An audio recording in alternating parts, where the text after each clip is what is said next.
developed more information about the possibility that we had located bin Laden hiding within a compound deep inside Pakistan. And finally, last week, I determined that we had enough intelligence to take action and authorized an operation to get Osama bin Laden and bring him to justice.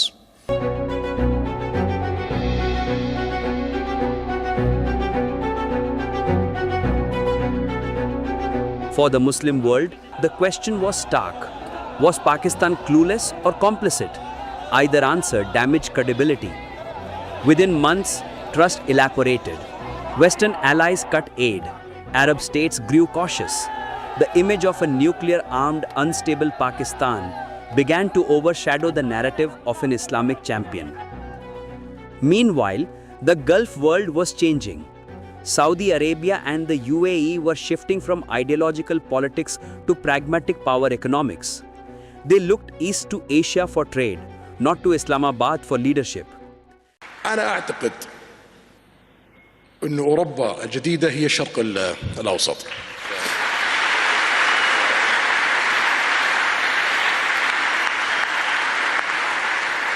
المملكة العربية السعودية في ال5 سنوات القادمة سوف تكون مختلفة تماما.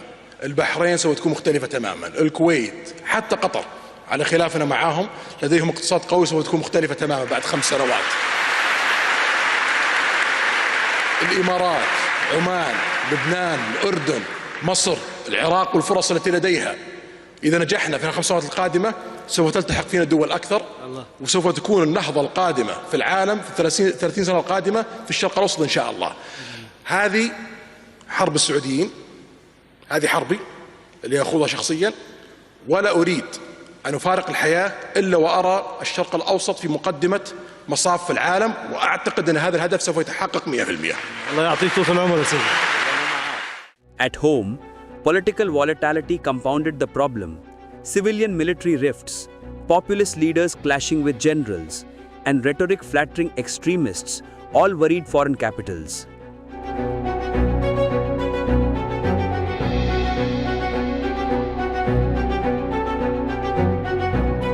Today, Pakistan still finds lifelines. China invests through CPEC. Turkey remains a close ally. Saudi Arabia and the UAE step in with loans during crises. But the era of unconditional brotherhood is over. The Muslim world has moved on toward economy and stability. Pakistan's old playbook of ideology and proxies no longer buys influence. From proxy to pariah, not overnight and not forever. Pakistan's challenge: fight militancy decisively, stabilize politics, and match faith with strategy.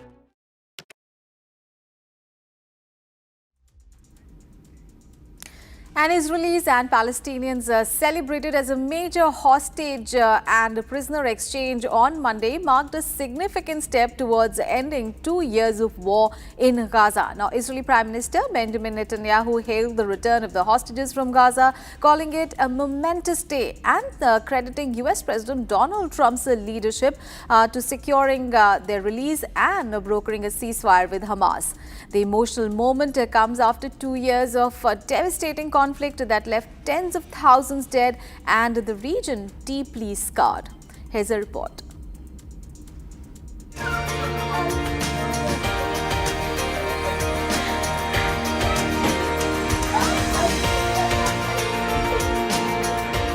Relief and celebration in Israel as the hostages held in Gaza return home under a US-brokered ceasefire.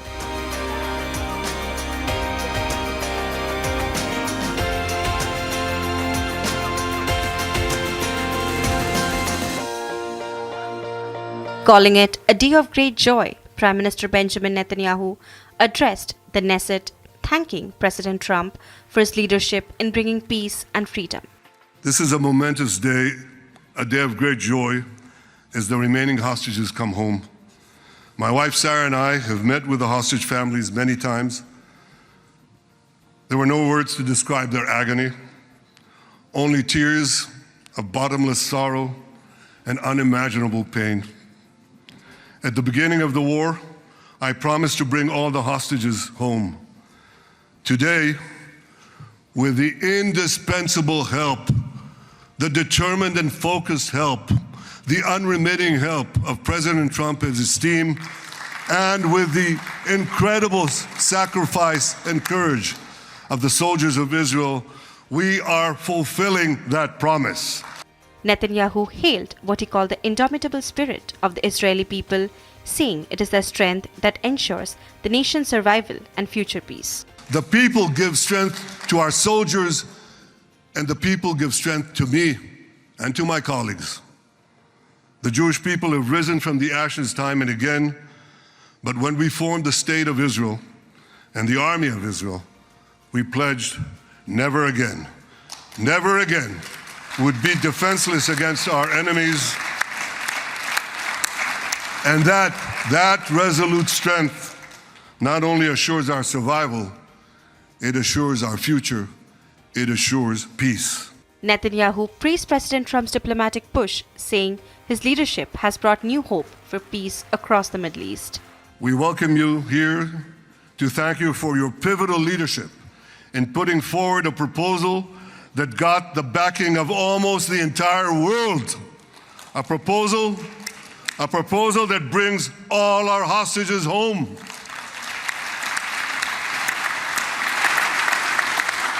A proposal that ends the war by achieving all our objectives.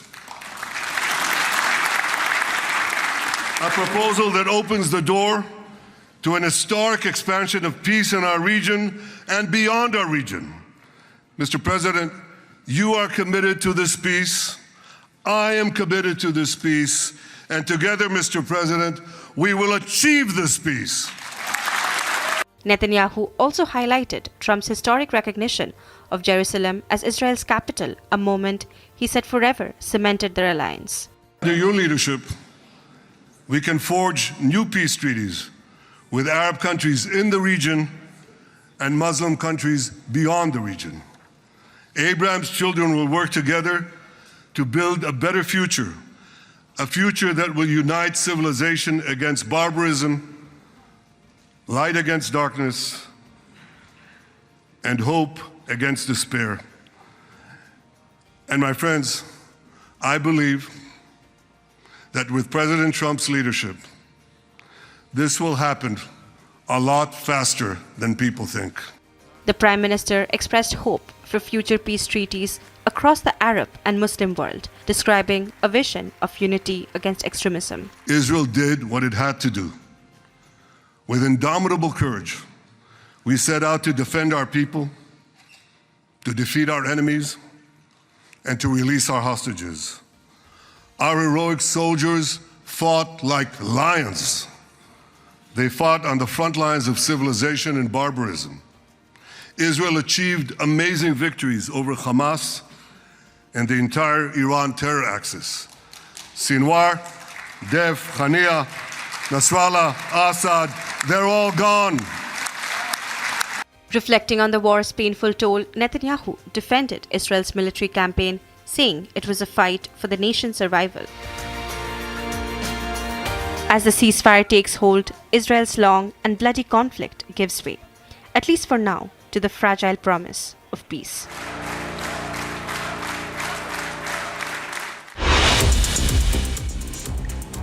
Let's get you some more news from across the world.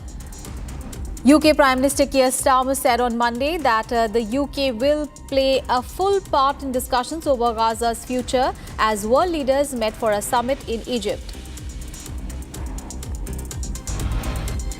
Authorities on Monday identified 16 people killed in a devastating blast at rural Tennessee explosives plant last week, as investigators predicted a painstaking process to reassemble puzzle pieces that may now be miles apart. The death toll from last week's torrential rains in Mexico jumped to 64 on Monday, as searches expanded to communities previously cut off by the landslides.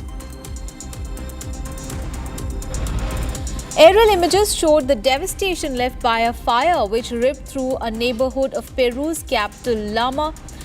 Peruvian president said the authorities were fully committed to supporting those affected.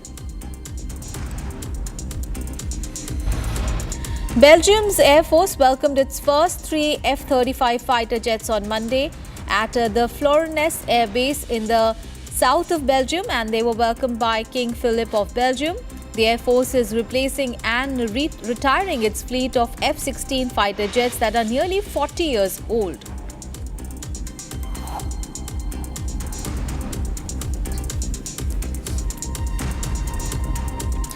And visuals of, in fact, really heartwarming visuals of hostages reuniting with their families flood the internet, and people are very excited all across Israel as well as Hamas as they breathe a sigh of relief over the end of the 2-year-long raging war between the two countries that has led to loss of so many lives. Here's a quick report on the success of the US brokered peace deal.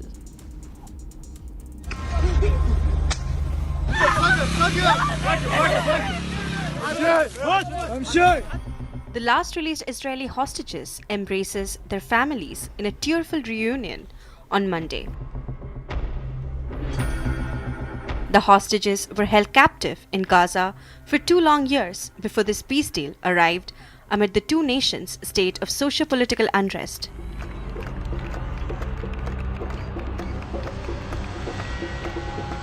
Particularly heartwarming visuals that took the entire internet by storm were the familial reunions punctuated by embraces, tears, and selfies of disbelief.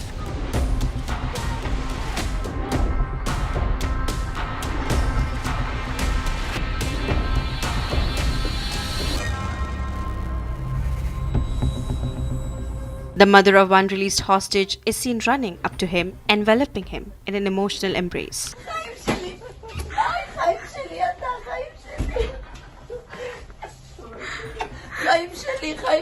חיים שלי, אתה אלוף גיבור, כפרה עליך אני, כמה החיות שלך מחכות לראות אותך, ואילנה.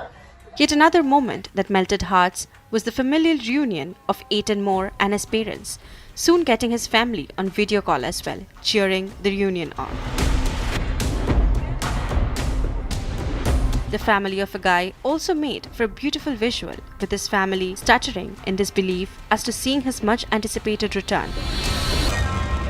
The hostages, all men, are officially reported to have arrived back in Israel, where they will reunite with family and undergo medical checks. At this very hour, the returnees are being admitted to the ward, embraced by their families, surrounded and supported with love and care by our teams. For each of them, we have assembled a dedicated and personalized medical team, including a physician, mental health professionals, physiotherapists, and dietitians. Hospitals in Israel are all prepared and readied to welcome and accommodate the arriving hostages. Drawing from our previous experience, we have developed a unique medical approach for addressing the physical and emotional effects of captivity.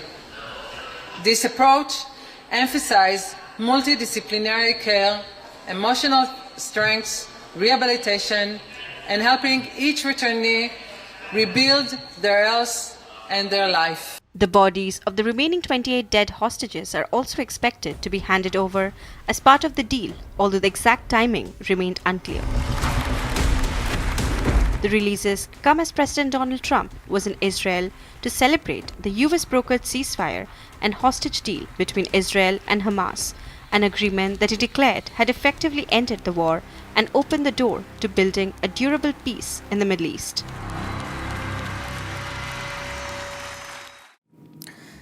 And viewers, 15 Pakistani soldiers have been killed in Afghanistan's Helmand province after the Taliban forces retaliated to Pakistani's airstrike in the Afghan territory, including in the capital, Kabul. Here's a report on all that you need to know. Tehreek-e-Taliban, a Pakistan-manufactured terror monster, has today turned against its own master.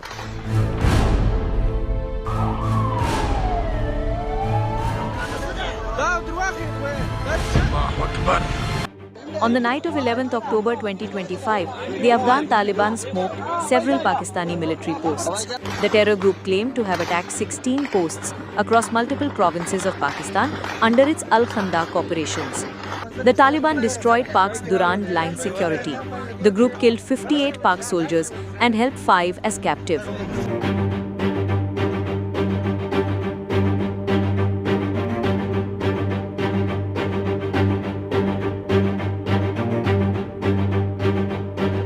The armed forces of the Islamic Emirate of Afghanistan tonight conducted a successful retaliatory operation against the centers of Pakistani forces along the Durand Line, in response to the repeated violations of Afghanistan's sovereignty by the Pakistani military and airstrikes on Afghanistan's territory. The operation concluded around midnight. If the Pakistani side violates Afghanistan's sovereignty again, our armed forces are prepared to defend the country's borders and will respond decisively.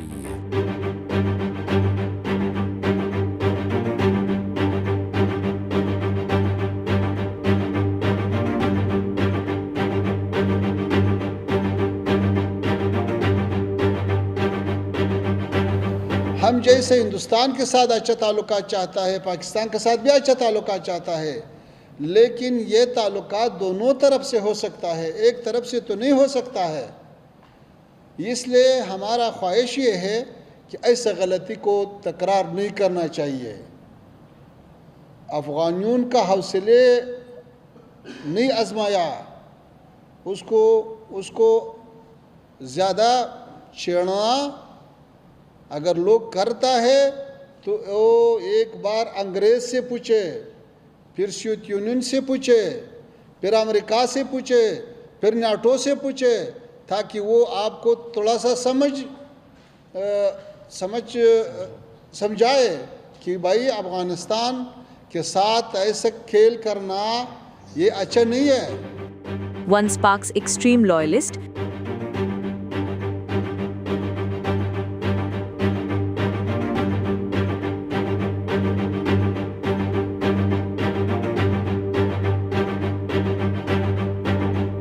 Taliban was formed back in 2007 under the leadership of Baitullah Mahsood. Since Mahsood has died, the organization currently functions under Noor Wali Mahsood. The TTP was formed in response to Pakistan's military operations in its federally administered tribal areas. Today, the terror group's primary objective is to overthrow democracy in Pakistan and establish Sharia law instead.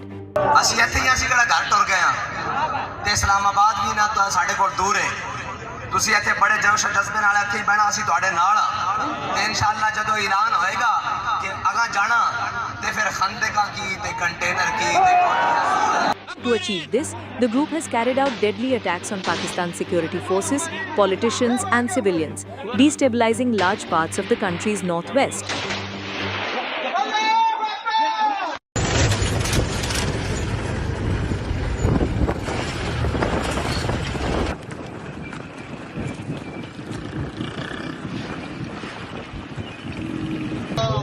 Allahu Akbar! Takbir! Takbir!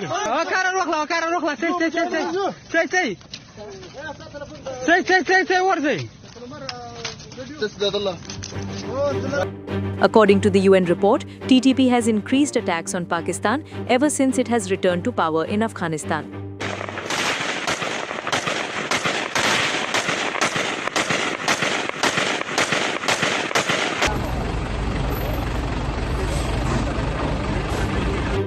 We only fought you with 10% of our strength, and you fled from your outposts. If you dare violate Afghanistan's territory again, we will use 100% of our power against you.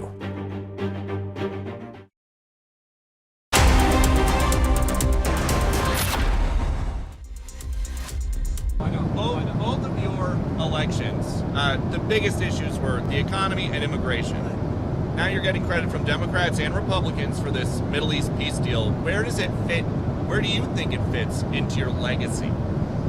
Well, look, I solved, this will be my 8th war that I've solved.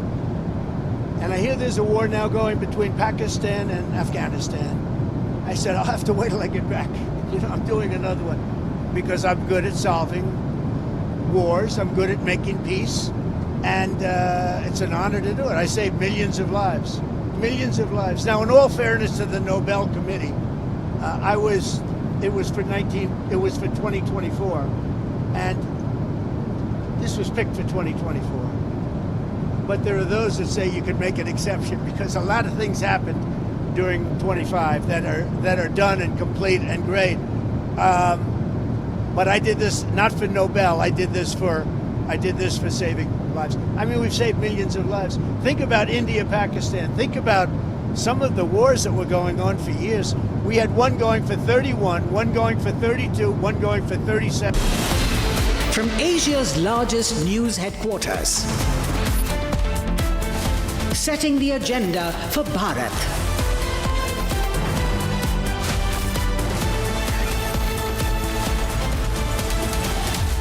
You're watching Republic.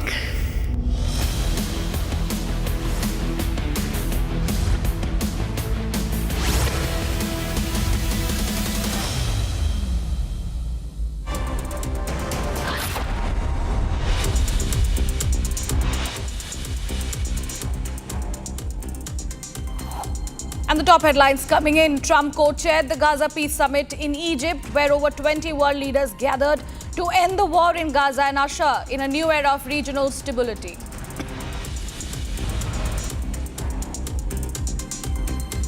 Trump signs the Middle East peace deal in Egypt, says it took 3,000 years to get to this point. किसी का नहीं है और जब ममता दीदी है वो भी तो किसी का माँ होगा ना, अगर माँ होगा तो उसका लड़के का दर्द भी समझ सकते हैं ना. Durgapur rape victim's father speaks up, says no one from ruling TMC government has reached out for assistance. NCW fact-finding team releases a report on Durgapur rape case findings contrary to CM Mamta's version. Afghan Foreign Minister Muttaqi addresses business summit in New Delhi, highlights Afghanistan's willingness to strengthen trade ties with India.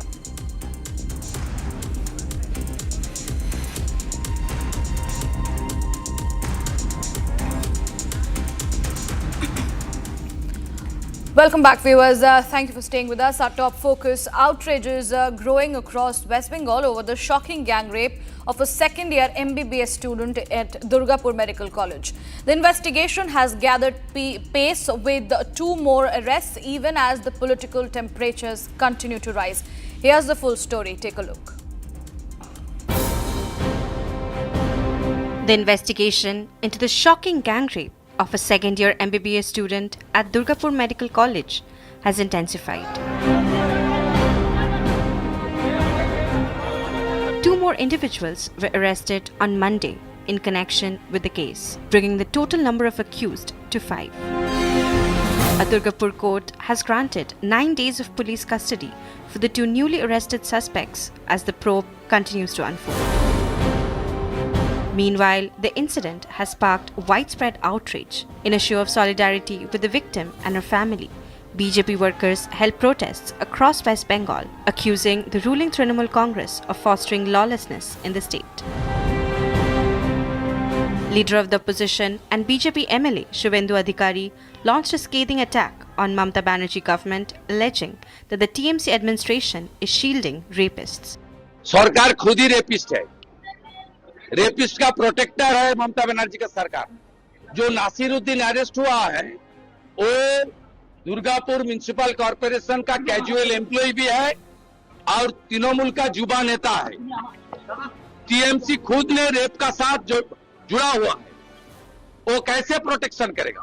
Adding to the family's anguish, the victim's father has said that no TMC leader has reached out or offered any support so far. जब ममता दीदी है वो भी तो किसी का माँ होगा ना, अगर माँ होगा तो उसका लड़के का दर्द भी समझ सकते हैं ना. मैं चाहता हूँ और बंगाल सरकार के अनुरोध करता हूँ उसी से कड़ी सजा दीजिए अगर उससे सजा देंगे तो बंगाल का लड़की थोड़ा सुरक्षित अनुभव करेगा. The Durgapur Commissioner of Police has confirmed that a 24/7 security detail has been deployed at the victim's residence. देखिए, इस केस में इन्वेस्टिगेशन में हम लोगों ने अभी तक 5 अक्यूज पर्सन्स को अरेस्ट कर लिया है, जिनका प्रेजेंस वहाँ प्लेस ऑफ अकरेंस पे इस्टेब्लिश हुआ है. 5 लोग अरेस्ट हो गए हैं.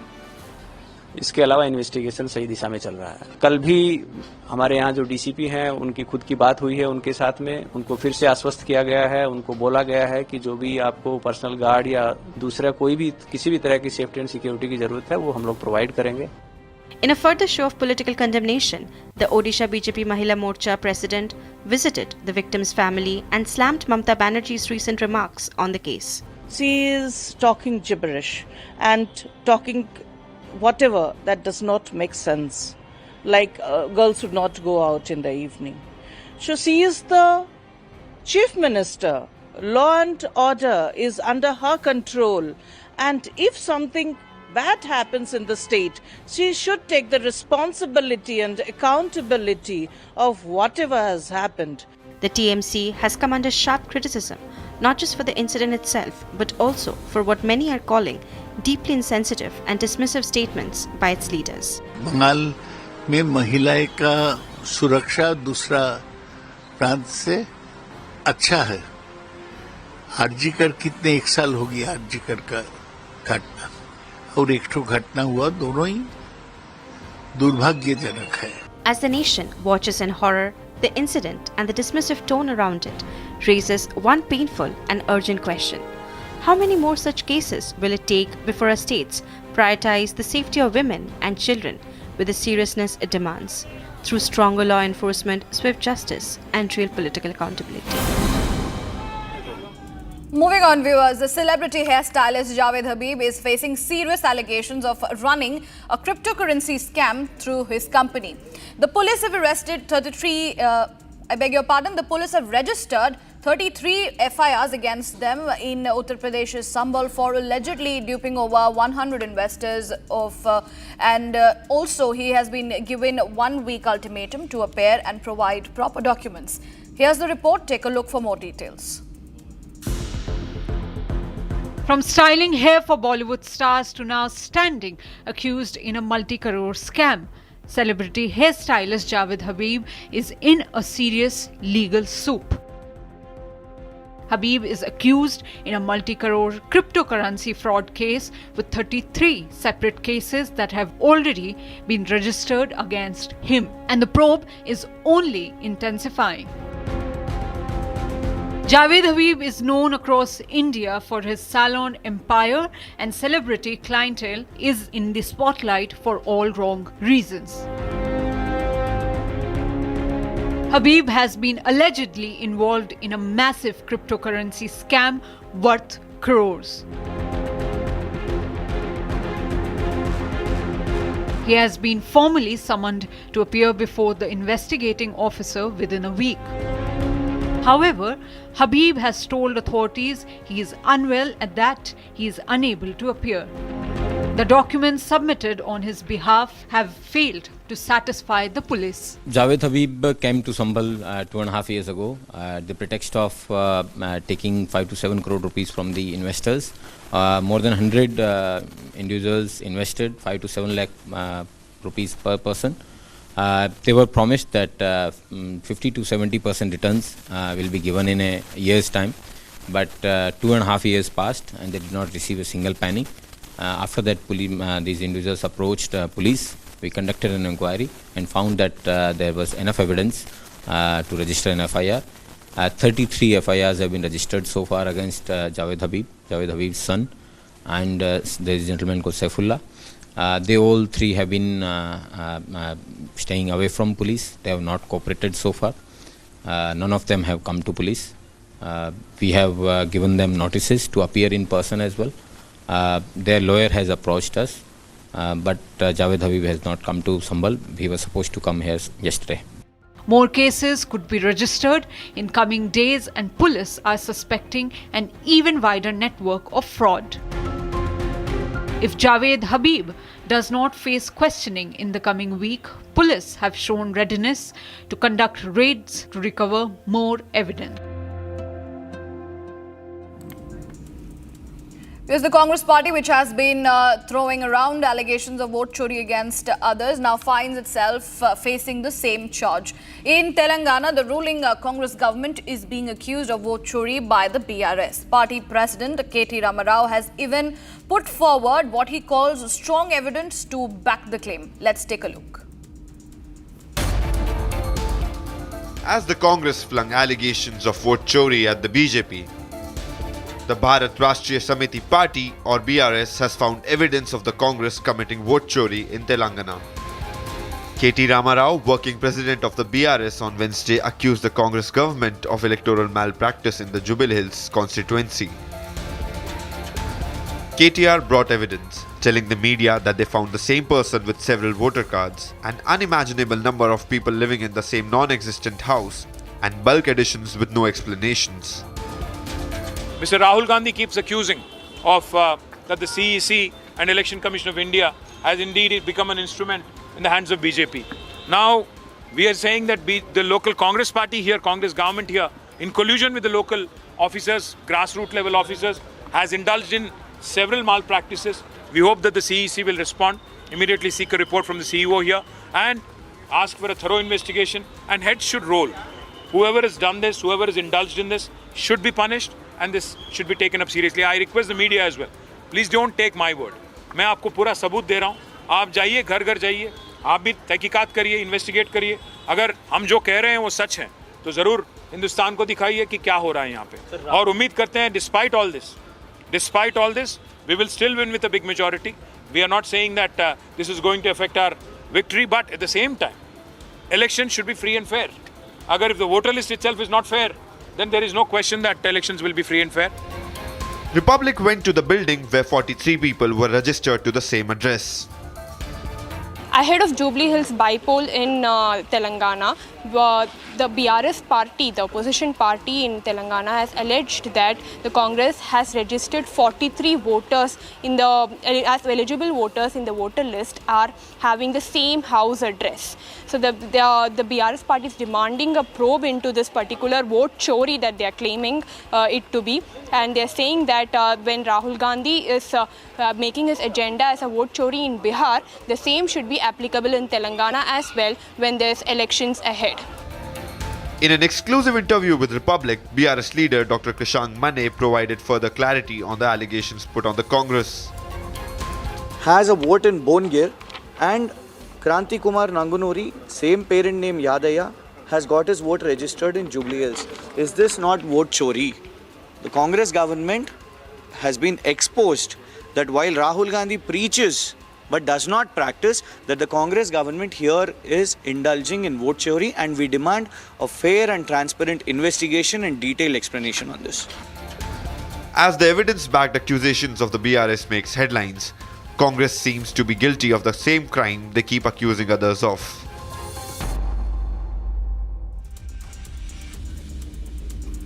Viewers, Mongolian president has begun his first official visit to India as head of state, a visit being seen as a significant moment in India-Mongolia ties, deeply rooted in history, faith and friendship. He arrived in New Delhi on Monday morning to a ceremonial welcome, and over the next 4 days, the focus will be on energy cooperation, defense partnership and cultural exchange. Here's a quick report.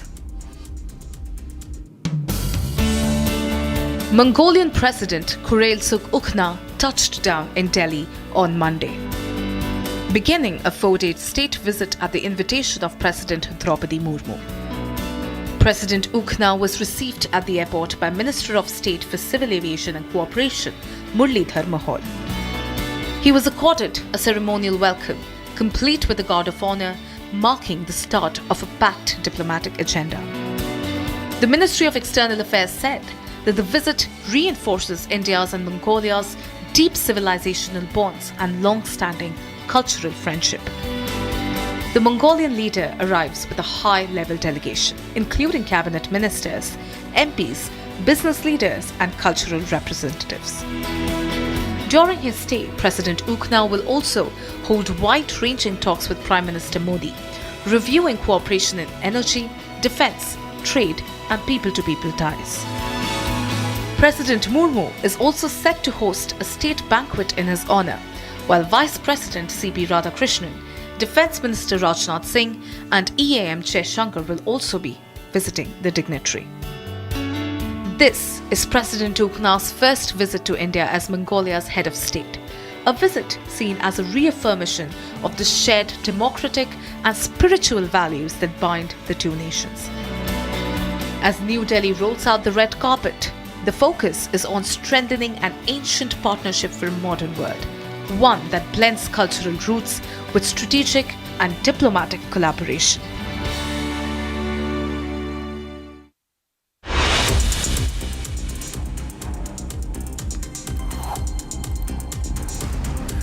The AIADMK condemns DMK's alleged intimidation of Karur tragedy. Petitioner Prabhakar, who lost 2 family members, and demands immediate protection for him and his mother.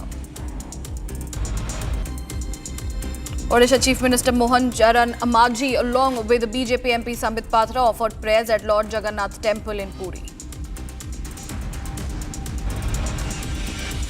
Karnataka Chief Minister Siddaramaiah hosted dinner for the ministers. Deputy Chief Minister D.K. Shivakumar and other ministers arrived at his residence amidst the cabinet reshuffle talks. Foreign Minister of Afghanistan Muttaqi had a roundtable interaction with the FICCI. India and US are set to resume trade talks this week, with a senior delegation visiting Washington. Officials say the discussion on a proposed bilateral agreement are proceeding well.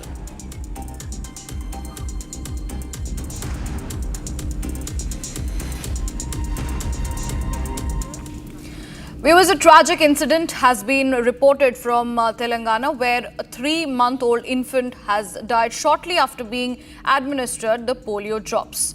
The incident has sparked concerns among locals and have prompted authorities to launch an inquiry. Take a look at this report. A shocking incident from Telangana. A 3-month-old baby died shortly after being administered polio drops in Bhimrakangti Mandal of Sangareddy district. The child's parents allege that he started vomiting and crying soon after returning home from the polio booth. The family claims that when they informed the health staff, they were told that the same dose had been given to other children as well.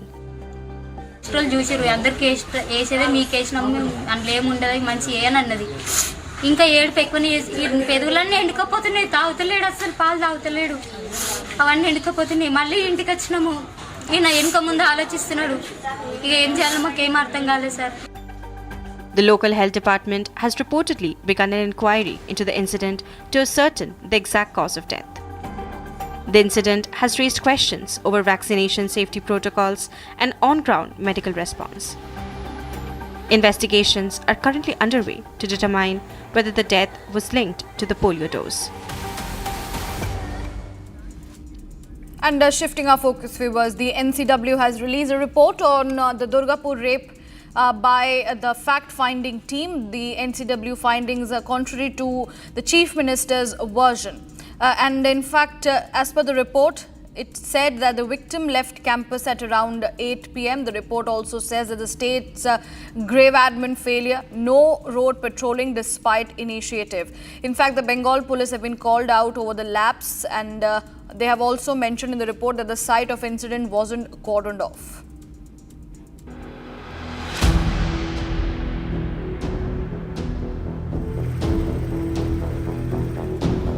Amid the uproar over the horrific Durgapur rape case, the National Commission for Women issued a report by its fact-finding team. Among other prominent details of the incident that this report clearly outlines is the fact that the findings of this report that happened to contradict West Bengal CM Mamata Banerjee's version. While the CM had very controversially alleged that the female student ought not to have left the campus at 12:30 a.m., the report has clearly come to find that the victim had left the campus around 8 p.m.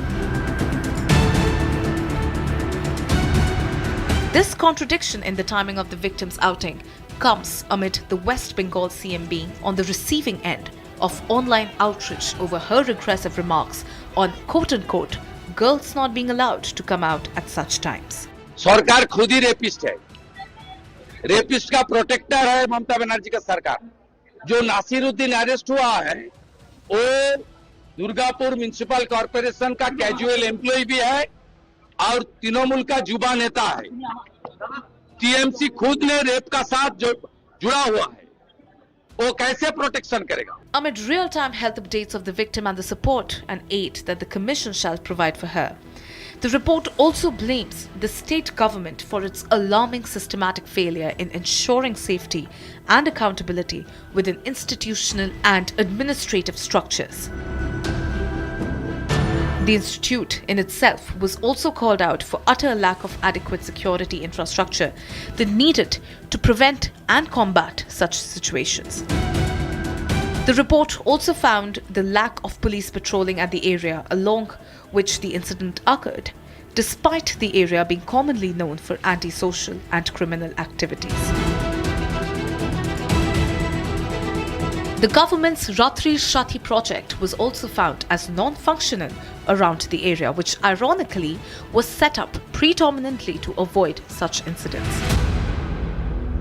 Lastly, the Bengal police were criticized in particular for their procedural and investigative shortcomings at the site of the incident. As per the report findings, the site was not even cordoned off properly. This incident and the cavalier attitude around it, especially in light of the police's hazy investigation and the Chief Minister's victim-shaming remark, leaves us with one question. How many more incidents would it take for the state to up their security and infrastructural arrangements for the safety of their own women and children? We shift our focus from that. Well, a shocking case from Madhya Pradesh has sent shockwaves through the state's police department. The brother-in-law of a deputy superintendent of police has died after allegedly being assaulted by two policemen who had reportedly demanded bribe. Now, the incident took place in Bhopal's Indrapuri area late Thursday night. Let's get you this full story for more details. The death of a senior officer's relative has triggered outrage in Bhopal, Madhya Pradesh. Udit, the brother-in-law of a DSP, died after being allegedly beaten by two policemen, Constables Santosh Bamania and Saurabh Arya, in the Piplani police station area. The incident took place around 1:30 am on October 10th when Udit and his friends were sitting in a car near a garden in Indrapuri. The two constables who were on patrol reportedly approached the group, abused them and demanded a bribe of 10,000 rupees. Terrified, Udit ran from the spot, but the policemen chased and brutally beat him with lathis. Soon after, Udit began vomiting and fell unconscious. He was rushed to AIIMS Bhopal, where he died during treatment 2.5 hours later. The postmortem confirmed multiple lathi marks and revealed he died of pancreatic hemorrhage and excessive bleeding. A murder case has been registered as the postmortem confirms death due to injuries and bleeding. A young man's life lost at the hands of those meant to protect. The family now awaits justice as the investigation begins to unfold in Bhopal. Viewers, at a United Nations General Assembly session, BJP MP Nishikant Dubey launched a scathing attack on Pakistan, calling it one of the worst violators of the Children and Armed Conflict agenda. Citing the UN Secretary General's 2025 report, Dubey accused Pakistan of grave abuses against children within its borders, including attacks on schools, particularly girls' schools, and assaults on health workers. In fact, he also pointed to cross-border shelling and airstrikes along the Afghanistan border, which he said have led to the killing and maiming of Afghan children. Listen in.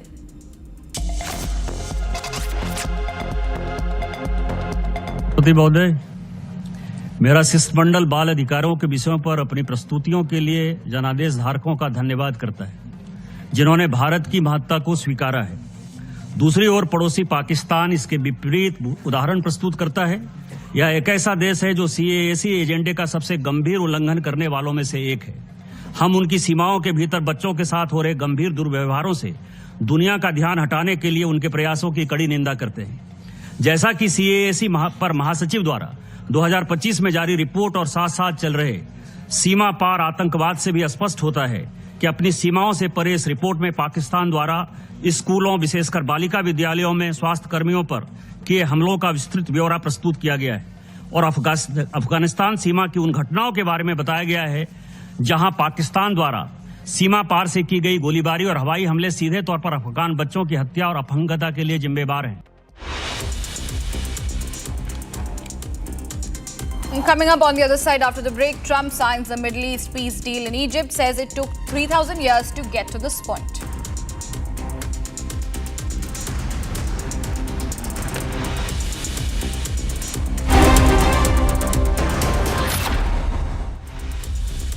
MDH की हल्दी मिर्ची धनिया करे कमाल, ये रंग दे, ये खुशबू दे, ये तीखा, ये कम पड़े, क्या निराला MDH मसाला।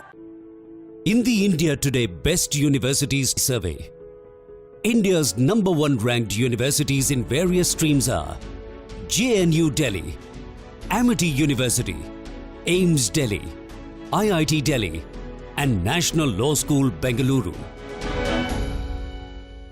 थोड़े में ज्यादा स्वाद, यही तो है इसकी खास बात। वाओ मामा, क्या स्वाद है? अरे मेरे राजा, Living my best life. Mindfully crafted home decor fabrics. Sansar, a D-Decor brand. Live consciously. दादी के हाथों का जादू और खुशबू से महकता घर, माँ की मुस्कुराहट और खाने की सुगंध। MDH गरम मसाला, क्योंकि हर रिश्ता है स्वाद से जुड़ा।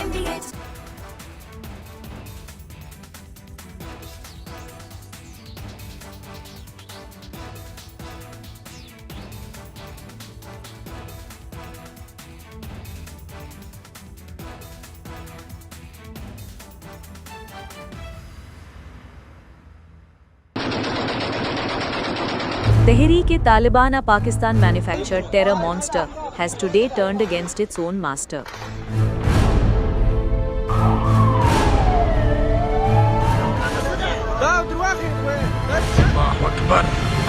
On the night of 11th October 2025, the Afghan Taliban smoked several Pakistani military posts. The terror group claimed to have attacked 16 posts across multiple provinces of Pakistan under its Al-Khandaq operations. The Taliban destroyed Pak's Durand line security. The group killed 58 Pak soldiers and held 5 as captive.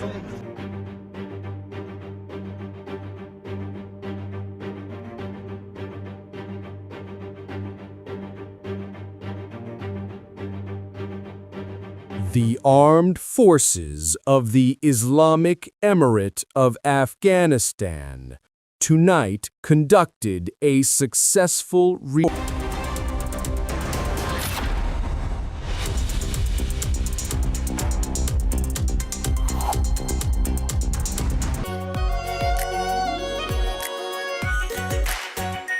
Our pure Shahi Paneer Masala. Delicious, healthy, every day. Bliss. It dances on your skin like first rain. Experience bliss in all its forms with Hindwear. Hindwear, designed for bliss. अब छोलिया हो या लोबिया, सफेद चने या काले चने, सब कुछ मजेदार बने। Both of your elections, the biggest issues were the economy and immigration. Now you're getting credit from Democrats and Republicans for this Middle East peace deal. Where does it fit? Where do you think it fits into your legacy? Well, look, I solved, this will be my 8th war that I've solved. And I hear there's a war now going between Pakistan and Afghanistan. I said, I'll have to wait till I get back. You know, I'm doing another one because I'm good at solving wars. I'm good at making peace. And it's an honor to do it. I saved millions of lives. Millions of lives. Now, in all fairness to the Nobel Committee, it was for 2024. And this was picked for 2024. but there are those that say you can make an exception because a lot of things happened during 25 that are done and complete and great. But I did this not for Nobel. I did this for saving lives. I mean, we've saved millions of lives. Think about India, Pakistan. Think about some of the wars that were going on for years. We had one going for 31, one going for 32, one going for 37 years, with millions of people being killed in every country. And I got every one of those done, for the most part, within a day. It's pretty good.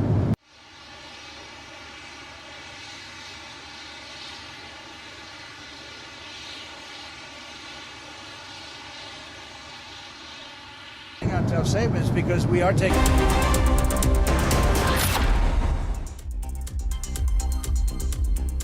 Viewers, US President Donald Trump attended the Gaza Peace Summit in Sharm El-Sheikh, Egypt, where he signed a landmark deal aimed at achieving regional stability. Now, the summit, co-chaired by Trump and the Egyptian president, brought together leaders from over 20 countries, including the French president and UN Secretary General. Here's his full speech. Take a listen in. Thank you very much, everybody. It's a great honor. Nice place. Very nice place. Mr. President, Mr. Prime Minister, Mr. Speaker, esteemed members of the Knesset and cherished citizens of Israel, we gather on a day of profound joy, of soaring hope, of renewed faith, and above all, a day to give our deepest thanks to the Almighty God of Abraham, Isaac, and Jacob.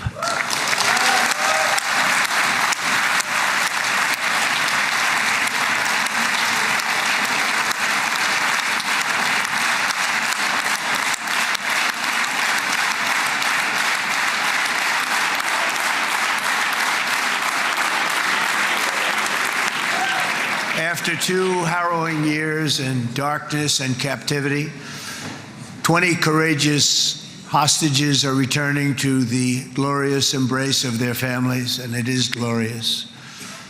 28 more precious loved ones are coming home at last to rest in this sacred soil for all of time.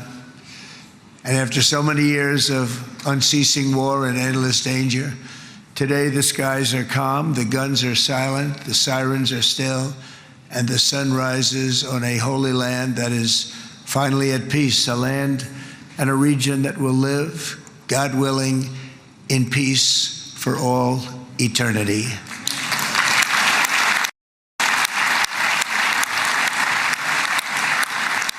This is not only the end of a war, this is the end of an age of terror and death and the beginning of the age of faith and hope and of God.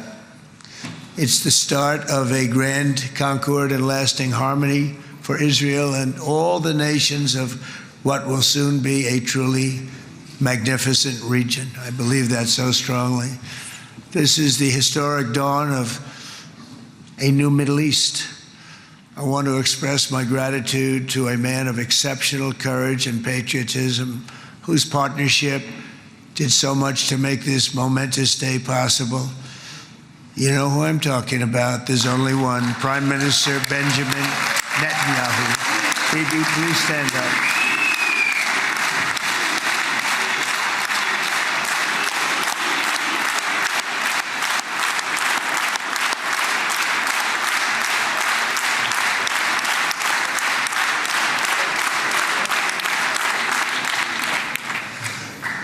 And he is not easy, I want to tell you. He's not the easiest guy to deal with. But that's what makes him great. That's what makes him great.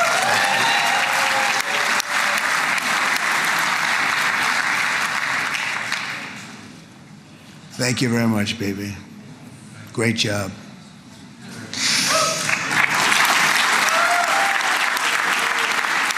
And let me also convey my tremendous appreciation for all of the nations of the Arab and Muslim world that came together to press Hamas to set the hostages free, and to send them home. We had a lot of help. We had a lot of help from a lot of people that you wouldn't suspect, and I want to thank them very much for that. It's an incredible triumph for Israel and the world to have all of these nations working together as partners in peace. And it's pretty unusual for you to see that, but it happened in this case. This was a very unusual point in time, a brilliant point in time. Generations from now, this will be remembered as the moment that everything began to change, and change very much for the better. Like the USA right now, it will be the golden age of Israel and the golden age of the Middle East. It's going to work together. I'd like to thank several great American patriots for their invaluable help in getting something done that almost everyone thought was absolutely impossible. We were wasting our time. So many people said, you're just wasting your time. But we weren't, because we had talented people working with us, and we had people that loved your country, and frankly, people that loved the region. They loved the Middle East. I want to thank my friend Steve Witkoff.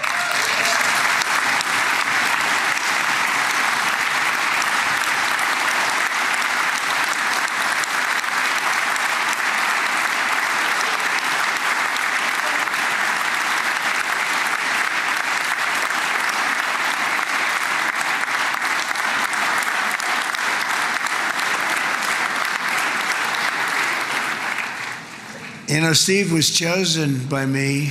He never did this before, but I knew him as a few things. He was a great businessman, but I know a lot of great businessmen, to be honest with you. He had tremendous negotiating skills, but I know a lot of people that negotiate pretty well, although it is an art. But there are people that can negotiate pretty well. But most importantly with Steve, he's just a great guy. Everybody loved him. Everybody. I mean, I know some negotiators that are so good, but you wouldn't have had peace in the Middle East. It would be in World War III right now with some of these guys. Everybody loves Steve, and they respect him, and they somehow can relate to him. I've known him for many years, and I've seen it over and over again.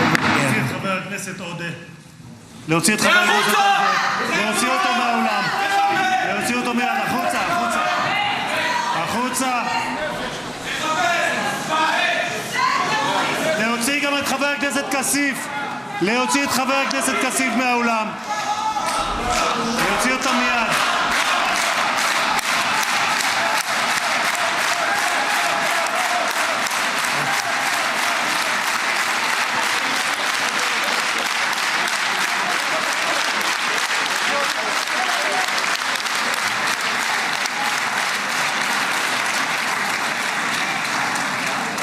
Sorry for that, Mr. President. Thank you. Please.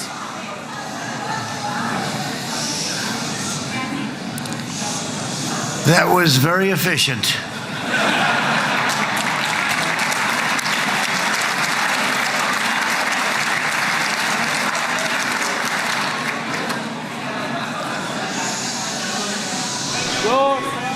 So back to Steve. He's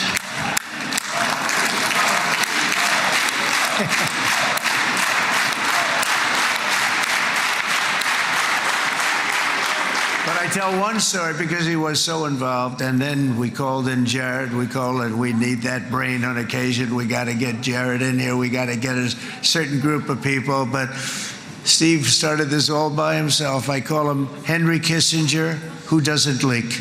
Okay? Henry is a big leaker. He leaked. Steve doesn't leak. Steve just wants to get the job done. He wants to do what's right. But I'll give you just a quick story because, as you know, he's working on the war with Russia and Ukraine, a war that would have never happened if I were president. A shame. 7,000 young soldiers a week are being killed. More than that this last week. It's a shame. It should have never happened. But it did happen, and we won the race, and I took over this horrible war that's been raging, and I thought it would be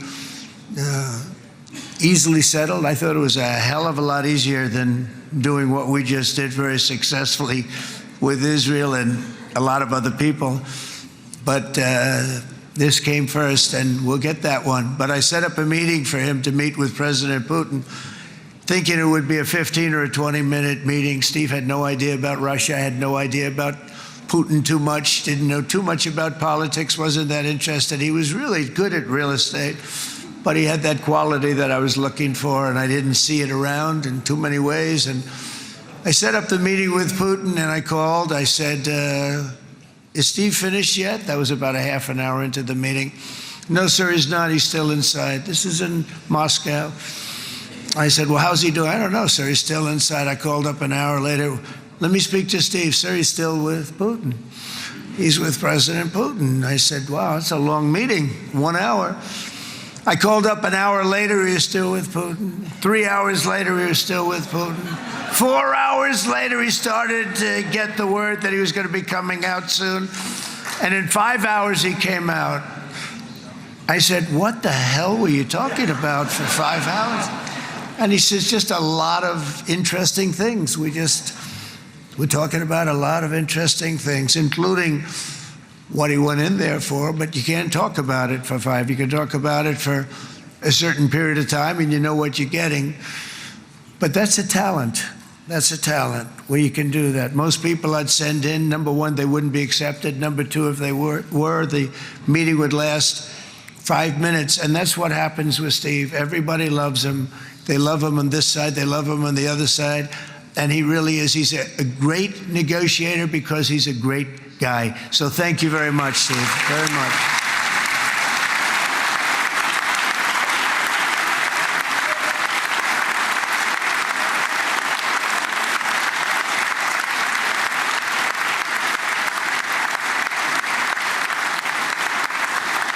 And let me also give a very special thanks to someone who truly loves Israel. In fact, loves it so much that my daughter converted. My daughter converted. I didn't know this was going to happen. And Ivanka's here.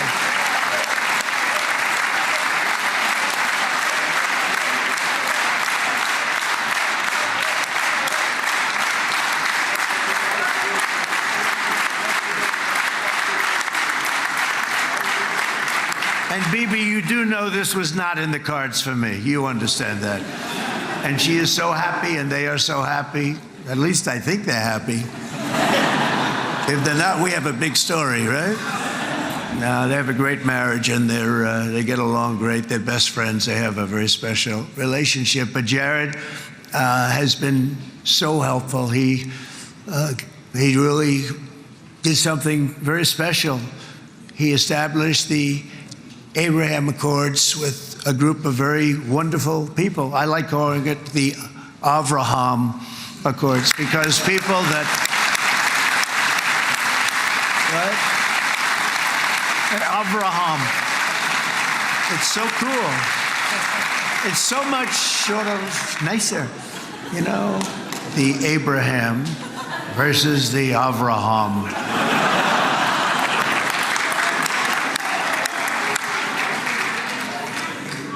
I just don't want to sound too sanctimonious when I do it, so, you know, I sort of split it up. This way we keep everybody happy. But we have some very great talent, and they have no excuses for anything that's taken place because we had some unbelievably good people working on this. And then you're going to add a man named Marco Rubio, who is also here.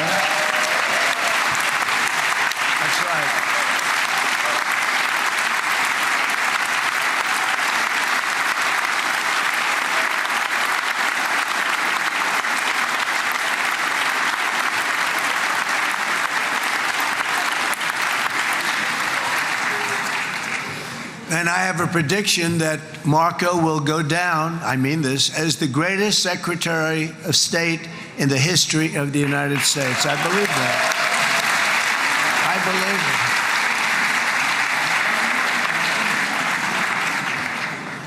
believe it. And he and I, you know, we really fought it out. You remember, he was tough. He was nasty. Who the hell thought this was going to happen, Marco, right? And now I'm saying he's going to go down as the greatest. He will. He was always smart and sharp, and people respect him. And then we have somebody who's young, but an unbelievable leader. I saw it a long time ago, and he's turned out to be even better than we thought. Right, Susie? I think even better. And that's Pete Hegseth, who is our Secretary of War, formerly Secretary of Defense.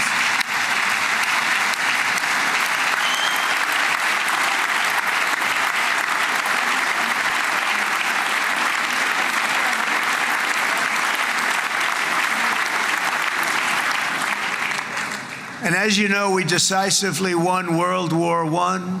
We decisively won World War II decisively. And everything in between and everything before it, we won everything. And then they had the brilliant idea of changing the name from war, you know, it was war, to defense. And with that went a certain thinking. And we fought in a very politically correct way after that. We always had the strongest military, and now we have a stronger military than we've ever had before. Because of my first term, I've totally rebuilt the military, every aspect of it. But we have, if you think, we settled 8 wars in 8 months. I'm now including this one, by the way, if that's okay. They may say, well, that was quick, because yesterday I was saying 7, but now I can say 8. The hostages are back. The hostages are back.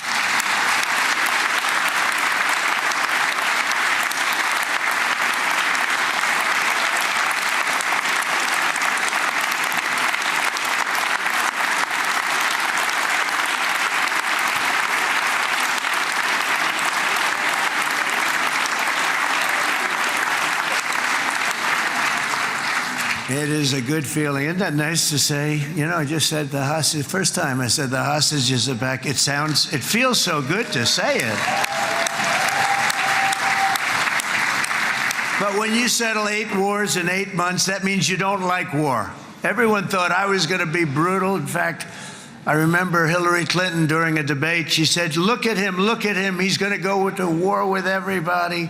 And actually, she said, he's got a personality that's all about war. No, and my personality actually is all about stopping wars, and it seems to work. It seems to work. But it also means this name change and our attitude that we're not going to go into a war, but if we do, we're going to win that war like nobody has ever won a war before. We will not be politically correct, but we're not going to be there. And I think, you know, as you mentioned, Bibi, before, peace through strength, and that's what it's all about. The United States has the greatest and most powerful military in the, right now, history of the world. I can tell you we have weapons that nobody's ever dreamt of. I only hope we never have to use them. I rebuilt the military. I was proud to do it, but some of the things I hated to do. I hated certain of the weapons because the level of power is so enormous. It's so dangerous, so bad. But we have to do what we have to do. We make the best weapons in the world, and we've got a lot of them. And we've given a lot to Israel, frankly. And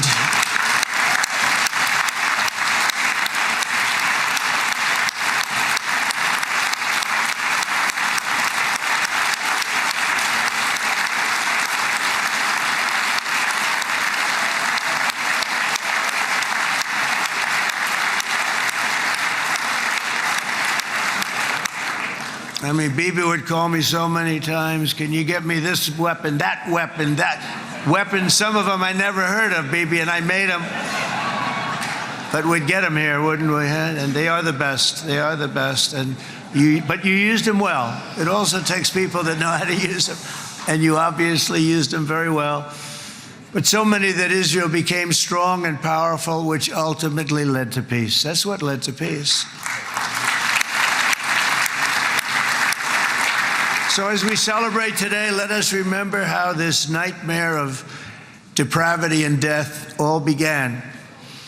2 years ago, on the eve of the Simchat Torah holiday, thousands of innocent Israeli civilians were attacked by terrorists, and one of the most evil and heinous desecrations of innocent life the world has ever seen, the worst slaughter of Jews since the Holocaust. The cruelty of October 7th struck to the core of humanity itself. Nobody could believe what they were witnessing. The United States of America grieved alongside you, and we mourned for our own citizens who were so viciously taken that day. And to all the families whose lives were forever changed by the atrocities of that day, and all of the people of Israel, please know that America joins you in those two everlasting vows: never forget and never again.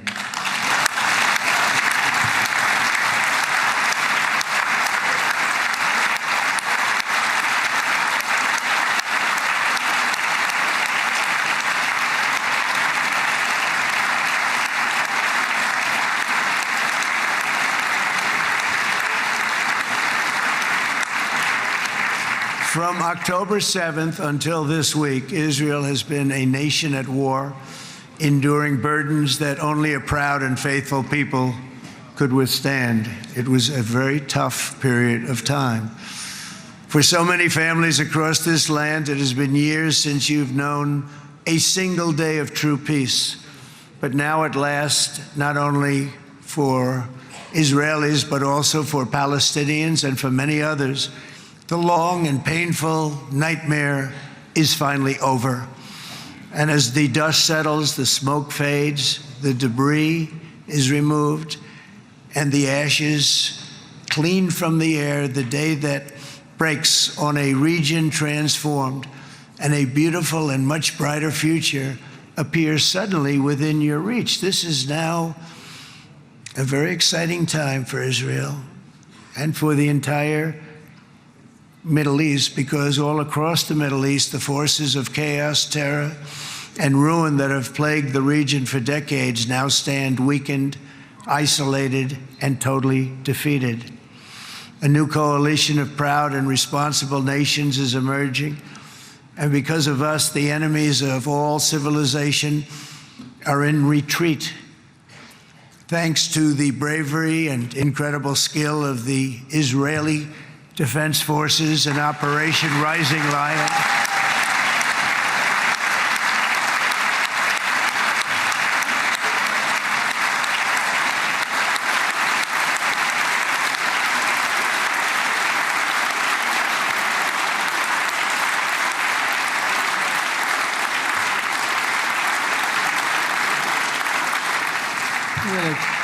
Guy's central casting. Let's put him in a movie. Look at him.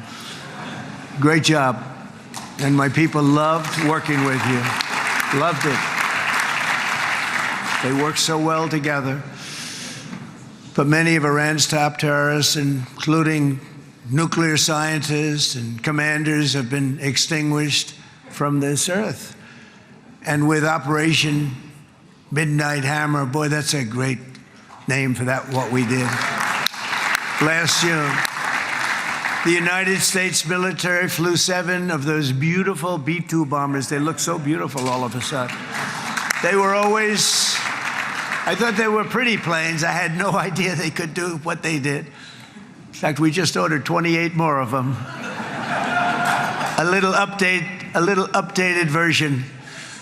We ordered a whole pile of them.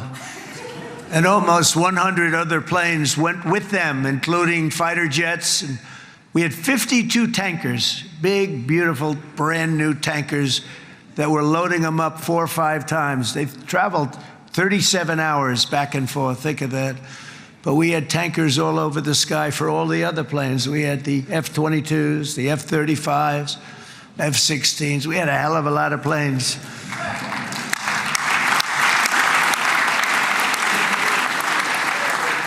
So we had 52 gas stations in the sky. That's what they call them.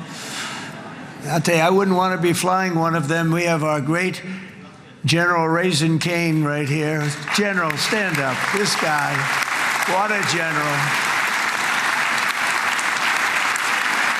Thank you.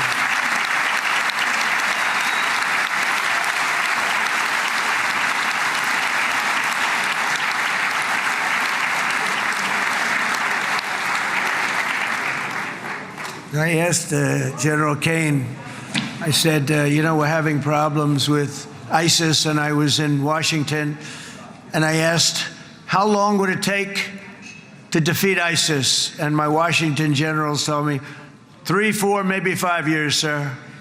I said, I don't get it. We got the best equipment in the world. Why? So I flew to Iraq, and I met with a man named Kane. He said, what's your first name? He said, they call me Raisin, sir. I said, wait a minute, your name is Raisin Kane?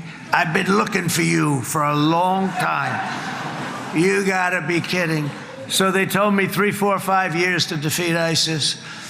And I sit down with him and I say, why is it? I flew there in the dark of night. I landed, I'll never forget it. It's quite a trip. I'm glad I made it because I met him. I said, could I ask you, General? I come down. He said, with another general and a sergeant. Everybody was like central casting. They could go into a movie right now. Between him and you guys over here, we could get rich making movies, okay? And they got along so great. That's the beautiful thing, that your military and our military, BB, got along so great. But I was told by the television generals in Washington, we have the best equipment in the world. Why is it taking so long? And they said, 4 years. I said, so let me ask you, Raisin, how long would it take you to defeat ISIS? Sir, we can do it in 3 weeks, but you'll probably have some time left over. I said, you gotta be kidding. What the hell are you talking about? They said 4 years. I said, well, sir, look, it's not my place to say, but you're asking me the question. What you have to do is you hit him from the west, you hit him from the north, you hit him from the south, you hit him above, you hit him below.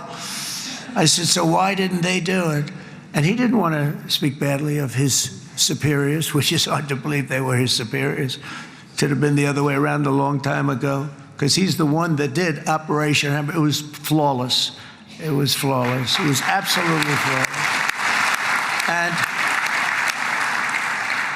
And I said, so you really think you can do it in 4 weeks? Yes, sir, 100%. You have to do it differently than they were doing it. They were using one base, and it was hundreds of miles away. And he says, we have all these portable bases all over the Middle East. And they didn't want to use them because they didn't want to offend the country where the portable, they wouldn't have even known what the hell the planes were going up, right? They wouldn't have known, but he said, no, they didn't want to defend anybody, offend anybody, but we can do it in 4 weeks. I said, you sure about that? I'm going to call you back. I'll call you back on Monday. I'm going back to Washington. But you think 4 weeks? Yes, sir, I think we can do it in 4 weeks. We'll have time left over. So I call him on Monday. I said, you think you can do it? 4 weeks. I said, go ahead and do it. He did it. I'll tell you, he did it in 4 weeks, less than 4 weeks. So, General, stand up, please. Again, this is a real general. This is not a television general. He doesn't want to go on television.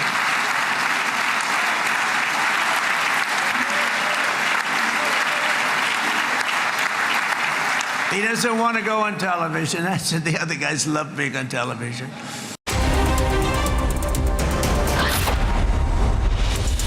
थोड़े में ज्यादा स्वाद ये तो है इसकी खास बात। वाओ मामा, क्या स्वाद है? अरे मेरे राजा। In the India Today Best Universities Survey, India's #1 ranked universities in various streams are JNU Delhi, Amity University, AIMS Delhi, IIT Delhi, and National Law School Bengaluru. ये है सीक्रेट रेसिपी MDH का जीरा SIP जल जीरा मसाला। SIP SIP जीरा SIP MDH का जल जीरा सिप जीरा सिप। इसको घर पे लगाओगे तो शादी का तो पता नहीं, पर घर पक्का नहीं टूटेगा। रुंगटा नहीं तो घर स्ट्रॉन्ग नहीं। रुंगटा स्टील TMT बार एकदम सॉलिड। पहाड़ों में एक हाइकिंग स्टिक भी बन सकती है। आर प्योर सूजी पास्ता उबालो मिलाओ और खाओ 8 मिनट में तैयार क्या टेस्ट है सबका राजा hardcore masala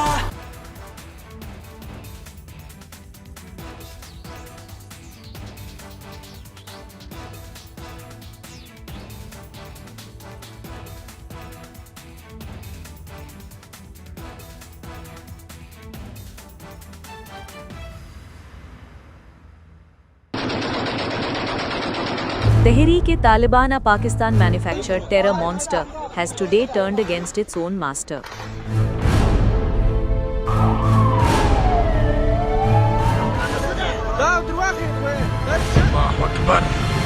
On the night of 11th October 2025, the Afghan Taliban smoked several Pakistani military posts. The terror group claimed to have attacked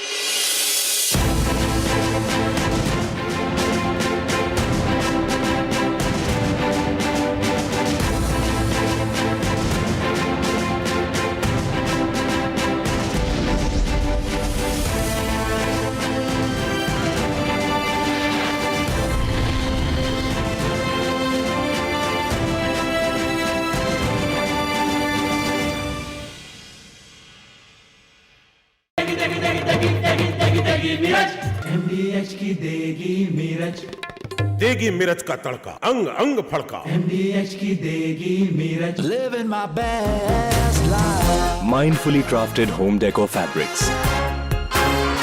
Sansar, a decor brand. Live consciously.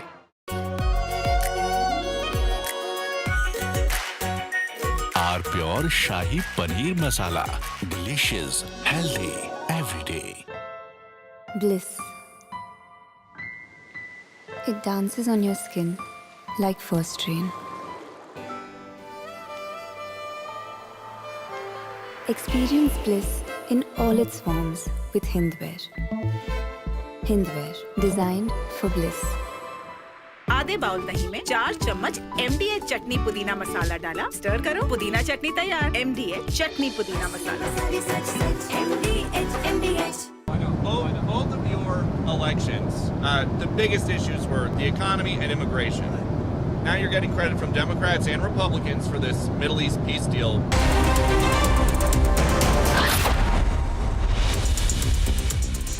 So we dropped 14 bombs on Iran's key nuclear facilities, totally, as I said originally, obliterating them. And that's been confirmed, and everybody understands it. Together we stopped the #1 state sponsor of terror from obtaining the world's most dangerous weapons. And if you think about it, if we didn't do that, and assuming we made the same deal that we have today, there'd be a dark cloud over this deal. And #1, it wouldn't happen because the other Arab and Muslim nations really wouldn't feel comfortable making the deal that we have now, right? If Iran had that nuclear weapon that they were about 2 months away from having. They would have had it in 2 months or maybe less than that. They were right at, this was our last shot. They looked at it for 22 years. This was our last shot. The pilots told me that. They said, 22 years, sir. They looked at it. Our predecessors looked, they studied it. 3 times a year would do drills on that exact attack. And boy, did they get it right. But let's assume they didn't, and let's assume there was large-scale nuclear weapons in the hands of Iran. We couldn't be here today. Even if we signed the deal, which we couldn't do because a lot of people would not want to have anything to do with it, we took a big cloud off of the Middle East and off of Israel.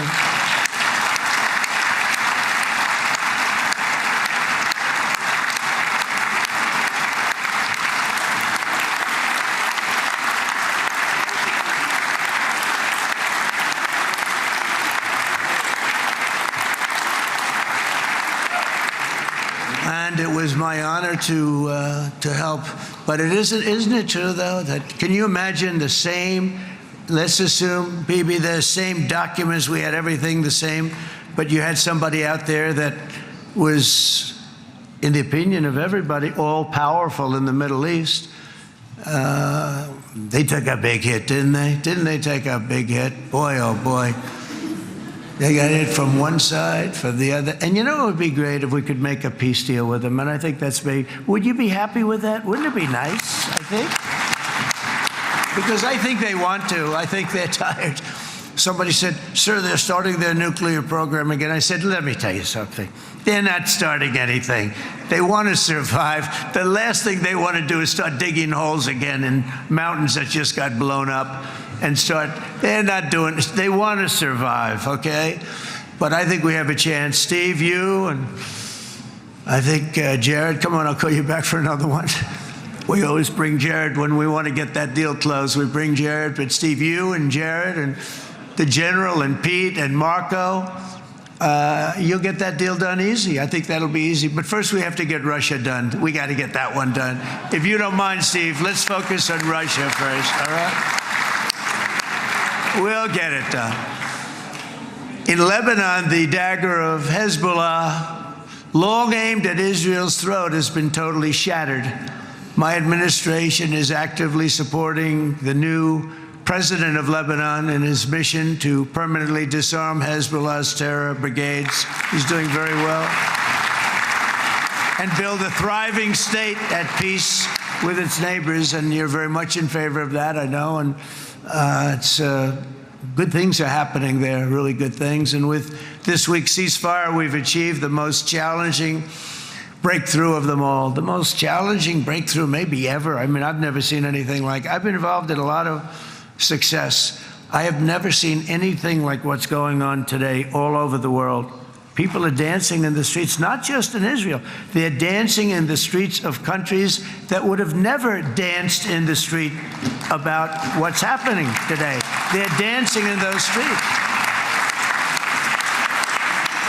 So this long and difficult war has now ended. You know, some people say 3,000 years, some people say 500 years, whatever it is.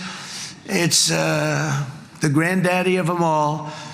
And in an unprecedented achievement, virtually the entire region has endorsed the plan that Gaza will be immediately demilitarized, that Hamas will be disarmed, and Israel's security will no longer be threatened in any way, shape, or form.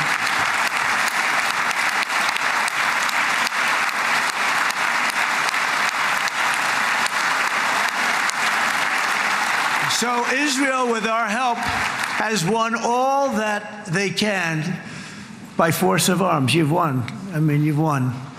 Now it's time to translate these victories against terrorists on the battlefield into the ultimate prize of peace and prosperity for the entire Middle East. It's about time you were able to enjoy the fruits of your labor. Mr. Opposition Leader. I said he's a very nice opposition leader. I think, no, he's a nice man. Bibi, he's a nice man.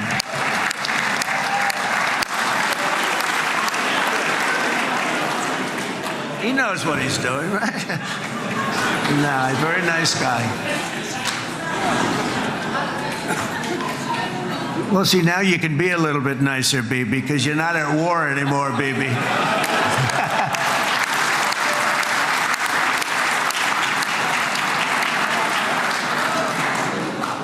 But only by embracing the opportunities of this moment can we achieve our goal of ensuring that the horrors of recent years will never happen again. You don't want to have to go through this again. 8 years ago, I came to this region on a very special first trip abroad as the President of the United States. I came here very early at your request. I addressed the leaders of the Arab and Muslim world gathered in Saudi Arabia and said that it was time to build a future free of the grip of extremism and terror. And interestingly, right now, as soon as I'm finished, I'm quite late. You've kept me quite late between opposition leaders and Bibi's brilliant but very long speech. I thought I was going to run up here, make a speech, and then head to Egypt. It didn't work out though. And you made a pretty long one too, sir.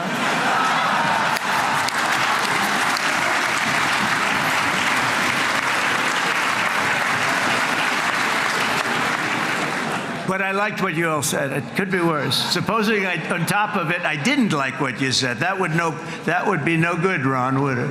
Ron, you did a great job, by the way, Ron.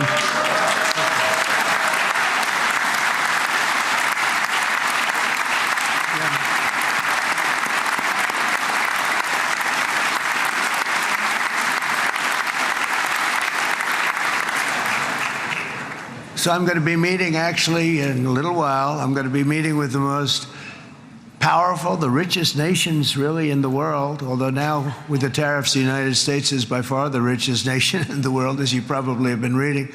But the richest nations, most powerful nations, tremendous, headed by some tremendous people in many cases. Some cases I wouldn't say necessarily I would endorse, but I will tell you some incredible people that really helped us make this all possible. So I'll be going there. I'll be quite late. They might not be there by the time I get there, but we're going to give it a shot. But the journey we started back then led to the crushing defeat of the ISIS caliphate, to the monumental Abraham Accords, and ultimately to the historic ceasefire this week, in which many of those same nations really played a very pivotal role, I have to tell you. Steve will tell you that. Jared will tell you that. Together we've shown that peace is not just a hope that we can dream about. It's a reality we can build upon day by day, person by person, and nation by nation. And because of that, the Middle East is finally ready to embrace its extraordinary potential. You have extraordinary potential in this region. It should now be clear to everyone throughout the region that decades of fomenting terrorism and extremism, jihadism and anti-Semitism have not worked. They haven't worked. They've been a disaster. They've just killed. They've killed. They've backfired completely and totally. They've just totally backfired. Everything that you thought, take it worst case, it's turned out to be worse than that. They have not worked. From Gaza to Iran, those bitter hatreds have delivered nothing but misery, suffering, failure, and death. They've served not to weaken Israel, but to annihilate the very forces that did the most to foment this hatred. And it's really, I mean, everybody that's tried it has become irrelevant. Meanwhile, we've seen those nations that set aside their differences, reached across ancient divides, and pursued engagement are now among the most successful in the region. They're getting along with Israel, and they're doing great. And I can tell you the 4 nations that joined the Abraham Accords early on, and you'd all be doing me a favor, and I'm going to be saying this in a little while to some other friends, would love you all to, is this right, Jared? Join up in the Abraham Accords. We have to join up and get together. You can have that whole thing filled out. We had a very weak administration, worst president in the history of our country by far. And Barack Obama was not far behind, by the way.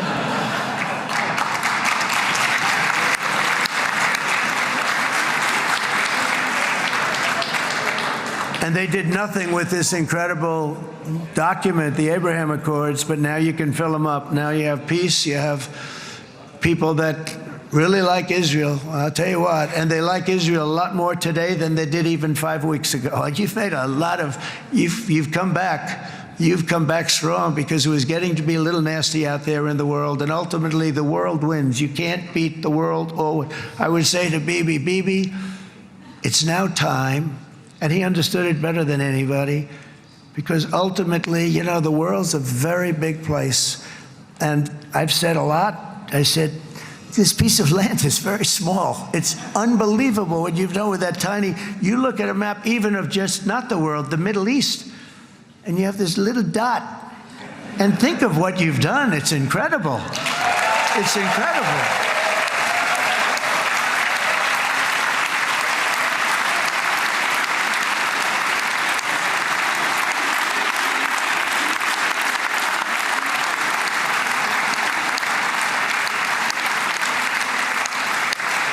But the world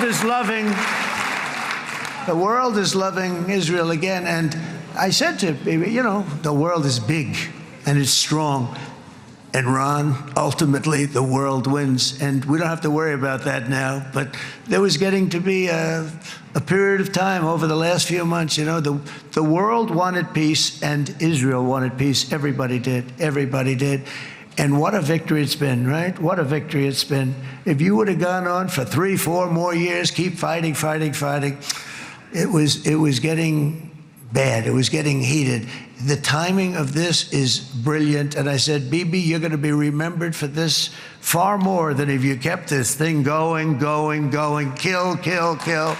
It would be it would not be the same. And I just want to congratulate you for having the courage to say, that's it, we've won, and now let's enjoy our lives and let's rebuild Israel and make it stronger and bigger and better than it's ever been before. We're going to do that. Took a lot of guts. And the choice for Palestinians could not be more clear. This is their chance to turn forever from the path of terror and violence. It's been extreme, to exile the wicked forces of hate that are in their midst, and I think that's going to happen. I've met some people over the last couple of months that want to see it happen very much, and after tremendous pain and death and hardship, now is the time to concentrate on building their people up instead of trying to tear Israel down. We don't want that to happen again. And the total focus of Gazans must be on restoring the fundamentals of stability, safety, dignity, and economic development so they can finally have the better life that their children really do deserve after all these decades of horror. I intend to be a partner in this effort in the sense that we're going to help and we're going to do something that became unbelievably popular. Everybody wants to be on it. It's called the Board of Peace, okay? How about that? Is that a beautiful name? Like a Board of Peace.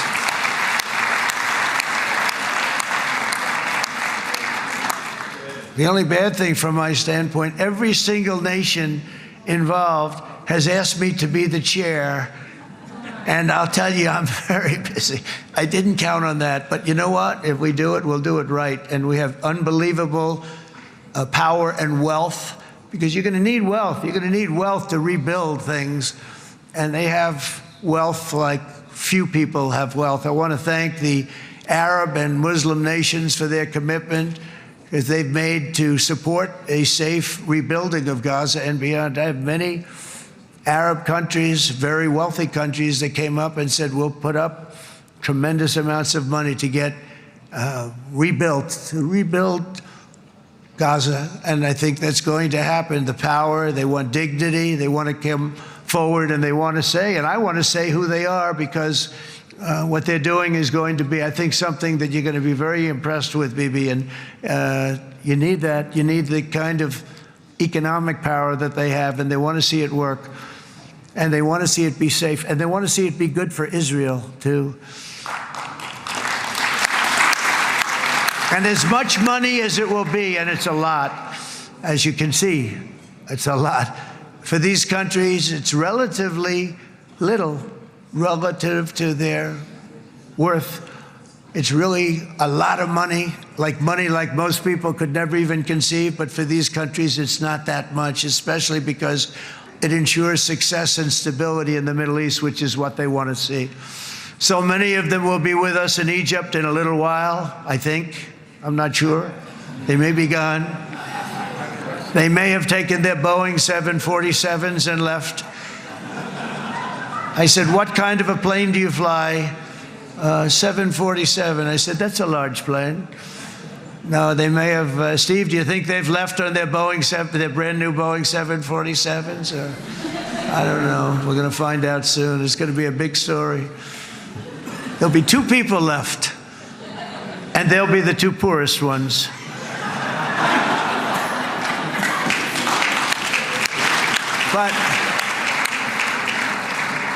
But it will be the wealthiest and most powerful group of nations. So the group that we have assembled, that's waiting for us, is the wealthiest and most powerful group ever assembled at one time. There has never been a group like this. And they're only looking for good. They want good. They're going to do good. And as those commitments are made, I'm going to let the world know who's doing it, because they really deserve to get the credit. And some of them probably won't want the credit, but they deserve it. It's more obvious than ever that the productive and responsible nations of this region should not be enemies or adversaries. You should be partners and eventually even friends, and that's what's going to happen. I know it. Together you can stand against the forces of chaos. Yeah, you go ahead. That's an important point.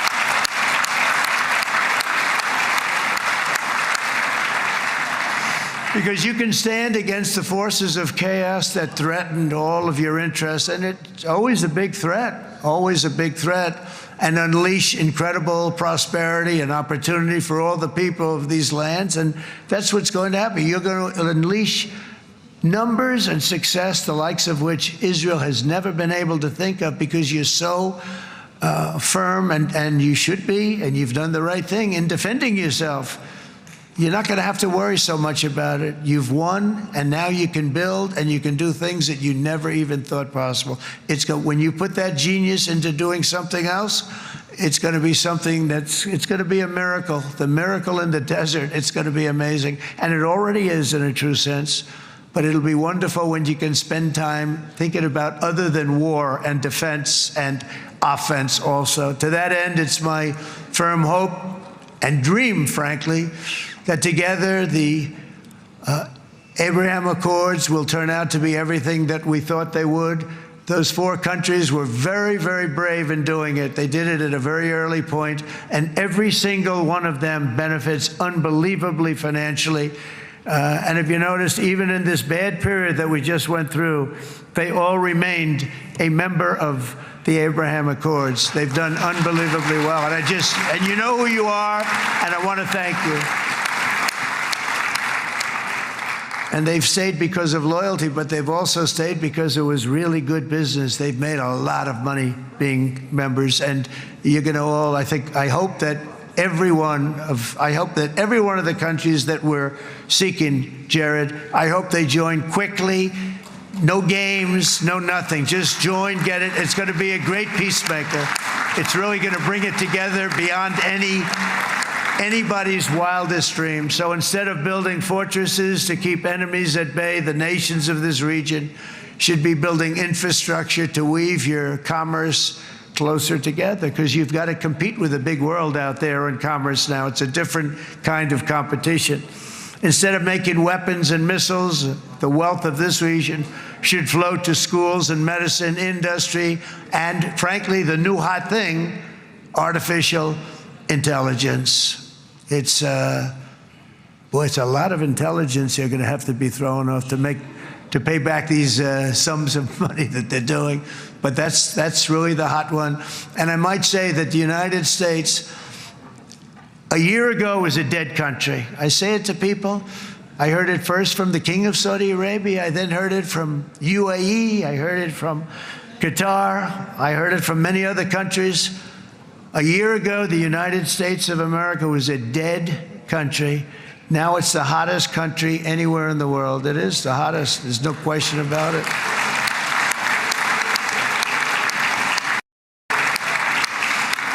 In fact, if you go back a year ago, before the election, although once we had November 5th, we became hot because people got it. I would say November 5th was a time that we became really hot. But once you go back a couple of years, if I were in charge and the country was doing what they would, nobody was going to ask me to speak. Nobody asked Joe Biden to come up and speak, I guarantee you that. And if they did, he would have turned them down, I promise you. He didn't speak. He didn't speak, and he didn't speak well. But all of the countries in the Middle East, it could have, what we're doing now, it could have happened a long time ago, but it was strangled and set back almost irretrievably by the administrations of Barack Obama and then Joe Biden. There was a hatred toward Israel. There was an absolute hatred.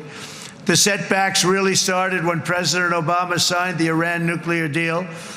This was a disaster for Israel, and it was a disaster for everyone. And I remember that Bibi Netanyahu came to the United States and worked so hard to try and get Obama not to do that deal.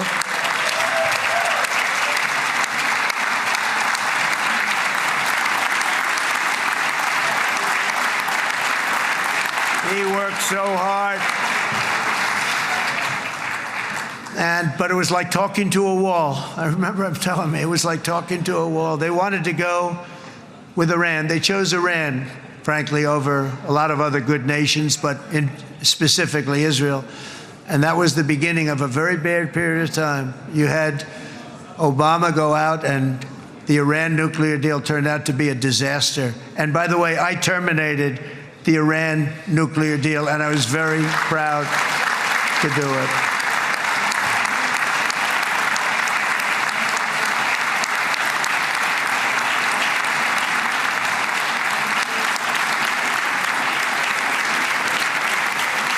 Yet even to Iran, whose regime has inflicted so much death on the Middle East, the hand of friendship and cooperation is open. I'm telling you, they want to make a deal.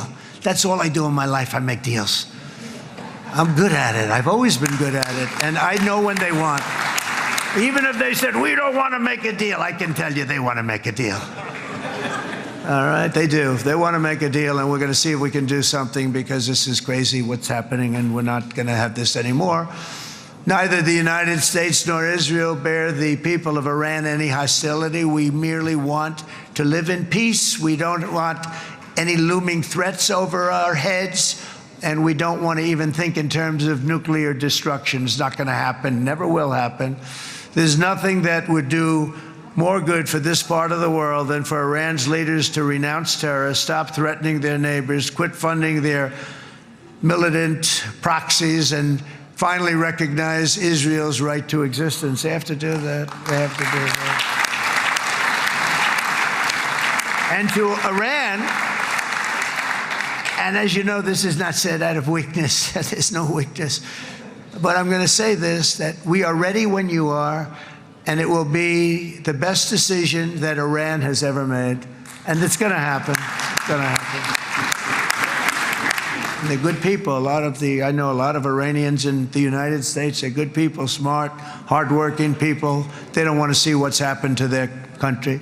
The story of fierce Israeli resolve and triumph since October 7th should be proof to the entire world that those who seek to destroy this nation are doomed to bitter failure. The state of Israel is strong, and it will live and thrive forever.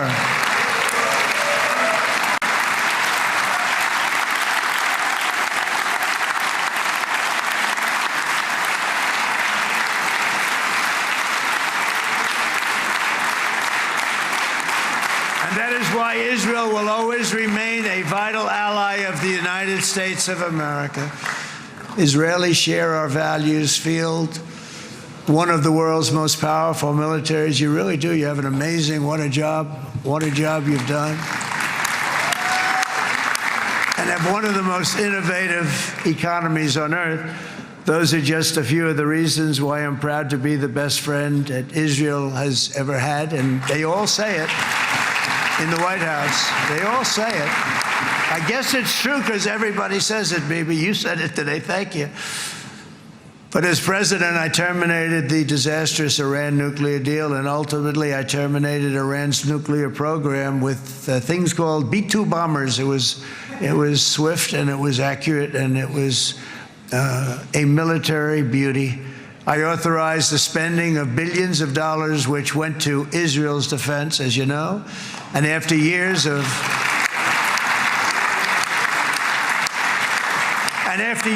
broken promises from many other American presidents, you know that, they kept promising. I never understood it until I got there. There was a lot of pressure put on these presidents. It was put on me too, but I didn't yield to the pressure. But every president for decades said, we're going to do it. The difference is I kept my promise and officially recognized the capital of Israel and moved the American embassy to Jerusalem.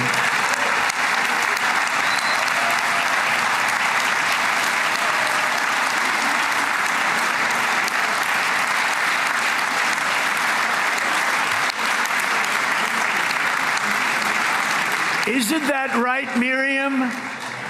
Look at Miriam. She's back there. Stand up, Miriam. Stand up.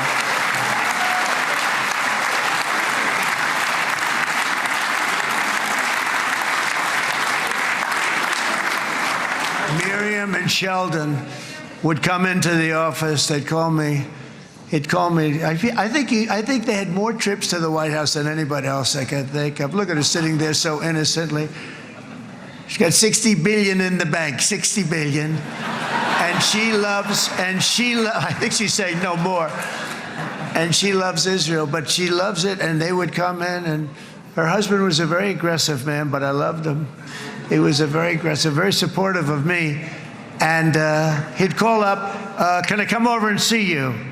I say, Sheldon, I'm the President of the United States. It doesn't work that way. He'd come in, but they were very responsible for so much, including getting me thinking about Golan Heights, which is probably one of the greatest things to ever happen to Israel.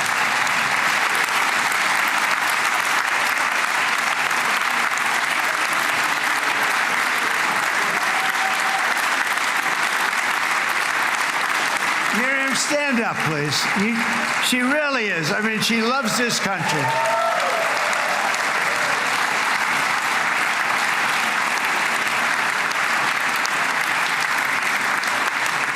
She loves this country. Her and her husband are so incredible. We miss him so dearly. But I actually asked her, I'm going to get her in trouble with this, but I actually asked her once, I said, so Miriam, I know you love Israel. What do you love more, the United States or Israel? She refused to answer. That might mean Israel, I must say. We love you. Thank you, darling, for being here. That's a great honor. Great honor. She's a wonderful woman.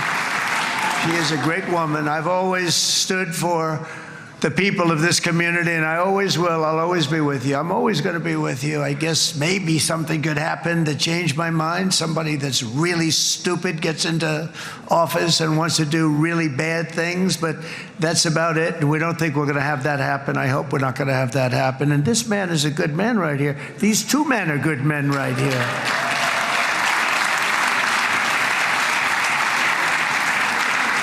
Hey, I have an idea. Mr. President, why don't you give him a pardon? Give him a pardon. Come on.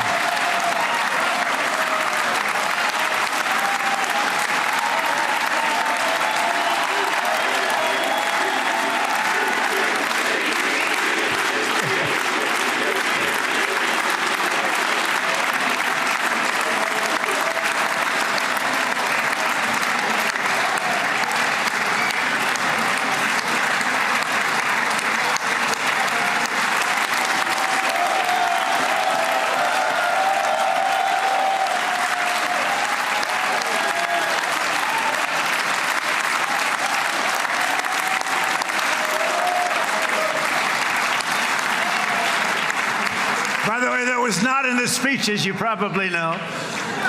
But I happen to like this gentleman right over here, and it just seems to make so much sense. You know, whether we like it or not, this has been one of the greatest wartime presidents. This has been one of the greatest wartime presidents. And cigars and champagne, who the hell cares about that?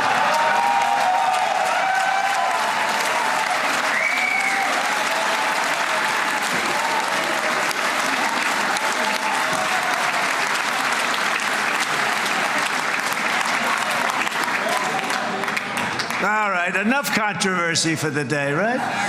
It's actually, I don't think it's very controversial. So, you know, I mean, I see so popular. You are a very popular man. You know why? Because you know how to win.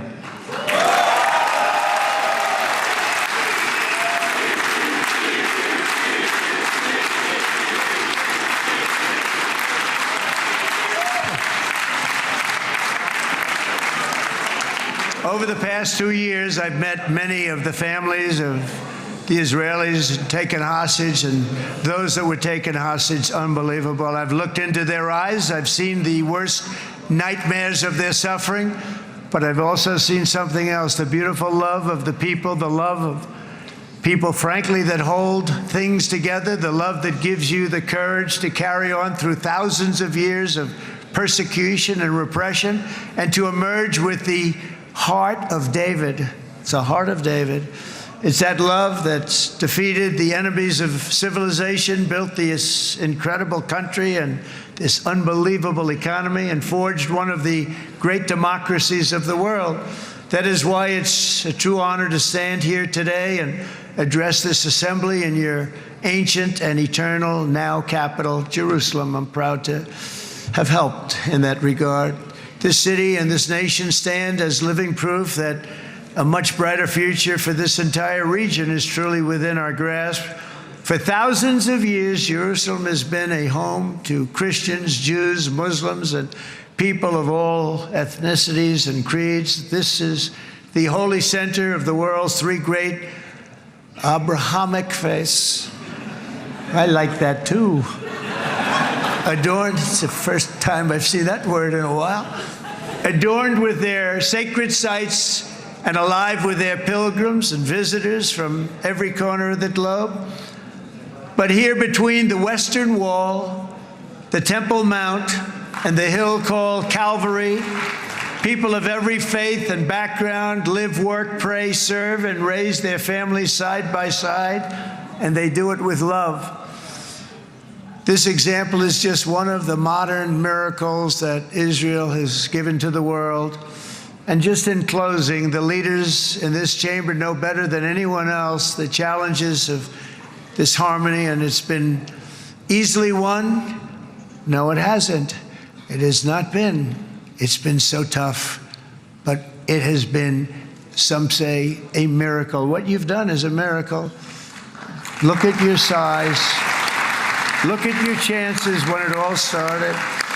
And you know, if you think about it, you are safer today, stronger today, and more respected today than at any time in the history of Israel. Think of it. People used to say it wouldn't exist. They don't say that anymore, do they?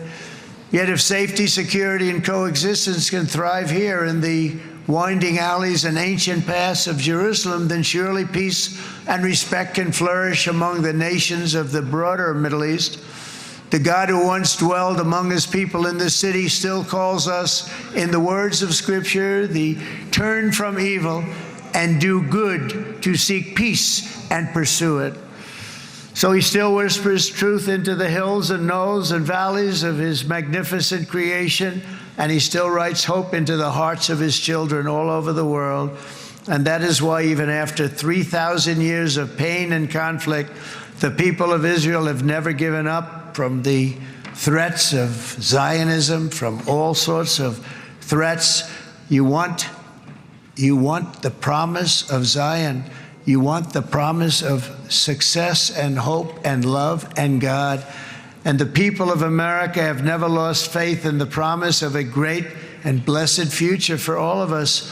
From the very first day that modern Israel was founded, we have stood together through thick and thin of setbacks, and through victory and defeat, through glory and heartache. We have built industries together. We have made discoveries together. We have confronted evil together, and we have waged war together. And perhaps most beautifully of all, we have made peace together. And this week, against all odds, we have done the impossible and brought our hostages home.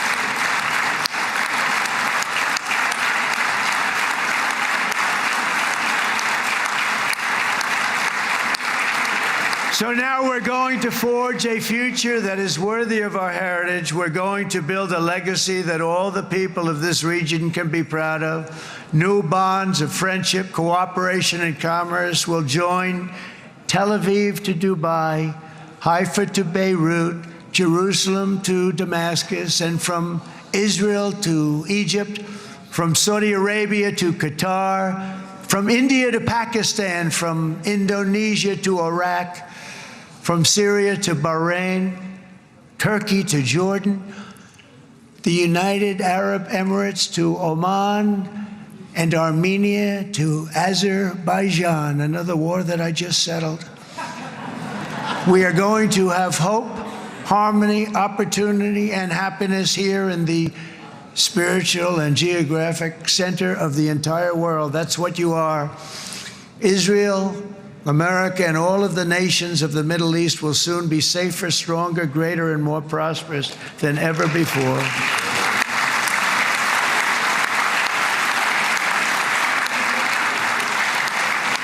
And I want to thank you all once again for this exceptional honor. This has been truly an honor. It's seldom that a president is invited to do this. And I love Israel. I'm with you all the way. You will be bigger, better, stronger, and more loving than ever before. Thank you very much. God bless you. God bless the United States of America. And God bless the Middle East. Thank you, everybody. Good luck. Thank you very much. Thank you.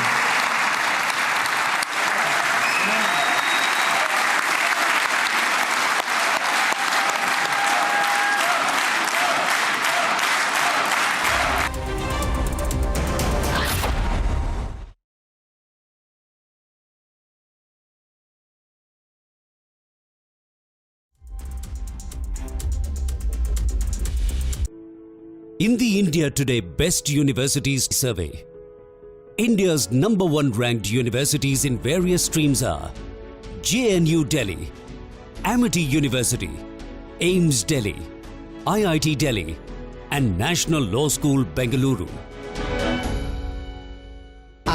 Pure suji pasta उबालो मिलाओ और खाओ 8 minute में तैयार क्या taste है सबका राजा pure masala living my best life Mindfully crafted home decor fabrics. Sansar, a decor brand. Live consciously. MDH की हल्दी मिर्ची धनिया करे कमाल ये रंग दे ये खुशबू दे ये तीखा ये कम पड़े क्या निराला MDH मसाला भारत की अपनी दुकान इंडिया सोना अपने देश का सामान इंडिया सोना इंडिया सोना इंडिया सोना थोड़े में ज्यादा स्वाद ये तो है इसकी खास बात वाओ मामा क्या स्वाद है अरे मेरे राजा सबका राजा pure masala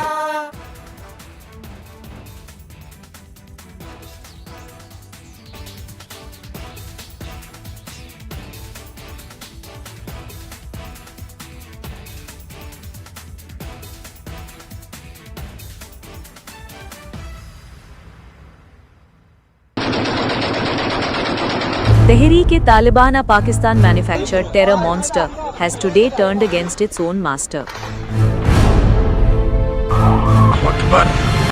On the night of 11th October 2025, the Afghan Taliban smoked several Pakistani military posts. The terror group claimed to have attacked 16 posts across multiple provinces of Pakistan under its Al-Khandaq operations. The Taliban destroyed Pak's Durand line security. The group killed 58 Pak soldiers and held 5 as captive.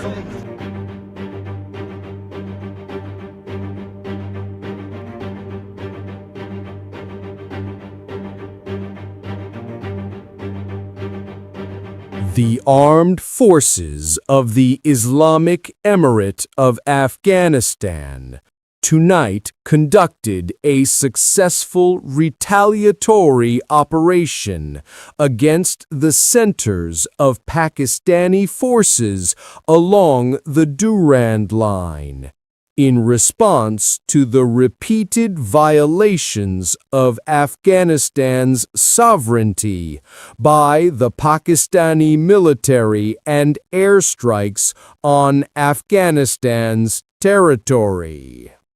The operation concluded around midnight. If the Pakistani side violates Afghanistan's sovereignty again, our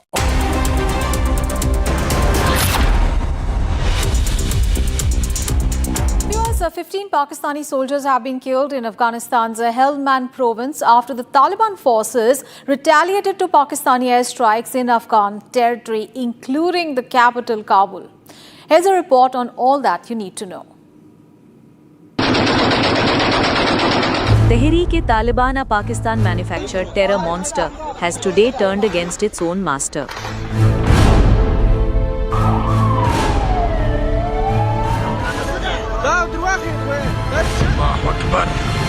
On the night of 11th October 2025, the Afghan Taliban smoked several Pakistani military posts. The terror group claimed to have attacked 16 posts across multiple provinces of Pakistan under its Al-Khandaq operations. The Taliban destroyed Pak's Durand Line security.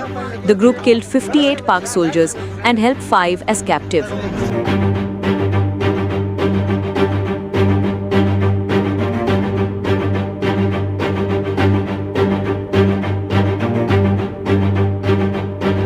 The armed forces of the Islamic Emirate of Afghanistan tonight conducted a successful retaliatory operation against the centers of Pakistani forces along the Durand Line, in response to the repeated violations of Afghanistan's sovereignty by the Pakistani military and airstrikes on Afghanistan's territory.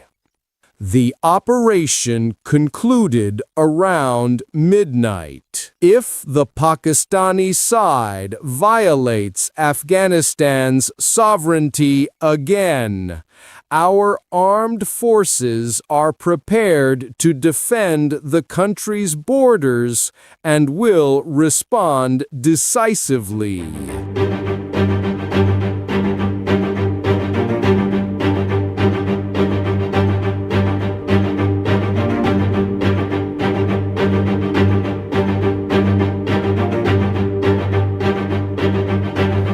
हम जैसे हिंदुस्तान के साथ अच्छा ताल्लुकात चाहता है, पाकिस्तान के साथ भी अच्छा ताल्लुकात चाहता है, लेकिन ये ताल्लुकात दोनों तरफ से हो सकता है, एक तरफ से तो नहीं हो सकता है।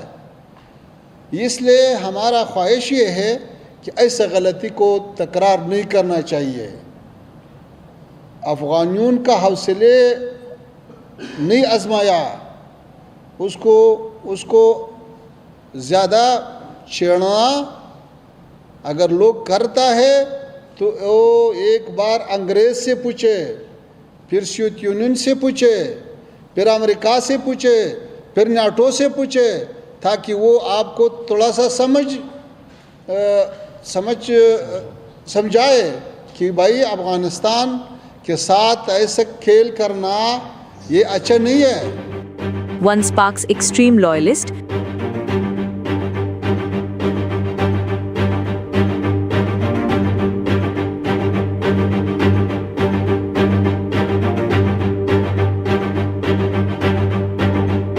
Taliban was formed back in 2007 under the leadership of Baitullah Mahsood.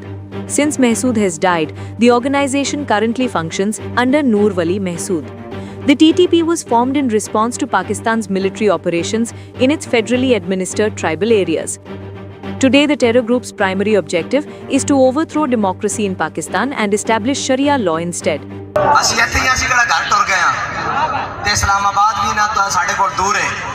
ਤੁਸੀਂ ਇੱਥੇ ਬੜੇ ਜੋਸ਼ ਜਜ਼ਬੇ ਨਾਲ ਇੱਥੇ ਬਹਿਣਾ, ਅਸੀਂ ਤੁਹਾਡੇ ਨਾਲ ਤੇ ਇਨਸ਼ਾਅੱਲਾ ਜਦੋਂ ਐਲਾਨ ਹੋਏਗਾ ਕਿ ਅਗਾ ਜਾਣਾ ਤੇ ਫਿਰ ਖੰਦਕਾਂ ਕੀ ਤੇ ਕੰਟੇਨਰ ਕੀ ਤੇ To achieve this, the group has carried out deadly attacks on Pakistan's security forces, politicians and civilians, destabilizing large parts of the country's northwest.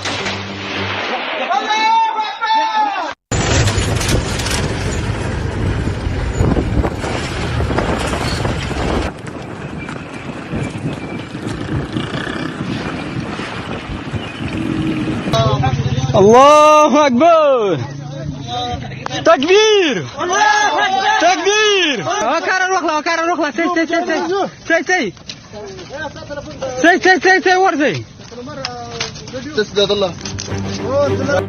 According to the UN report, TTP has increased attacks on Pakistan ever since it has returned to power in Afghanistan.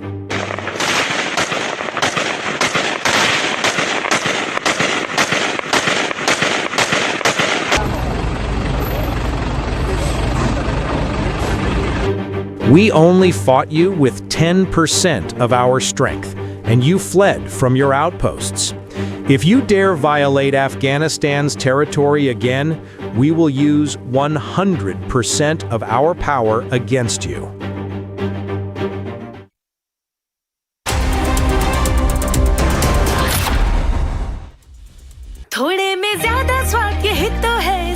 खास बात। Wow मामा क्या स्वाद है। अरे मेरे राजा, सबका राजा और मसाला। भारत की अपनी दुकान, इंडिया सोना, अपने देश का सामान, इंडिया सोना, इंडिया सोना, इंडिया सोना। ये है सीक्रेट रेसिपी MDH का जीरा सिप जल जीरा मसाला। सिप सिप जीरा सिप जीरा सिप MDH का जल जीरा जीरा सिप MDH का जल जीरा जीरा सिप। केसरिया से मन जोगी हुआ रे, दिल झूमे देखो मतवारा हुआ रे। केसरिया से मन जोगी हुआ। हर पल मनाओ केसरी त्योहार। विमल, बोलो जुबान Kesari.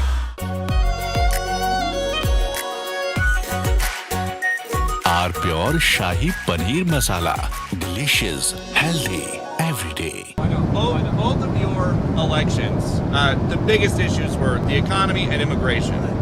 Now you're getting credit from Democrats and Republicans for this Middle East peace deal. Where does it fit? Where do you think it fits into your legacy? Well, look, I solved, this will be my 8th war that I've solved.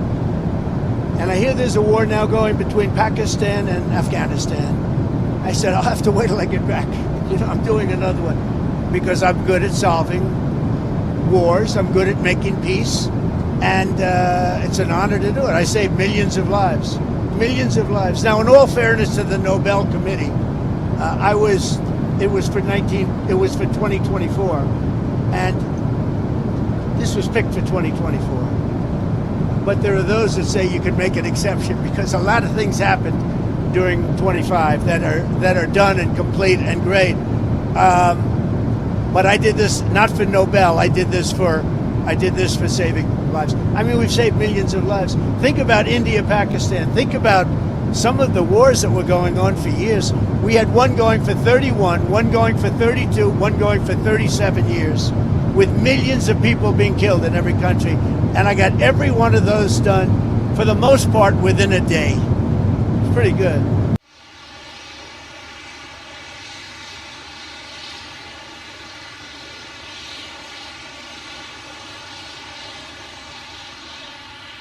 Tough savings because we are taking in hundreds of billions of dollars, not only from China, from other countries. We've become a wealthy country again, and the tariffs have given us diplomatic strength. They've given us negotiating strength. I settled a few of the wars just based on tariffs. I said, as an example, with India and with Pakistan, I said, if you guys want to fight a war and you have nuclear weapons, I'm going to put big tariffs on you both, like 100%, 150, and 200%. No, no, no, don't do that. I said, I'm putting tariffs.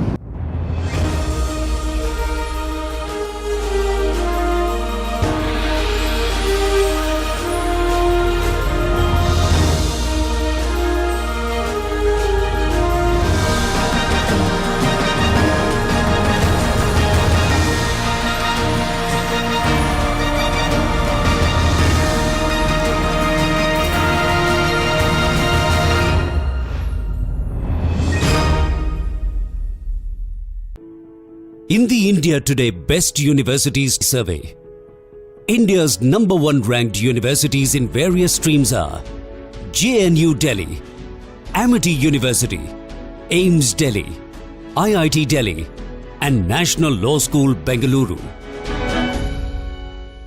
दादी के हाथों का जादू और खुशबू से महकता घर, माँ की मुस्कुराहट और खाने की सुगंध। MDH गरम मसाला, क्योंकि हर रिश्ता है स्वाद से जुड़ा। Living my best life. Mindfully crafted home decor fabrics. Sansar, a D-Decor brand. Live consciously. थोड़े में ज्यादा स्वाद, यही तो है इसकी खास बात। वाओ मामा क्या स्वाद है। अरे मेरे राजा, सबका राजा और मसाला।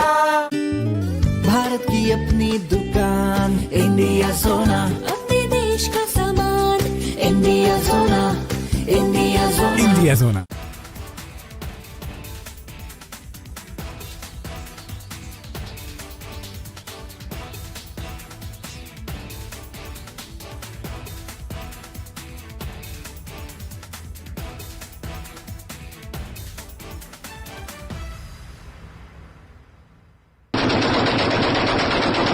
Tehreek-e-Taliban, a Pakistan-manufactured terror monster, has today turned against its own master.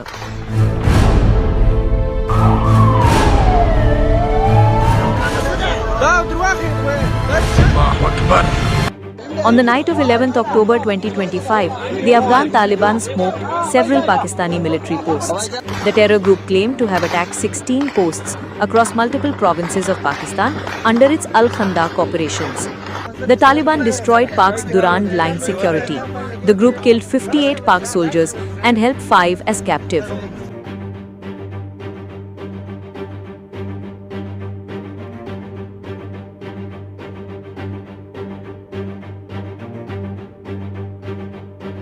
The armed forces of the Islamic Emirate of Afghanistan tonight conducted a successful retaliatory operation against the centers of Pakistani forces along the Durand Line, in response to the repeated violations of Afghanistan's sovereignty by the Pakistani military and airstrikes on Afghanistan's territory.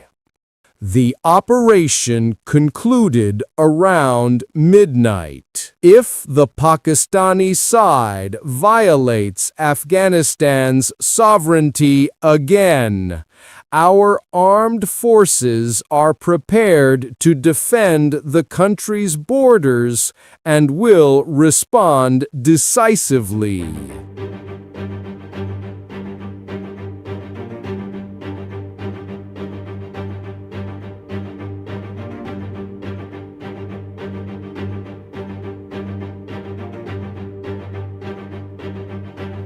हम जैसे हिंदुस्तान के साथ अच्छा ताल्लुकात चाहता है, पाकिस्तान के साथ भी अच्छा ताल्लुकात चाहता है, लेकिन ये ताल्लुकात दोनों तरफ।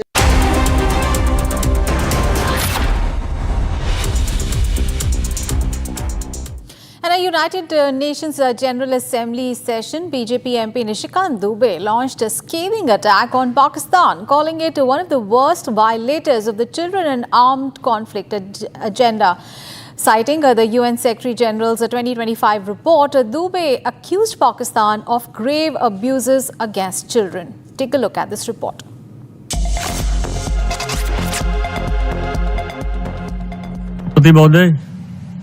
मेरा शिष्टमंडल बाल अधिकारों के विषयों पर अपनी प्रस्तुतियों के लिए जनादेश धारकों का धन्यवाद करता है, जिन्होंने भारत की महत्ता को स्वीकारा है। दूसरी ओर पड़ोसी पाकिस्तान इसके विपरीत उदाहरण प्रस्तुत करता है। यह एक ऐसा देश है जो CAC एजेंडे का सबसे गंभीर उल्लंघन करने वालों में से एक है। हम उनकी सीमाओं के भीतर बच्चों के साथ हो रहे गंभीर दुर्व्यवहारों से दुनिया का ध्यान हटाने के लिए उनके प्रयासों की कड़ी निंदा करते हैं। जैसा कि CAC पर महासचिव द्वारा 2025 में जारी रिपोर्ट और साथ साथ चल रहे सीमा पार आतंकवाद से भी स्पष्ट होता है कि अपनी सीमाओं से परे इस रिपोर्ट में पाकिस्तान द्वारा स्कूलों, विशेषकर बालिका विद्यालयों में स्वास्थ्य कर्मियों पर किए हमलों का विस्तृत ब्यौरा प्रस्तुत किया गया है और अफगानिस्तान सीमा की उन घटनाओं के बारे में बताया गया है जहां पाकिस्तान द्वारा सीमा पार से की गई गोलीबारी और हवाई हमले सीधे तौर पर अफगान बच्चों की हत्या और अपहंगता के लिए जिम्मेदार हैं।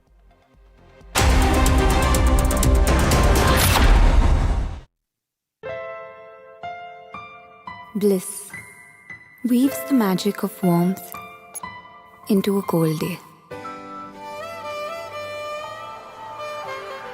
Experience bliss in all its forms with Hindwear. Hindwear, designed for bliss. थोड़े में ज्यादा स्वाद यही तो है इसकी खास बात। वाओ मामा क्या स्वाद है। अरे मेरे राजा राजा और मसाला। भारत की अपनी दुकान इंडिया सोना, अपने देश का सामान इंडिया सोना, इंडिया सोना, इंडिया सोना। केसरिया से मन जोगी हुआ रे, दिल झूमे देखो मतवारा हुआ रे। केसरिया से मन जोगी हुआ। हर पल मनाओ केसरी त्योहार। विमल बोलो जुबान केसरी। MDH की देगी मीरज। देगी मिर्च का तड़का, अंग अंग फड़का। MDH की देगी मिर्च. Both of your elections, the biggest issues were the economy and immigration. Now you're getting credit from Democrats and Republicans for this Middle East peace deal. Where does it fit? Where do you think it fits into your legacy? Well, look, I solved, this will be my 8th war that I've solved. And I hear there's a war now going between Pakistan and Afghanistan. I said, I'll have to wait till I get back. I'm doing another one because I'm good at solving wars. I'm good at making peace. And it's an honor to do it. I saved millions of lives. Millions of lives. Now, in all fairness to the Nobel Committee, it was for 2024. And this was picked for 2024. But there are those that say you can make an exception because a lot of things happened during 25 that are done and complete and great. But I did this not for Nobel. I did this for saving lives. I mean, we've saved millions of lives. Think about India, Pakistan. Think about some of the wars that were going on for years. We had one going for 31, one going for 32, one going for 37 years, with millions of people being killed in every country. And I got every one of those done, for the most part, within a day. It's pretty good.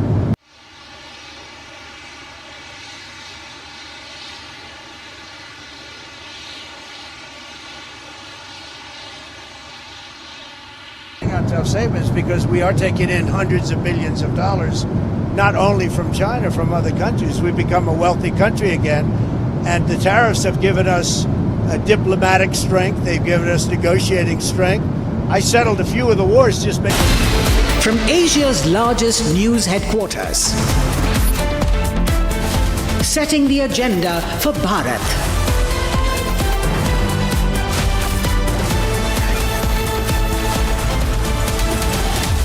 You're watching Republic.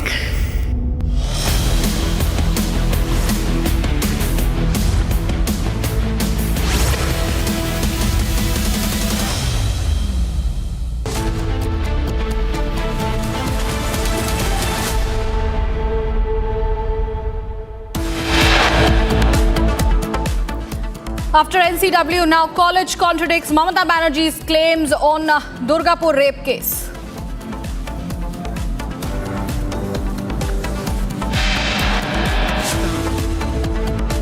Had nominated President Donald Trump for Nobel Peace Prize. After Netanyahu, Pak Shehbaz Sharif backs Trump for Nobel Peace.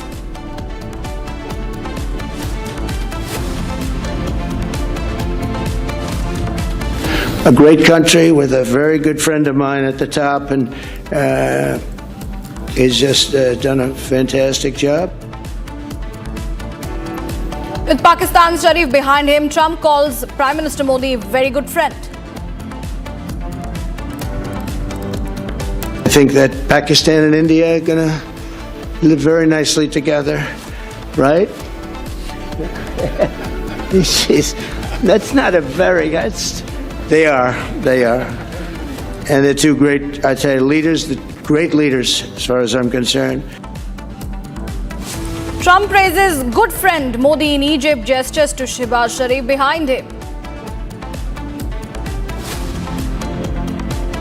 Two terrorists killed in gunfight with security forces along the LOC in Jammu and Kashmir's Kupwara.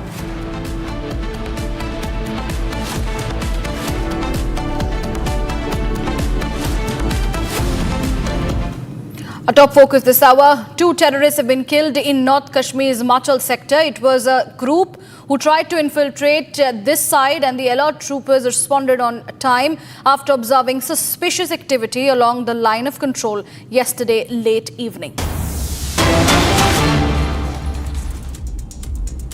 Breaking news coming in, two terrorists have been killed in North Kashmir's Himachal sector. It was a group that had tried to infiltrate towards this side of the border, and the alert troops had responded on time after observing the suspicious activity along the line of control, and this happened late in evening yesterday. The infiltration bid continues to be countered strictly by the alert troops on the borders, And this time what we're given to understand that it is a big win for the forces as 2 terrorists have been neutralized in North Kashmir's Machal sector. The group had tried to infiltrate, and the troopers who were alert at that area had responded on time. Zeenat is joining me for more details. Zeenat, what do we have as far as this information is concerned with the 2 terrorists being killed at this point who had in fact tried to infiltrate?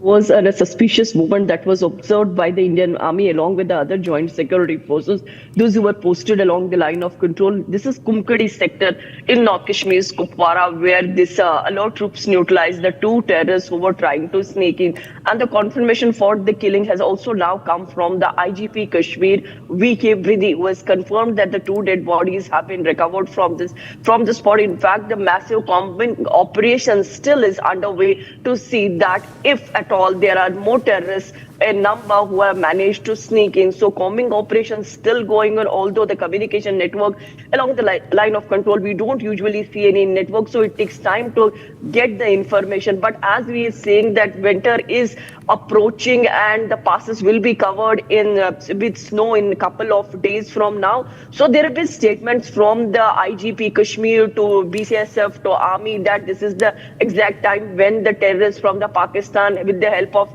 Pakistani army, try to sneak in so that they are able to sustain their base here in the Kashmir Valley. But we are seeing the modern gadgets, the thermal images, and the deployment in huge number that has usually helped these security forces to track the moment whenever a person tries to sneak in, or even if they try to push ammunition inside the Indian territory. So yesterday evening there was a firefight, the gunshots that were heard in the Kumkadi sector in North Kashmir's Kupwara, which is around 200 kilometers from the Srinagar. This is the forest area, the forward belt of line of control where this incident had taken place. The 2 dead bodies have been recovered by the joint forces yesterday evening only, but because of the night, because of the darkness, it was suspended. But again, with the first rays of the sun, the operation was launched. As of now, we say that the 2 dead bodies have been recovered from the Kupwara, the Kumkadi sector in North Kashmir, where the 2 dead bodies have been recovered by the joint forces. Meanwhile, the combing operations are going on. In fact, the drones and other surveillance devices have also been pressed into the service to check the entire area. The entire area is under the radar of the security forces, and Pakistan trying the best to push the infiltrators to destabilize the Kashmir with its armed people. But we are seeing that whenever they try to do any such movement, they have been neutralized by the joint forces there. We have seen in this year, if we take the account of the encounters that had taken place, be it the LC close to Kupwara, or we talk about the Baramulla's Puri, multiple operations were launched, multiple bids were foiled, infiltration bids were foiled, arms were recovered, the terrorists were neutralized in all these bids, because this is the high time when the terrorists try to push in. But we confirm, in fact, the IGP Kashmir has confirmed that the 2 dead bodies have been recovered along the line of control in North Kashmir's Kupwara. The arms and ammunition have been recovered. We expect that in a day, in this once the operations are over, we get to know more about the details of the terrorists, who were they, whether they were carrying any identification, were they carrying the arms and ammunition,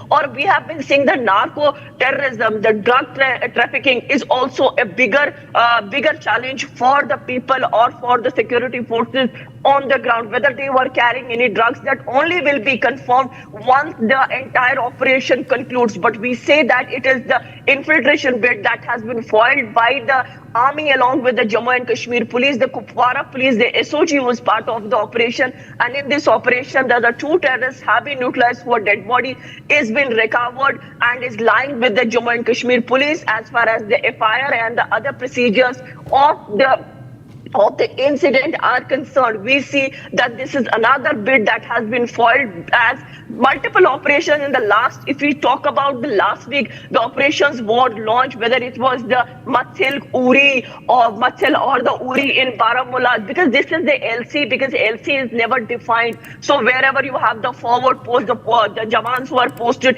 they keep an eye on if at all there is any suspicious movement, they get alerted that there is a particular drill, the SOP that is followed usually by the security forces to see that the threat is neutralized. In fact, the warning shots were also being heard along the line of control, but we've been seeing an exchange of fire, and in this exchange of fire, the two terrorists as of now have been neutralized in Kumkadi sector of North Kashmir's Kupwara.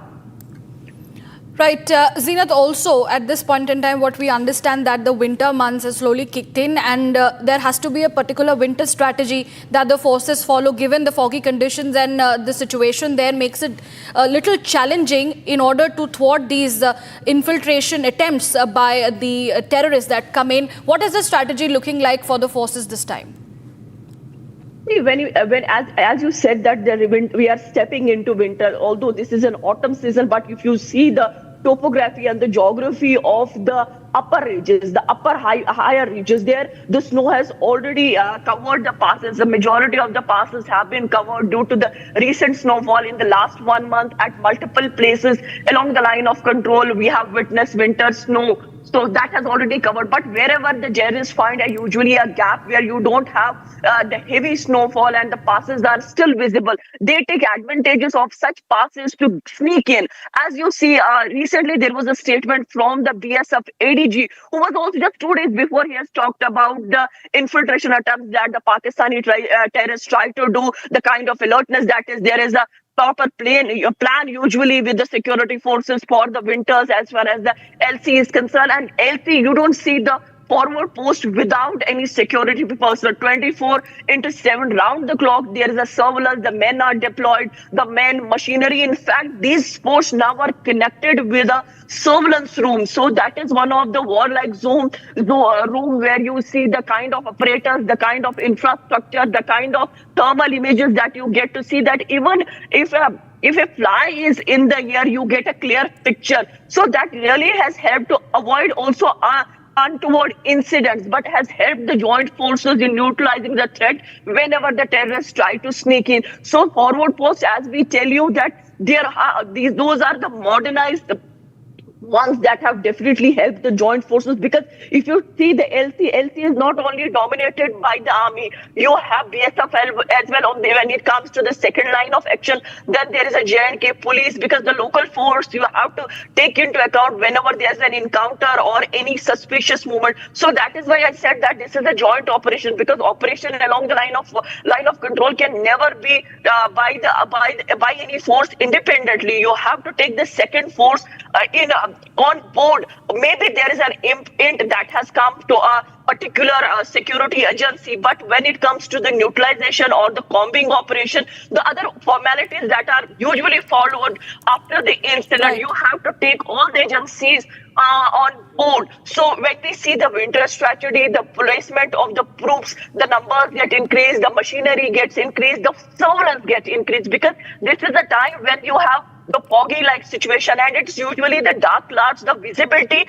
turns very less. So winters, you don't get that edge to see the things very clearly. So dependencies on the machinery, and the people have to be real. They have to put their eyes and ears on the ground when you are dealing with the situation along the line of control. So the turbulence definitely has increased with the number of modern gadgets. And LC is a place where the temperatures are usually in minus. So maintain the temperatures there, the cold climatic conditions that the soldiers have to fight. This is also taken into consideration when the deployment is done. So this is all the result of the deployment and the alertness on the ground that we see now, that the two terrorists were neutralized along the line of control. This is the Kumkadi sector, as I said, and this is Kupwara, North Kashmir's frontier, Kupwara, the border district, the border where this infiltration bid was foiled, and the two terrorists have been, their dead bodies have been recovered.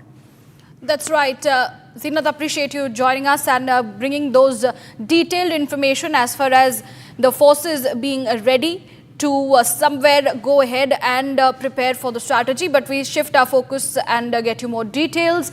US President Donald Trump attended the Gaza Peace Summit in Sharm El-Sheikh and Egypt, where he signed a landmark deal aimed at achieving regional stability. The summit, co-chaired by Trump and Egyptian President, brought together leaders from over 20 countries, including French President and the UN Secretary General.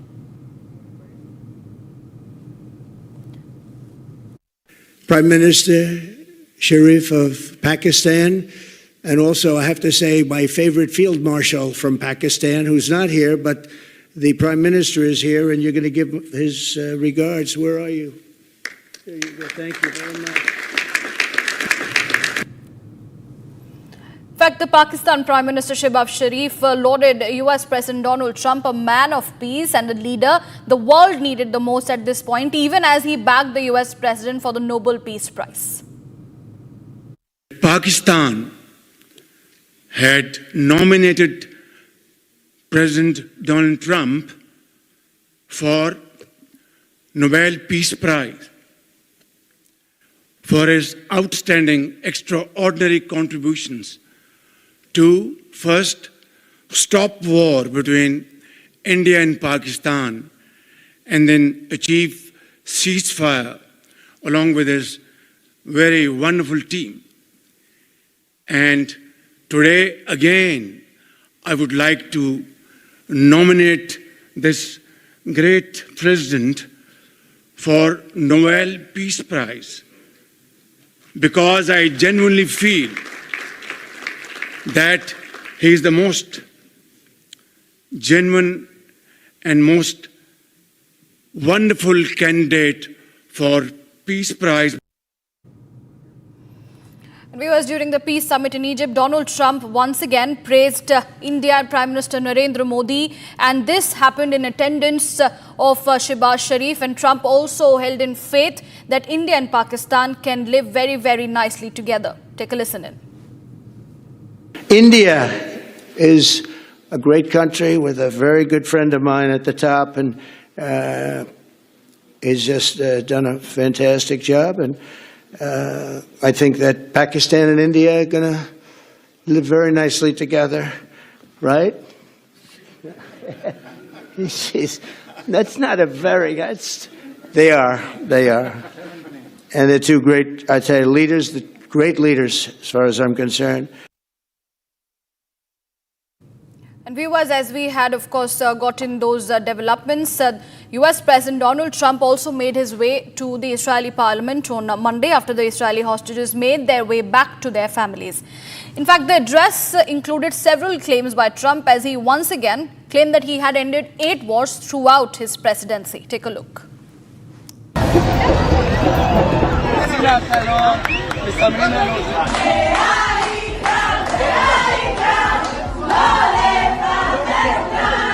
As Israeli hostages reunited with their families, US President Donald Trump, widely regarded as the architect of the peace deal which made these reunions possible, made his way to Jerusalem to address the Israeli parliament.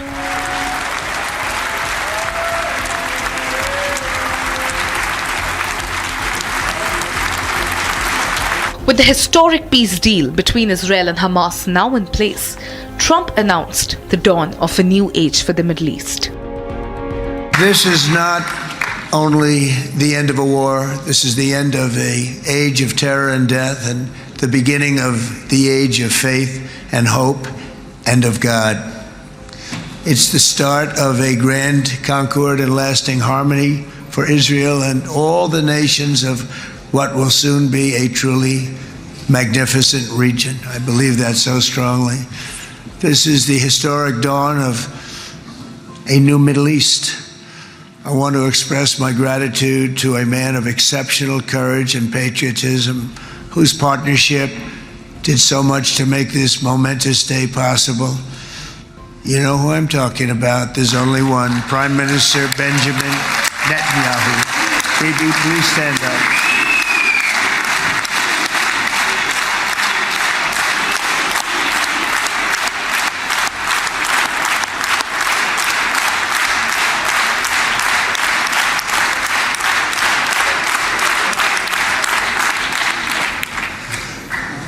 he is not easy, I want to tell you. He's not the easiest guy to deal with. But that's what makes him great. That's what makes him great.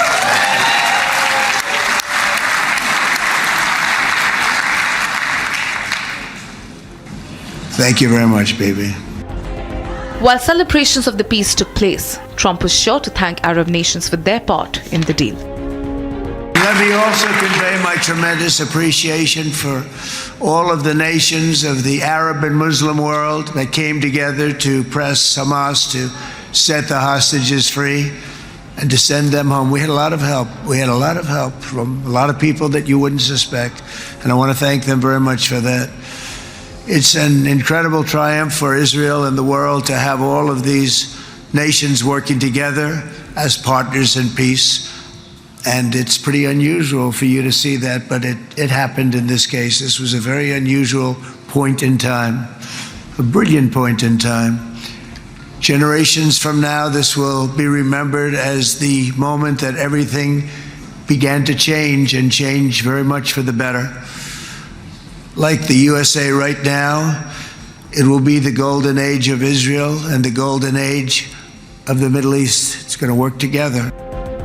As soon as the opportunity presented itself, Trump was also keen to talk about his ability to end wars, saying that he would now be adding the conflict between Israel and Hamas in his claims.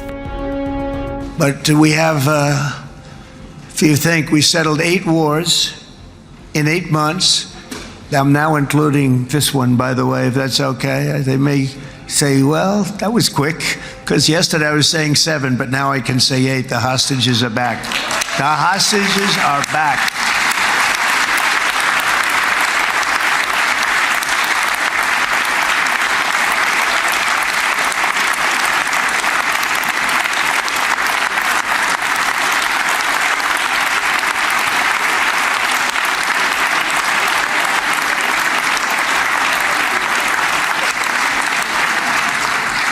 It is a good feeling. Isn't that nice to say? You know, I just said the hostage, first time I said the hostages are back. It feels so good to say it.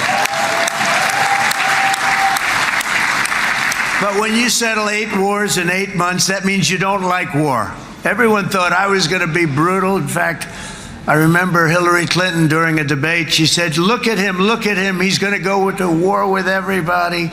And actually, she said, he's got a personality that's all about war. No, and my personality actually is all about stopping wars, and it seems to work. It seems to work. It was not all smooth sailing for the US president, however, as his speech at the parliament was disrupted by 2 members of the Knesset, protesting his refusal to recognize Palestine.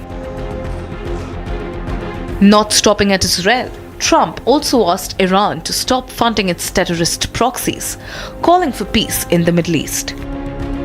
There's nothing that would do more good for this part of the world than for Iran's leaders to renounce terror, stop threatening their neighbors, quit funding their militant proxies, and finally recognize Israel's right to existence. They have to do that. They have to do that. And to Iran, and as you know, this is not said out of weakness. There's no weakness. But I'm going to say this, that we are ready when you are, and it will be the best decision that Iran has ever made. And it's going to happen. It's going to happen. And they're good people. I know a lot of Iranians in the United States. They're good people, smart, hardworking people. They don't want to see what's happened to their country. Trump was at the receiving end of great praise by almost the entire Israeli parliament. And with this, his self-appointed title of a war ender shall only get more entrenched in his own mind.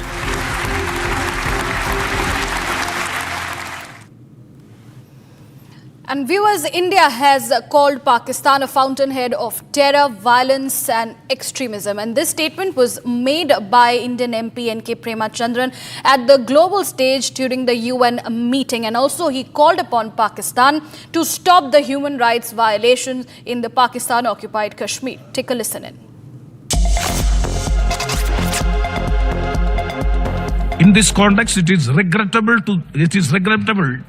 that Pakistan continues to abuse this August forum by peddling lies and falsehoods about the Indian Union territory of Jammu and Kashmir. It is ironic that a country which is infamous across the globe for using terrorism as an instrument of state policy has attempted to cast aspersions on the world's largest democracy. Pakistan is the fountainhead of terror, violence, bigotry, intolerance and extremism. As recently as April this year, terrorists trained and sponsored by Pakistan murdered 26 innocent civilians in Pahalgam in Jammu and Kashmir. We call upon Pakistan to stop the grave and ongoing human rights violation in the areas illegally occupied by it, where the population is in open revolt against Pakistan's military occupation, repression, brutality and illegal exploitation of resources. In the last few weeks alone, the occupying Pakistani forces and their proxies have killed many innocent civilians who were agitating for their basic rights and freedoms. A country like Pakistan, with an established record of military dictatorships, sham elections, incarceration of popular elected leaders, religious extremism, and state-sponsored terrorism, should in future refrain from preaching homilies at this platform. Jammu and Kashmir is and will always remain an integral and inalienable part of India. Mr. Chair, in my closing remarks, India reiterates its firm belief that pursuing a pragmatic approach towards decolonization would lead to fulfillment of legitimate wishes of the people of non-self-governing territories.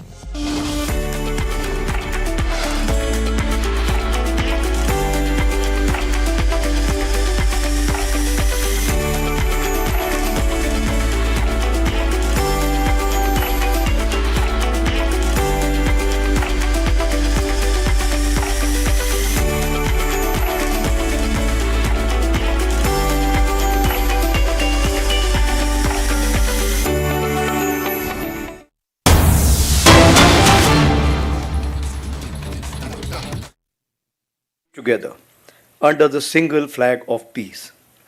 Today, this conference builds on that same spirit as we welcome the leadership of 32 troop contributing nations who together provide nearly different nations, cultures and languages came together under the single flag of peace.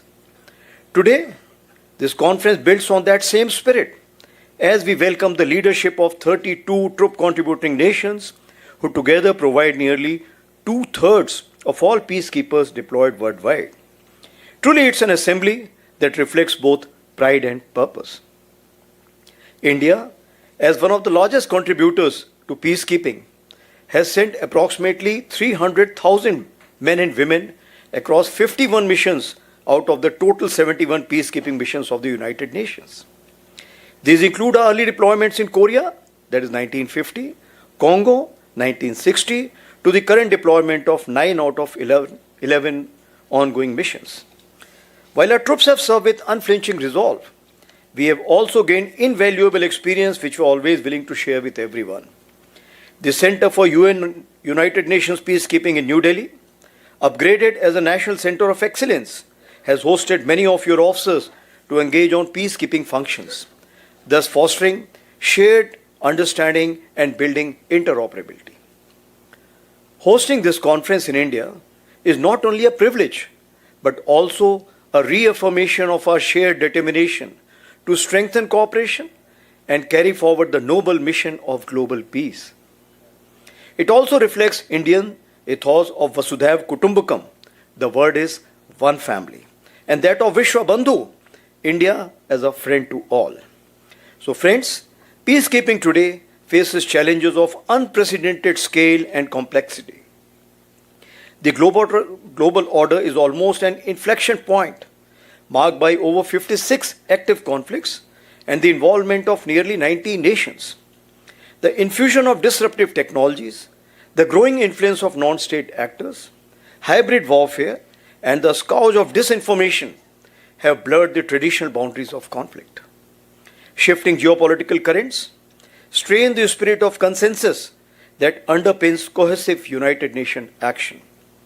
Such realities demand more resilient, swift, and unified responses that only peacekeepers working together can deliver. A peacekeeper, apart from being a security provider, is a diplomat, a technology enthusiast, a nation builder in far-flung areas, and also maybe the only media for flow of information in conflict zones. Coming up on the other side, viewers, the Indian Army's big conclave of the UNTCC is happening, and we will be bringing back more details. Stay tuned. We come right back after the short break.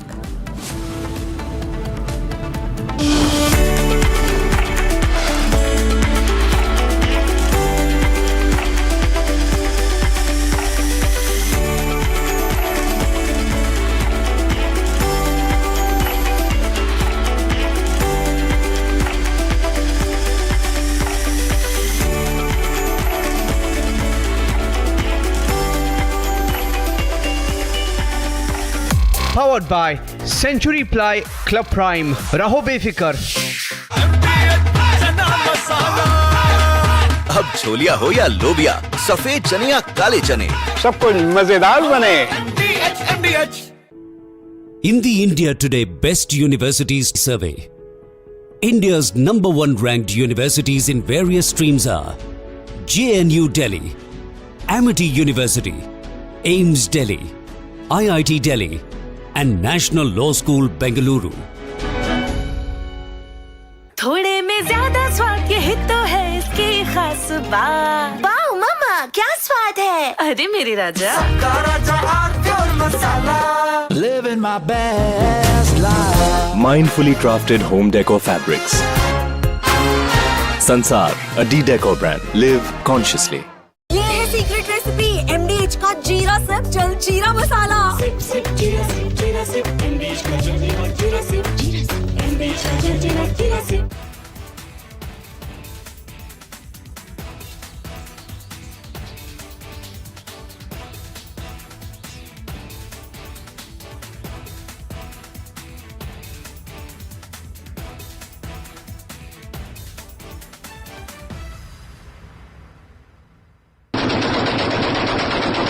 Tehreek-e-Taliban, a Pakistan-manufactured terror monster, has today turned against its own master.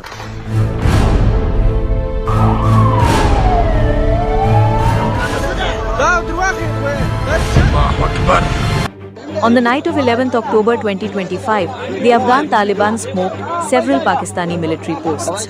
The terror group claimed to have attacked 16 posts across multiple provinces of Pakistan under its Al-Khandaq operations. The Taliban destroyed Pak's Durand line security. The group killed 58 Pak soldiers and held 5 as captive.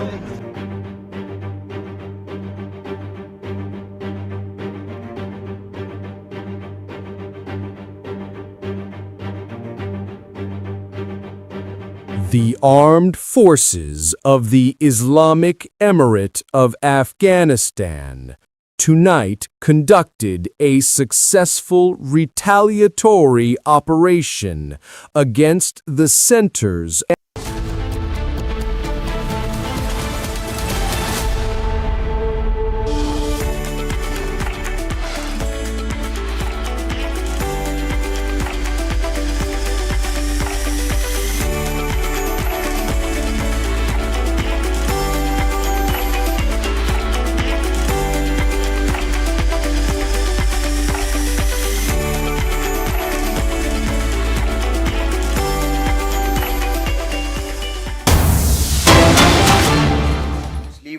lasting imprint on humanity.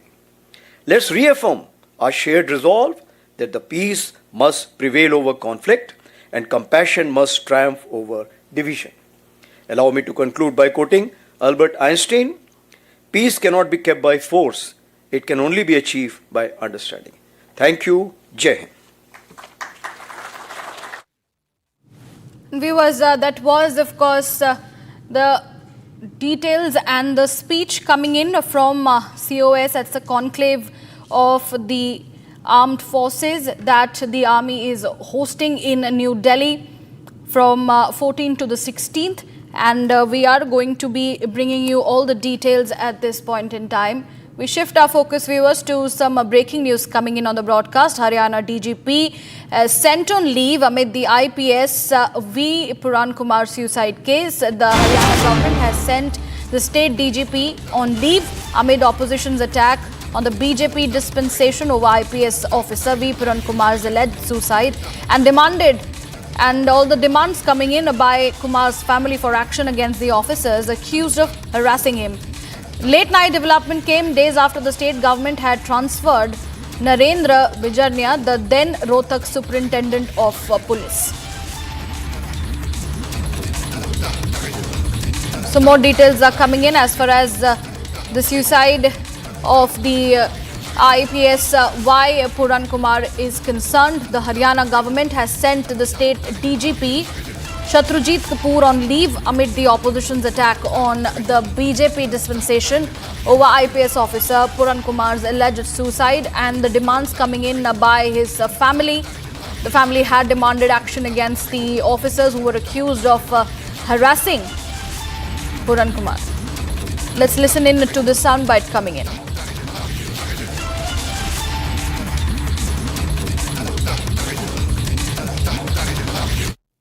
CM साहब ने कहा सी बड़ा serious बड़ा ये चिंता की गल आ वो अपना टूर भी बड़ा शॉर्ट एकदम करके उन्होंने नाल ही गए कोई IAS ते अज उन्होंने कहा भी होर बड़ी गंभीरता नाल कुछ फैसले आ जिहड़े वो अज ले जाणगे इन्नी गल साडी जरूर उन्होंने नाल होई है असीं भी सारिਆਂ ने चिंता प्रगटाई साडे प्रधान उन्होंने चिंता प्रगटाई ते उन्होंने गल किया भी अज जिहड़ा है उहदे उत्ते कई सीरियस जिहड़ियां गलबात वो चल रही है ते अज उहदे विच कोई ना कोई रिजल्ट आ जिहड़ा वो निकलेगा। वरिष्ठ पद पे एक ऐसे होनहार IPS अधिकारी को ऐसा कदम उठाना पड़ा हो तो आप अंदाजा लगा सकते हैं कि क्या चल रहा था। और उसके बाद क्योंकि न्याय में विलंब हुआ, उसके विलंब के बाद उनकी धर्मपत्नी जो स्वयं एक वरिष्ठ IAS अधिकारी हैं हरियाणा कैडर में, उन्होंने पुलिस में कंप्लेंट दी, चंडीगढ़ पुलिस में, जिस कंप्लेंट में जातिगत उत्पीड़न के आरोप लगे और आरोपियों में जो कानून व्यवस्था के मुख्य संरक्षक हैं, पुलिस के वरिष्ठतम अधिकारी हैं, उनका नाम उस कंप्लेंट में आया। देश ये न्याय चाहता है और न्याय तब होगा जब निष्पक्ष जांच होगी और दोषियों को कड़ी से कड़ी सजा मिलेगी। And viewers, let me go across to my colleague Lalit joining us for more details. Lalit, what do we have as for the latest development coming in? Because the Haryana DGP has been sent on leave amid the IPS Puran Kumar's suicide case. What is next expected in this matter? It's been the 8th day of the IPS Y. Puran suicide, abatement of suicide, and in the past 8 days, if you talk about, the family has not given the consent for the post-mortem, and till now what they are demanding that until the DGP of Haryana Shatrujit Kapoor and SP Rohtak Narendra Vijarnya is not being suspended and terminated and not being arrested, till then they will not give any sort of consent for the post-mortem. Apart from that, if you talk about today, big political activities could be seen as the leader of opposition Rahul Gandhi would be coming and reaching their residence at around 10:15 a.m. and would offer the condolence. Apart from that, the Union Minister Chirag Paswan will also be reaching at their place by 10:15. So right now the Chandigarh police, the Haryana government is trying to pursue and trying to convince the family to give the consent for the post-mortem so that the next course of investigation could be proceeded. But the family is very much adamant by the fact that until the DGP and the SP are not being suspended and are not being arrested, while in the FIR their names is not being introduced as the main accused, till then their protest would remain as the same. Apart from that, the 31-member committee which has been formed in this case by the family, they have also given an ultimatum of forfeit, which would also end in the evening. So there has been a lot of pressure, especially on the Haryana government, as from the past 8 days, number of delegation, number of the cabinet ministers and union ministers have reached their place. Bureaucratic officers have reached their place, but till now, no conclusion, the debt has not been handed. So, in this whole case, from the past 8 days, there has been a lot of hiccups, but the family is very much adamant by the fact that until the DGP and the SP is not being terminated and arrested, in the FIR, the stringent ST Act is not being invoked. Till then, their protest would continue the same as it is being continuing from the past 8 days. Back to the studio. Lalit, stay on with us as we listen into what exactly the family is saying. Amit Ratan, who is the brother of Amneet P. Kumar, alleges that the body was taken to the PGI against the family wishes. The family has said that the cremation will not be done until a fair probe is conducted. हमारे बिना पूछे इन्होंने body shift की है, ठीक है। हमारे साथ धक्का हो रहा है, एक डीजीपी लेवल का बंदा मर गया, ठीक है। 5 दिन हो गए हमें इंसाफ नहीं मिला। आप लोग हमारे साथ रहना। हमारे बिना पूछे इन्होंने बॉडी शिफ्ट की है, ठीक है। हमारे साथ धक्का हो रहा है, एक डीजीपी लेवल का बंदा मर गया, ठीक है। 5 दिन हो गए हमें इंसाफ नहीं मिला। आप लोग हमारे साथ रहना। DGP Vaipuran suicide case, it has been 5 days, but still the family has not given the consent to do the post-mortem and to do the cremation. From the past 5 days, the dead body of ADGP Vaipuran Singh is being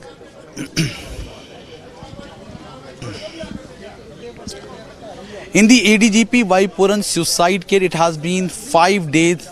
Till now, the body of the deceased ADGP has not been cremated and the family has not given any sort of consent for doing the post-mortem. There are allegations from the family side and from the Congress leaders that without the consent of the family, the dead body of the deceased ADGP Vaipuran Singh was being shifted from Sector 16 Government Hospital to PGI. Clear cut, there are allegations from the family side that until the FIR is not being registered against the DGP Haryana Shatrujit Singh Kapoor and the SP Rohtak Narinder Birjania, till then the post-mortem and the cremation of the ADGP will not be done. Apart from that, if we talk about in the 9 pages suicide note, there are allegations that the ADGP was humiliated on the casteist remarks, and due to which on 7th October, on the fateful day, this whole incident triggered in which he committed suicide. Apart from that, if we talk about, there are allegations from the family side that the FIR which has been registered, in which the names of 14 IAS and IPS officers have been mentioned, it seems to be done diluted as the main allegations on the people, that is the DGP and SP Rohtak, has not been mentioned in the FIR. Lalit continues to join me. Lalit, as we were listening in to that soundbite of the family as well, they are very much in pain and anguish as well. And they have clearly mentioned that the cremation will not be done until a fair probe is conducted. What are we expecting next as far as the family is concerned in this case?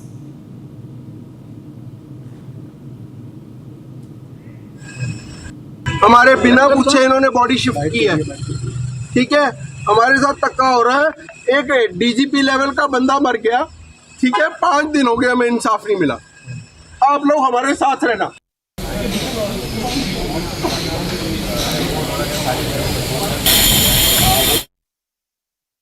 The body remains in the PGI where until a fair probe is not being done, the protest of the family would remain the same. Right now, what we are also learning from a reliable source is that late night there is a development that the DGP Haryana Shatrujit Singh Kapoor has been sent on leave, while Narendra Birjania, the SP Rohtak, has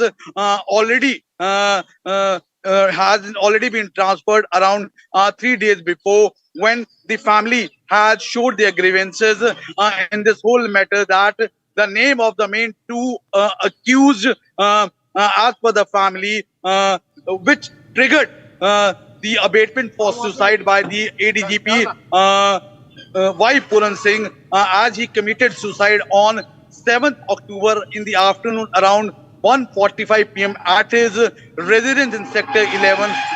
The main cause were the DGP Haryana Shatrujit Kapoor and the SP Rohtak Narendra Birjania. So there has been a lot of hiccups. The Chandigarh police and the Haryana government is trying to convince the family that a fair probe and investigation would be done, as per the last suicide note which has been recovered near the dead body on 7th October. As per that, the FIR has been registered against all the persons whose names have been mentioned in the final note, that is the suicide note. So there has been names of 14 IS and IPS officers, and what family is demanding that the two main accused, what triggered ADGP Y Puran Singh to commit suicide, as he was being humiliated on the caste basis, that was the DGP Haryana Shatrujit Kapoor and SP Rohtak Narendra Birjania. So ADGP Y Puran's wife, who is also an IS, Avneet P. Kaur, has clearly stated and have given a complaint regarding this to the Chandigarh DGP as well as to the Haryana government, that a fair probe needs to be done in this whole matter, and the main two accused, DGP Haryana Shatrujit Kapoor and SP Rohtak Narendra Birjania, should be suspended and terminated and arrested. Back to the studio. Right, so Lalit, appreciate you joining us with those details.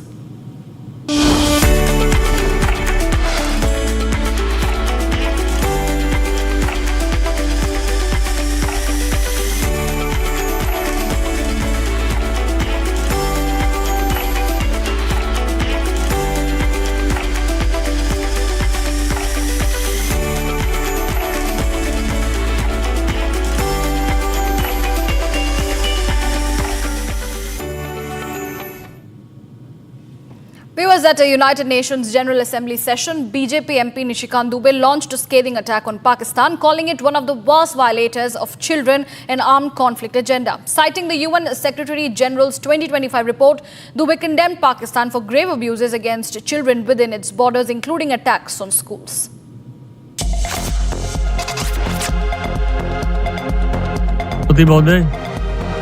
मेरा शिष्टमंडल बाल अधिकारों के विषयों पर अपनी प्रस्तुतियों के लिए जनादेश धारकों का धन्यवाद करता है, जिन्होंने भारत की महत्ता को स्वीकारा है। दूसरी ओर पड़ोसी पाकिस्तान इसके विपरीत उदाहरण प्रस्तुत करता है।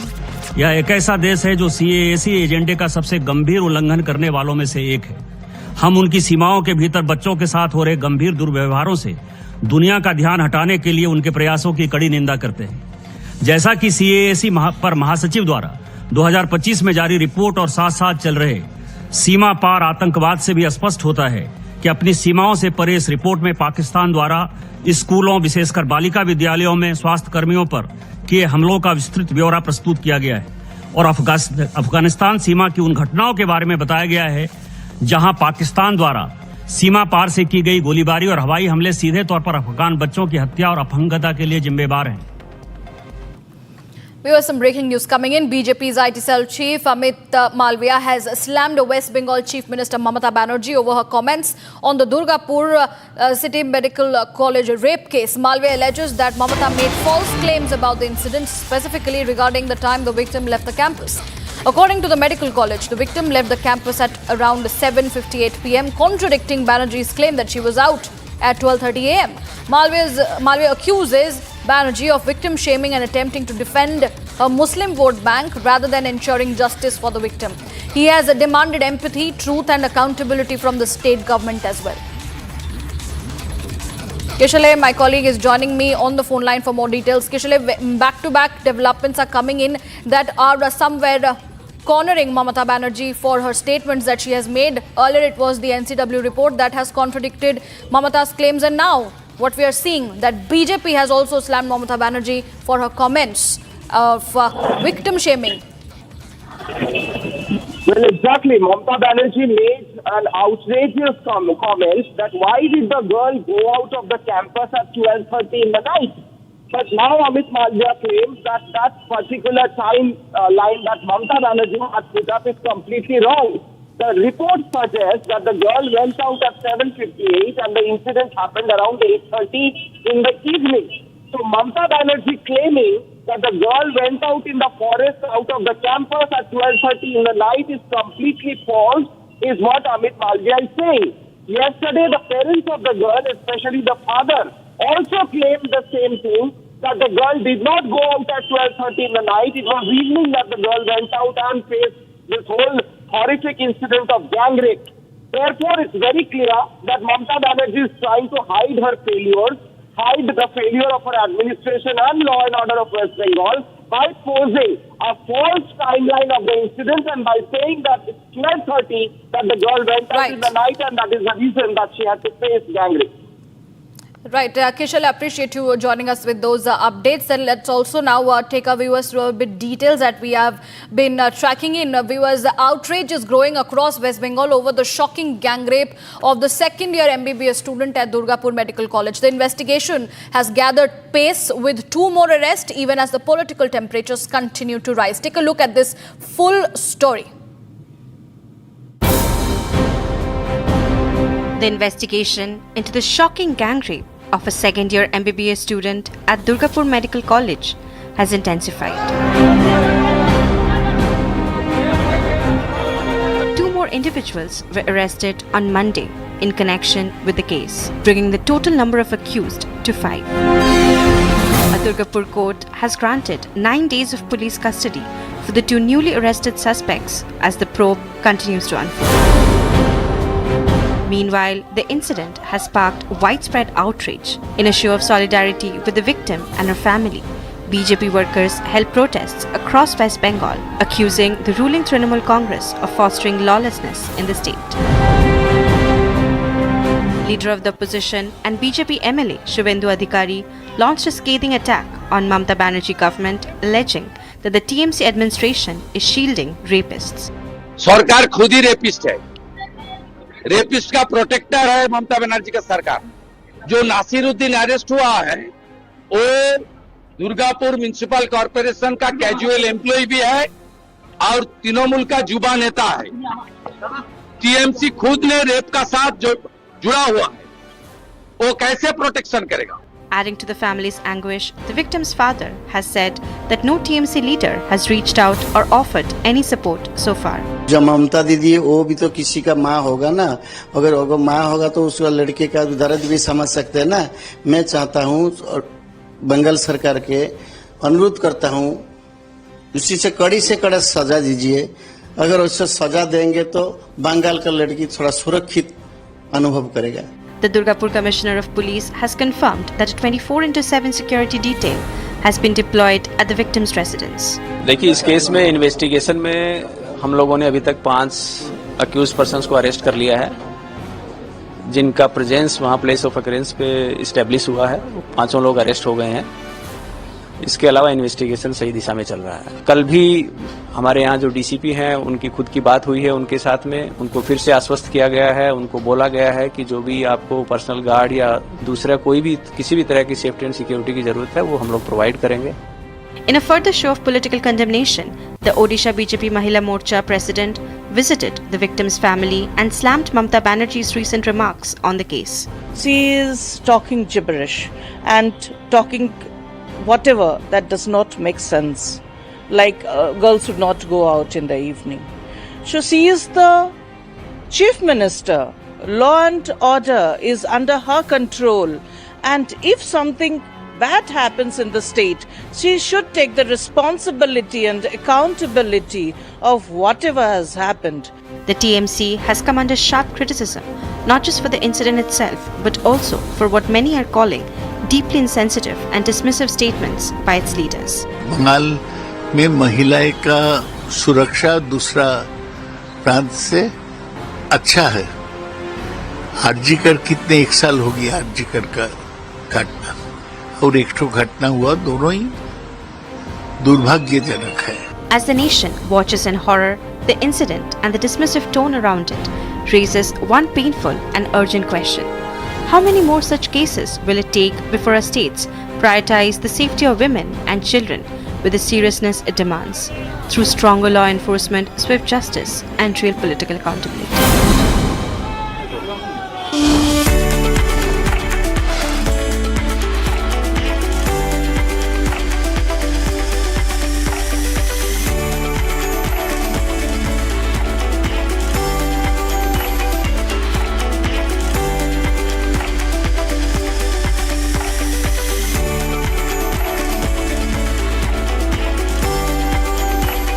बाउल दही में 4 चम्मच MDH चटनी पुदीना मसाला डाला, स्टर करो, पुदीना चटनी तैयार। MDH चटनी पुदीना मसाला। इसको घर पे लगाओगे तो शादी का तो पता नहीं, पर घर पक्का नहीं टूटेगा। रुंगटा नहीं तो घर स्ट्रॉन्ग नहीं। रुंगटा स्टील TMT बार एकदम सॉलिड। पहाड़ों में एक हाइकिंग स्टिक भी बन सकती है। थोड़े में ज्यादा स्वाद, यही तो है इसकी खास बात। वाओ मामा क्या स्वाद है, अरे मेरे राजा। Living my best life. Mindfully crafted home decor fabrics. Sansar, a decor brand. Live consciously. दादी के हाथों का जादू और खुशबू से महकता घर, माँ की मुस्कुराहट और खाने की सुगंध। MDH गरम मसाला, क्योंकि हर रिश्ता है स्वाद से जुड़ा। Both of your elections, the biggest issues were the economy and immigration. Now you're getting credit from Democrats and Republicans for this Middle East peace deal. Where does it fit? Where do you think it fits into your legacy? Well, look, I solved, this will be my 8th war that I've solved. And I hear there's a war now going between Pakistan and Afghanistan. I said, I'll have to wait till I get back. You know, I'm doing another one because I'm good at solving wars. I'm good at making peace. And it's an honor to do it. I saved millions of lives. Millions of lives. Now, in all fairness to the Nobel Committee, it was for 2024. And this was picked for 2024. But there are those that say you could make an exception because a lot of things happened during 25 that are done and complete and great.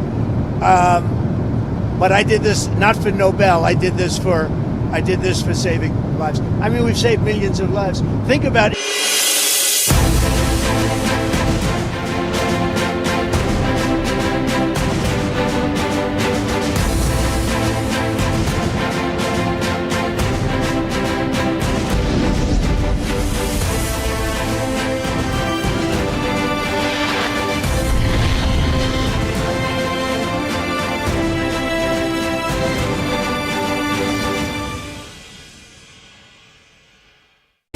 Pure suji pasta उबालो, मिलाओ और खाओ, 8 minute में तैयार। क्या taste है, सबका राजा hardware masala. Bliss. It dances on your skin like first rain. Experience bliss in all its forms with Hindware.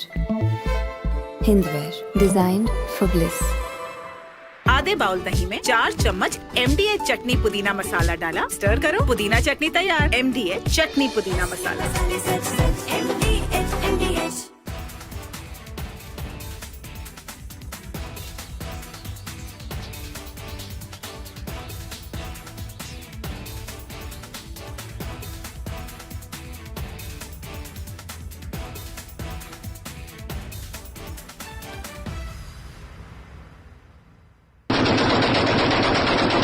Tehreek-e-Taliban, a Pakistan-manufactured terror monster, has today turned against its own master.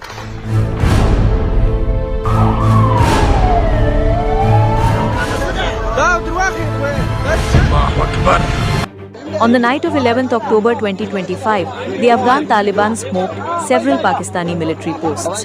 The terror group claimed to have attacked 16 posts across multiple provinces of Pakistan under its Al-Khandaq operations.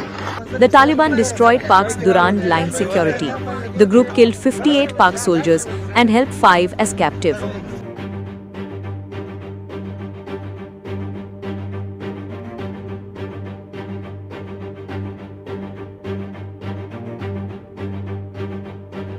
The armed forces of the Islamic Emirate of Afghanistan tonight conducted a successful retaliatory operation against the centers of Pakistani forces along the Durand Line, in response to the repeated violations of Afghanistan's sovereignty by the Pakistani military and airstrikes on Afghanistan's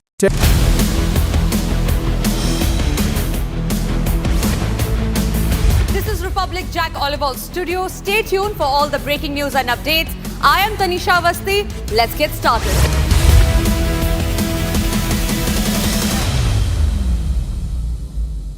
Powered by Century Ply Club Prime. Raho befikar. अब छोलिया हो या लोबिया, सफेद चने या काले चने, सब कुछ मजेदार बने। Living my best life. Mindfully crafted home decor fabrics. Sansar, a decor brand. Live consciously.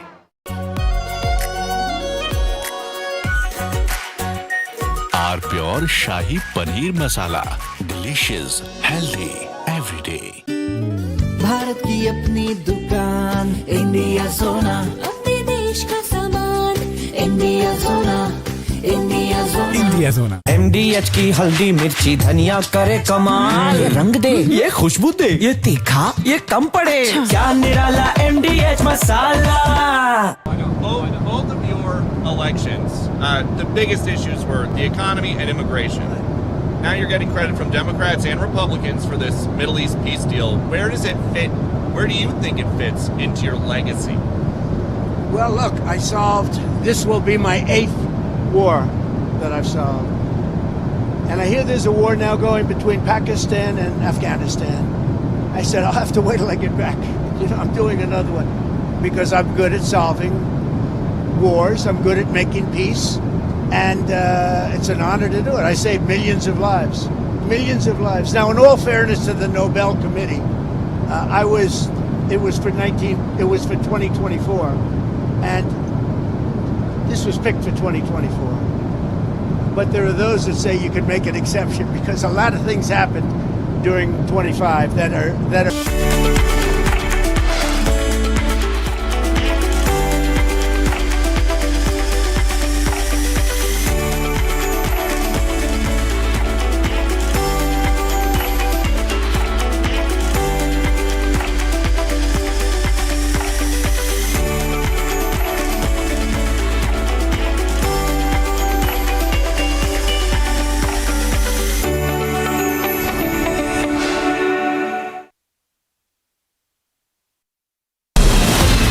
From Asia's largest news headquarters,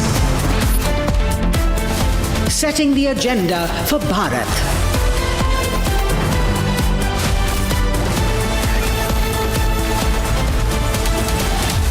You're watching Republic.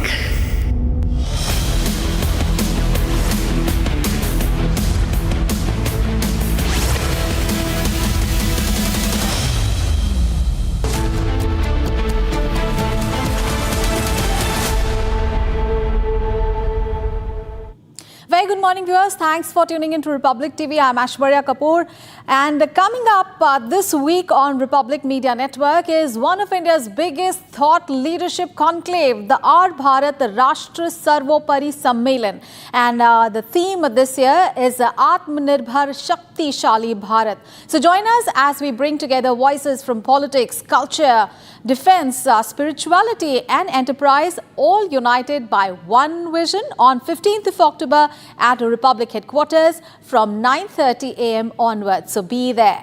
And viewers, now let's take a look at the big stories that we are tracking for you. Here are the headlines. My proudest moments in uniform. That experience taught me the enduring strength of solidarity, where different nations, cultures and languages came together.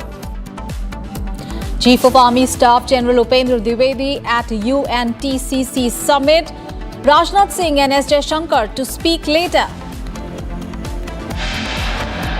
Haryana top cop Shatrujit Kapoor sent on leave amid IPS officer's suicide row.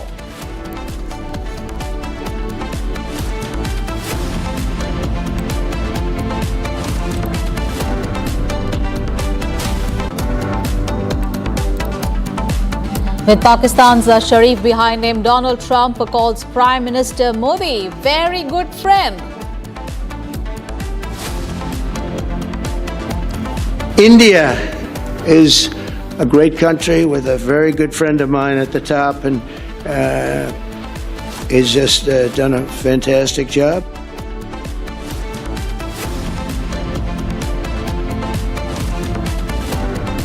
With Pakistan Sharif behind him, Donald Trump calls Prime Minister Modi very good friend. I think that Pakistan and India are going to live very nicely together, right? That's not a very, they are. And they're two great, I tell you, leaders, great leaders as far as I'm concerned. Trump praises good friend Modi in Egypt, gestures to Shehbaz Sharif behind him.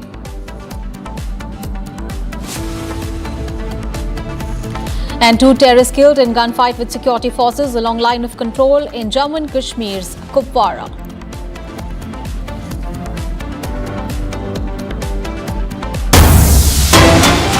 Viewers, we have big breaking news coming in. Sources are saying that Nitish Kumar is unhappy with seat sharing between JDU and BJP after incumbent seats of the JDU were allegedly offered to Chirag Paswan. So what we are witnessing is a discontent this after the NDA announced its seat sharing formula for the upcoming Bihar Assembly elections. And under the agreement, the JDU and BJP will contest 101 seats each, while Chirag Paswan's Lok Janshakti Party has been allotted 29 seats. And Jitan Ram Manjhi's Hindustan Awam Morcha and Upendra Kushwaha's Rashtriya Lok Morcha will field candidates on 6 seats each. So this is the announcement that was made, and now sources are saying that Nitish Kumar is unhappy with seat sharing between JDU and BJP. And let's take a look at this report from our reporter Prakash. क्या मुद्दा रहेगा इस बार आपके चुनाव में? महत्वपूर्ण मुद्दे क्या रहेंगे? देखिए, नेतृत्व और विकास। नेतृत्व नीतीश कुमार जी का और नरेंद्र मोदी जी का, विकास नीतीश कुमार और नरेंद्र मोदी का। और लोगों से अपील केवल करेंगे, क्या आज से 20 साल पहले लालू यादव जी जो परिवार के साथ ही सिमटे हुए थे और आज भी परिवार के साथ सिमटे हुए हैं, कोई परिवर्तन नहीं है, क्या आप उसी जंगल राज को देंगे? क्या चरवाहा विद्यालय को देंगे? कि बिहार में मेडिकल कॉलेज, इंजीनियरिंग कॉलेज हर जिले में खोलने वाले नीतीश कुमार के नेतृत्व में देंगे? क्या बेटियों को पढ़ाने के लिए ड्रेस से लेके साइकिल वालों को देंगे, या बेटियों का उस समय जो दुर्दशा होती थी, घर से निकलती नहीं थी, उसको देंगे। लेकिन समाज में कुछ साजिश भी चल रहा है। इस साजिश को भी समझना पड़ेगा और आने वाले दिन में जब सरकार हमारी अगली बार बनेगी तो निश्चित रूप से मैं बांग्लादेशी और रोहिंग्या घुसपैठियों को चुन चुन के निकालूंगा, चाहे वो 71 में आया हो चाहे अभी का हो। आए दिन धर्म परिवर्तन हो रहे हैं। अभी हमने बक्सर में देखा कि कैसे हिंदू महिलाओं को पानी में डुबकी लगाकर धर्म परिवर्तन किया गया। तो क्या कानून की मांग कर रहे हैं आप? मैं उसी बक्सर की घटना आपने याद दिला दी। बक्सर की घटना केवल नहीं है, बिहार में बड़ी तेजी से हो रहा है। और ये एक तरफ रोहिंग्या और बांग्लादेशी घुसपैठी, दूसरे तरफ ये धर्म परिवर्तन लोभ के द्वारा करवाना, और इसके लिए कड़ा कानून बने। अभी तो धर्मशाला है, जिसको जो मन होता है, और गरीबों को प्रलोभन देते हैं, पर प्रलोभन नहीं देते हैं। तो ऐसी स्थिति में आने वाले चुनाव के बाद, और भारत में एक चीज और देखें, हर बिहार को लें, कोई ऐसा जिला नहीं है जहां तेजी से धर्म परिवर्तन नहीं किया जा रहा। और ऐसी स्थिति में मैं तो सरकार बनेगी तो इसके लिए बड़े ही गंभीरता के साथ और मजबूती के साथ केवल कानून नहीं बनवाऊंगा, बल्कि ऐसे लोगों पर शिकंजा भी कसवाऊंगा। धर्म परिवर्तन कानून का मसौदा क्या होना चाहिए, नियम कानून क्या होना चाहिए, कुछ आप बताइए। देश के अंदर में है, देश के अंदर में कई एक राज्यों ने किया है, तब बिहार में भी उसके लिए लॉ से राय मशवरा। Viewers, big breaking news coming in from Karnataka, where sources are saying regarding Chief Minister Siddaramaia's late night key meeting. So this is the inside scoop that we are getting, that the Chief Minister informed all cabinet members that he has asked permission from the High Command for a big cabinet reshuffle, and that is post Bihar elections. In fact, as Chief Minister Siddaramaiya hinted that he wants 10 to 12 ministers to be dropped. So the Chief Minister indirectly told ministers that they will have to make way for new faces, and Chief Minister told ministers names will be dropped only after High Command's approval. So let us get all the updates. Abhishek, my colleague, is now joining us for more. Abhishek, this is the big scoop that, what really happened at that meeting.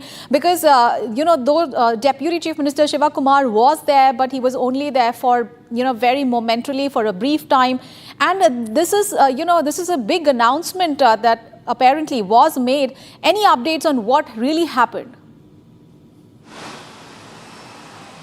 Two of the major rumors in the Karnataka for the last couple of years is that there will be a change in the month of November or December in the designation of the CM. DCM DK Shivkumar might be elevated as the CM is the first rumor for which the High Command of the Congress will have to answer. On the other hand, we've also seen that CM Siddaramaiah hosted a dinner party for all the ministers in the cabinet the previous night, where majority of the ministers attended the event, and they all were informed that there will be a major reshuffle in the cabinet after the Bihar elections are done. This is taken into consideration because majority of the MLAs within the Congress party had complained to the High Command when Randeep Singh Surjewala had come down to Bangalore to have a conversation with the MLAs against the minister. They had informed that many of the ministers aren't giving a heed towards the MLAs' requisitions or their aids and considerations. So at this point of time, CM Siddaramaiah has very effortlessly involved all the ministers in the cabinet in the dinner meeting, has informed them that at least 10 to 12 ministers will be dropped down to make way for new faces in the next cabinet, so that 2028 will be a easier election for the Congress party, for which all of them have already accepted the directions of CM Siddaramaiah. And also, CM Siddaramaiah has mentioned the AICC will be deciding who the new faces of the cabinet will be on the decision or the information given by CM and the KPCC President DK Shivkumar. So, we will have to see how many of the older minister or senior ministers will be dropped from the cabinet, and will 10 to 12 new faces find a way through the Congress government in the next couple of weeks. Aishwarya. Right, but the bigger question, Abhishek, is that, is the entire camp of DK Shivakumar is also on board, because, he only attending the meeting briefly and leaving, that has set off a lot of rumors exactly on what exactly that camp is up to, and are they also, in tune with this entire strategy? DCM DK Shivkumar not only attended the meeting for only a couple of minutes, but also left even without giving a reaction to the media, which clearly means that he might have been unhappy, or he was preoccupied with his MLAs or his followers being introduced into the cabinet. The AICC will obviously take into consideration the dedication and the hard work of DCM DK Shivkumar in placing his followers inside the cabinet. CM Siddaramaiah, on the other hand, who is supposed to share his chair with the DCM DK Shivkumar, as per the rumor which started 2.5 years ago, might also want his followers to be a major part of the cabinet if CM Siddaramaiah is stepping down from the post of Chief Minister. However, the AICC, especially Randeep Singh Surjewala, Mallikarjuna Kharge, Sonia Gandhi, Rahul Gandhi, will have a major decision as to who will enter into the new cabinet based on the caste population in the state of Karnataka. So there is a assumption that majority of the ministers who will be stepping down belong to the team of CM Siddaramaiah, and majority of the new faces that will be coming up in the cabinet might be the followers DCM DK Shivkumar. So this is a question which has to be answered probably in the month of November, and the suspense still continues. Aishwarya. All right. Thank you so much, Abhishek, for bringing us all those updates. We'll keep coming back to you for more on that story. Thank you so much.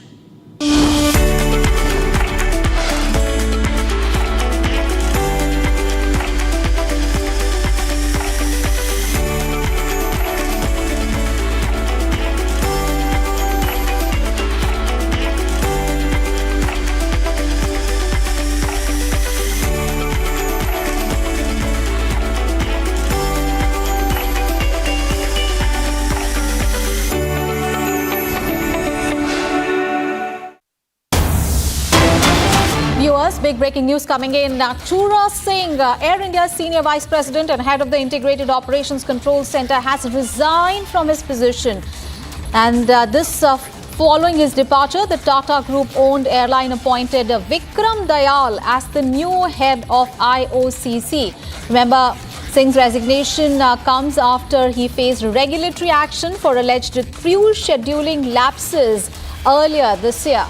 So this is a big development there as far as Air India is concerned. Senior Vice President and IOCC head Chura Singh, he was named in the DGCA notice, and this for alleged crew scheduling lapses earlier this year, and he has quit. He has resigned, and in his place now, Vikram Dayal has been appointed as his successor. Remember, this is following regulatory action against Singh and two other executives for crew scheduling lapses. And this is what the DGCA had said in its notice. The three executives were named in that notice, including Chura Singh. And he was the senior vice president and head of the airline's Integrated Operations Control Center. And he has now quit the airline. And now Vikram Dayal has been appointed as the head IOCC following the departure of Singh. Singh was appointed as senior divisional vice president for IOCC in October 2023, but following DGCA's notice, saying, remember, with the two other executives had faced regulatory action for alleged lapses in crew scheduling rostering in June this year. So there is an increased scrutiny on Air India.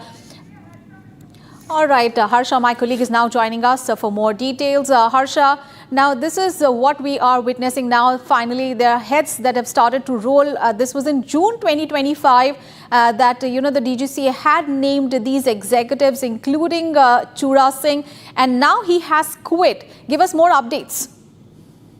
You rightly pointed out, if you remember, that there are three earlier from the engineering and from the operations department. The three officials earlier were also suspended. But Chura Singh, who is the senior vice president, and he's the head of the IOCC. Remember, IOCC is the Integrated Control Center of Air India, which also monitors each and every fault and technical snags coming in the aircraft. He quitting and resigning from Air India is also a huge shin back to the Air India, because he was the one person with Air India associated, had the understanding of IOCC and came from already corporate background. Now Vishal Dayal has joined as the IOCC head, but this comes with a very strong move. Following that, how the changes are being made in Air India and how regulatory body and MOCA hasn't been happy with Air India, the kind of working of Air India and attitude of Air India after AI-171 crash. And this quits comes in the light of the action which was taken by DGCA regulatory body against IOCC, as IOCC was one body in Air India continuously hiding all the technical snacks from the regulatory body. So now Vishal Dayal has joined as the IOCC head, and Chura Singh, in a big move, has resigned from the Air India IOCC. Back to you. Harsha, would also like to know from you, the timing really of this resignation now. Is it because, this notice by the DGCA was way back in June? So is it really related to that, or there were internal pressures building up in recent weeks, considering the fact that, a pilot's body has also written to the DGCA regarding, recent technical issues that are cropping up in Air India, especially the Boeing 787 Dreamliner? See, it was majorly the internal issue. Internally, there's a lot of problem which is going on in Air India right now. There's so many heads which are also not happy with the kind of treatment and with the kind of attitude the Air India CEO and the other senior officials are holding. Back-to-back meetings in regulatory body are also happening. IOCC is under the immense pressure because the kind of the communication which should have been set up between the senior officials and the DGCA, that couldn't happen. For most of the things which are not being reported outside, Chura Singh and IOCC has been held accountable. But the reality is that the IOCC always informed in a general communication mode that what is happening in IOCC and how upgradation is important and how seriousness and is important and leniency can't take Air India anywhere. And just because Chura Singh again and again telling Air India to be responsible, to take the responsibility of the action, to not behave like lenient airline anymore after AI-171 crash, this is what has happened now, that finally Chura Singh has stepped down from his position. All right, Harsha. Thank you so much for bringing us those details there. Thank you. All right, viewers, let's move on in the bulletin now. India has called Pakistan the fountainhead of terror, violence, intolerance and extremism. The statement was given by N.K. Premachandran, the Revolutionary Socialist Party MP from Kerala, to the General Assembly Decolonization Committee at the United Nations. Let's take a look. In this context, it is regrettable that Pakistan continues to abuse this august forum by peddling lies and falsehoods about the Indian Union territory of Jammu and Kashmir. It is ironic that a country which is infamous across the globe for using terrorism as an instrument of state policy has attempted to cast aspersions on the world's largest democracy. Pakistan is the fountainhead of terror, violence, bigotry, intolerance and extremism. As recently as April this year, terrorists trained and sponsored by Pakistan murdered 26 innocent civilians in Pahalgam in Jammu and Kashmir. We call upon Pakistan to stop the grave and ongoing human rights violation in the areas illegally occupied by it, where the population is in open revolt against Pakistan's military occupation, repression, brutality and illegal exploitation of resources. In the last few weeks alone, the occupying Pakistani forces and their proxies have killed many innocent civilians who were agitating for their basic rights and freedoms. A country like Pakistan, with an established record of military dictatorships, sham elections, incarceration of popular elected leaders, religious extremism, and state-sponsored terrorism, should in future refrain from preaching homilies at this platform. Jammu and Kashmir is and will always remain an integral and inalienable part of India. Mr. Chair, in my closing remarks, India reiterates its firm belief that pursuing a pragmatic approach towards decolonization would lead to fulfillment of legitimate wishes of the people of non-self-governing territories.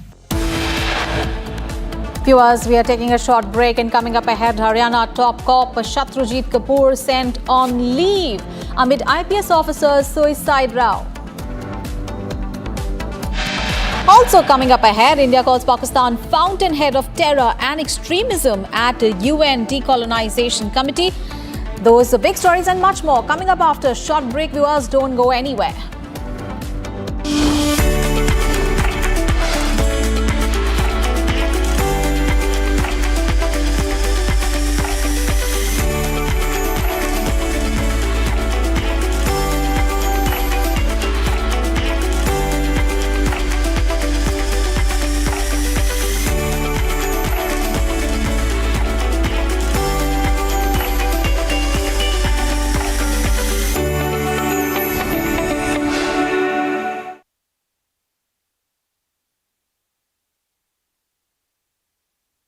त्योहार भी आ गए और Hunde super delight days भी। अब हर कदम पे खुशियां बांटेंगे, हर celebration अपना अपना सा लगेगा। यही तो टाइम है प्यार दिखाने का। अपनी फेवरेट हुंडई कार को आपकी मनपसंद हुंडई कारों पर मिल रही है कमाल की डील्स। वैसे लोगे तो आप हुंडई ही, चाहे दिल की सुनो या डील्स की।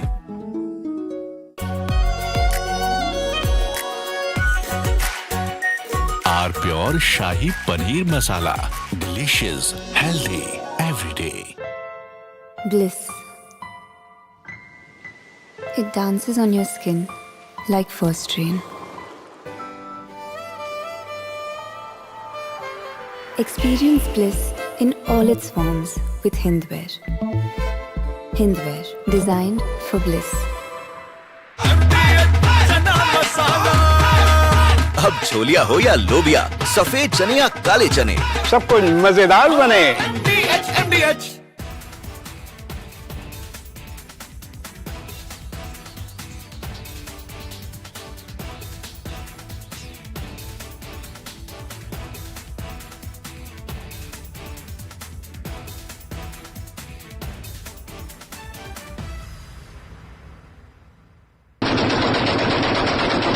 Tehreek-e-Taliban, a Pakistan-manufactured terror monster, has today turned against its own master.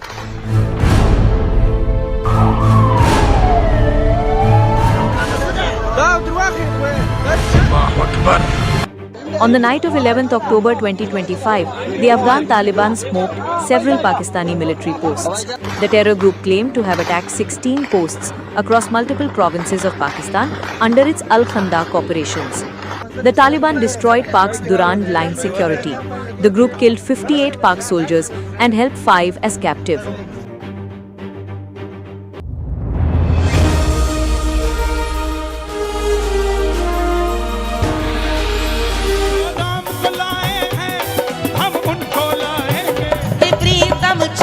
तुम्हारे संग जंग में पकड़ूंगी तलवार।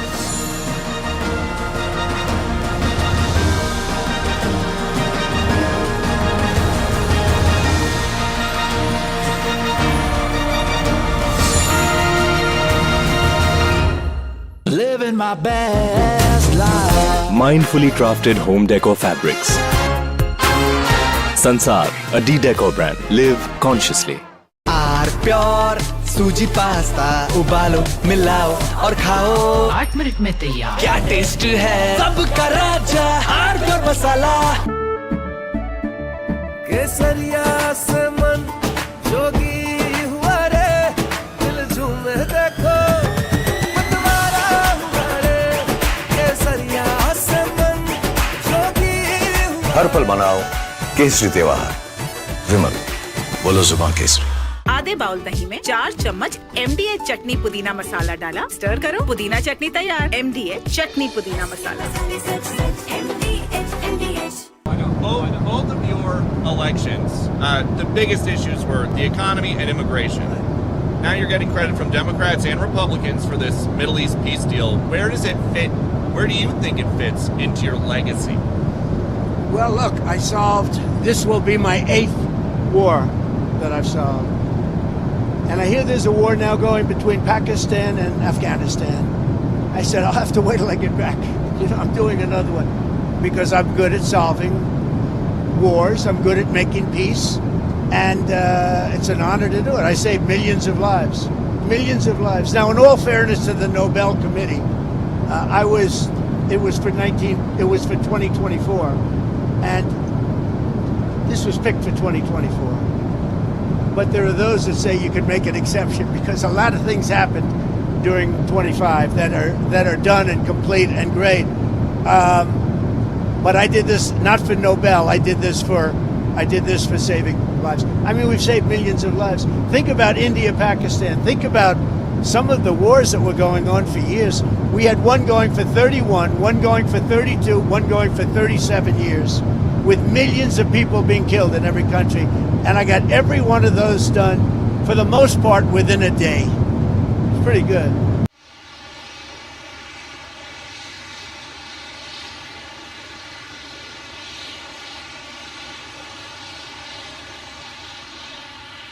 Tough savings because we are taking in hundreds of billions of dollars, not only from China, from other countries. We've become a wealthy country again, and the tariffs.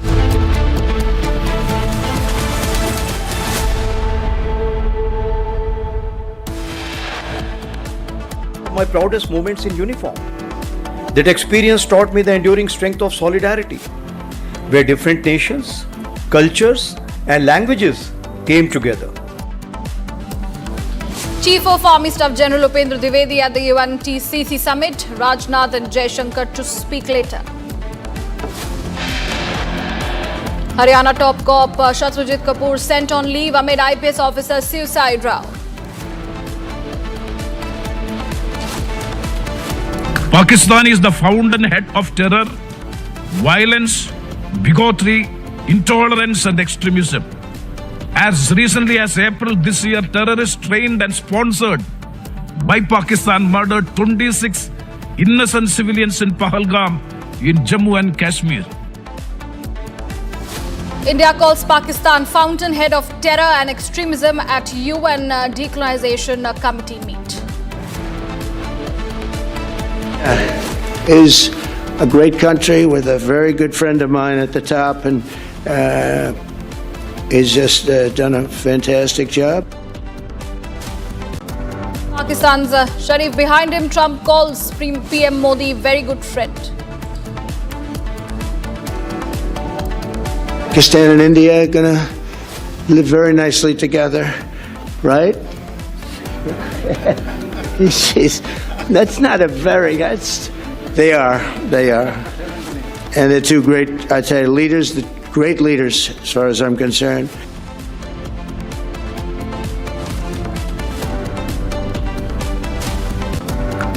Trump praises good friend Modi in Egypt, gestures to Shehbaz Sharif behind him.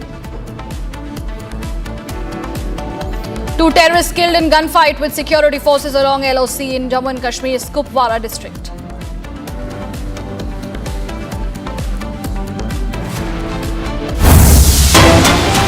Breaking news coming in yet another case of suspected caste killing in Tamil Nadu. A 24-year-old man was hacked to death by his father-in-law in Dindigul district, and the victim, a milkman from a village, belonged to the Nature community, a grouping of the backward and the most backward class communities in Tamil Nadu. He had married 21-year-old college student from the Color community. The couple's intercaste marriage had been opposed by the girl's family and they reportedly eloped amid threats from her relatives. On Sunday morning, while the man was riding his two-wheeler to collect milk, he was reportedly intercepted by the girl's father. Following an argument, Chandran allegedly attacked the man with a sickle, killing him on the spot. Sharda is joining me on the phone line for more details. Sharda, a very, very shocking case once again coming in of honor killing from Tamil Nadu. Help us with the details. Well, it's a suspected honor killing coming from Dindigul district where Chandran is said to be murdered by his, Ramachandran is said to be murdered by his father-in-law Chandran. And the marriage happened 3 months back in June, and the girl Aarti is also saying that it's not just her father but also the multiple set of family members had planned this for a very long time. She's also claimed that her brother had once threatened both her and her husband, saying that they would be murdered if they get married. But following which, they left their hometown in June and have been living together for 3 years after their marriage. And now, seeing that he left his out as October 12th evening, 4:30 p.m., following which he was murdered by his father-in-law is what Aarti has told us. And also, the police have only arrested one particular person in this, who is the main accused, Chandran, and also this now Aarti has been protesting outside the police station along with the district communist party, stating that multiple other people from the family also should be arrested as they have been planning this for almost 3 months now. Right, Sharda, that is of course the very, very shocking development coming in on the broadcast. In fact, what do we have next going forward, given the investigation in this matter? Well, only the prime accused has been arrested and the investigation by the state police is underway, following which it will also be didn't clear given whether it is a honor killing or whether it is just a suspect honor killing, as the police had said that they would need time because both do not belong to the scheduled caste, but as it is an intercaste marriage, the question also looms around whether the murder was based only on the marriage that had happened or was there any other family fights that they were having led to this reason. Also, now with Aarti's protest, the police will do a further investigation to check whether the brother of Aarti is also involved in this, or if it's a single person murder, or will there be any other family members also arrested, is what the next plan of the Tamil Nadu police is. That's right, a case of suspected honor killing coming into light, viewers, from Tamil Nadu. In fact, Sharda, I would also like you to shed some light about if at all there is any response coming in from the family members of the man.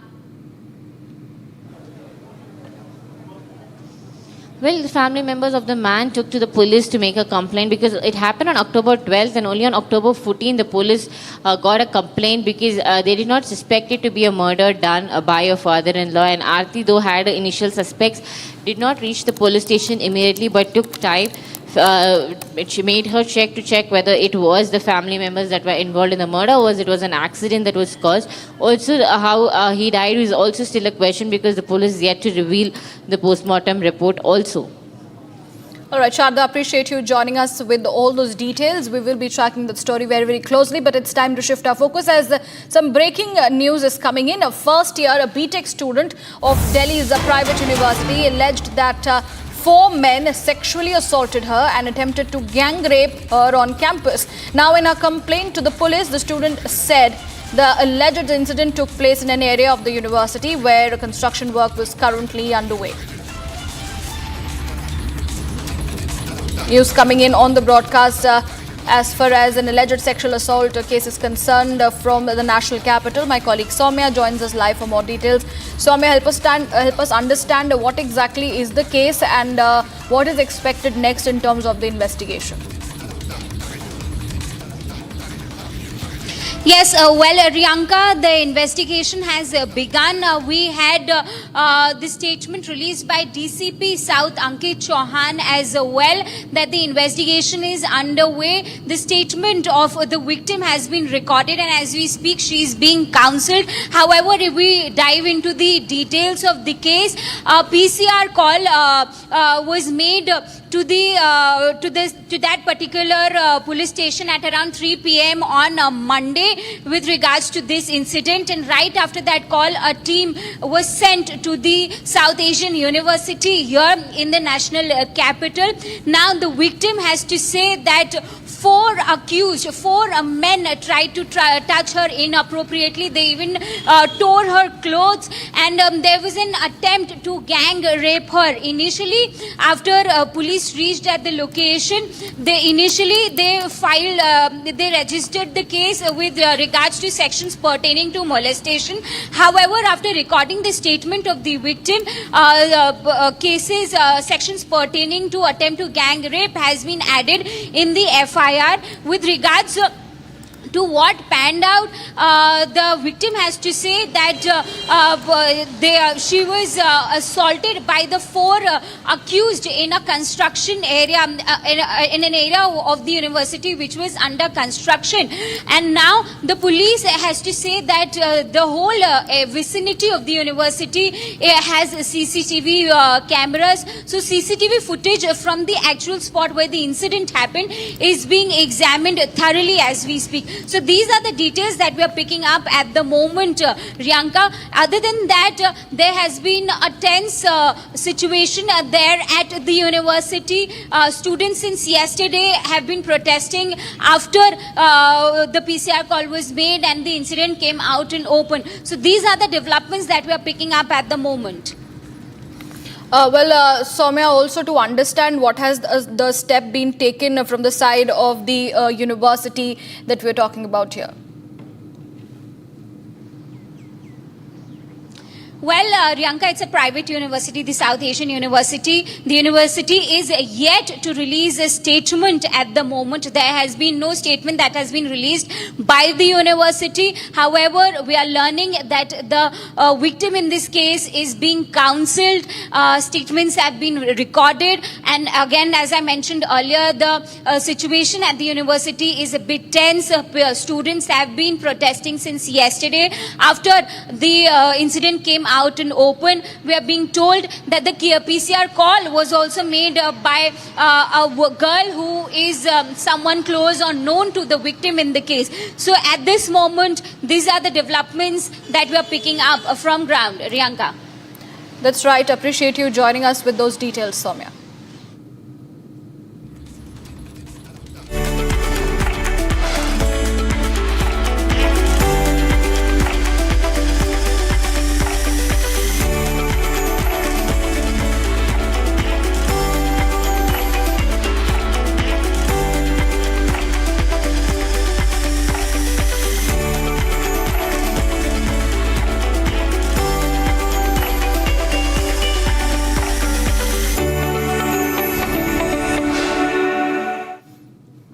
At the United Nations General Assembly session, BJP MP Nishikant Dubey launched a scathing attack on Pakistan, calling it one of the worst violators of children and arms conflict agenda. Citing the UN Secretary General's 2025 report, Dubey condemned Pakistan for grave abuses against children within its borders, including attacks on schools, especially girls' schools, and assault on health workers.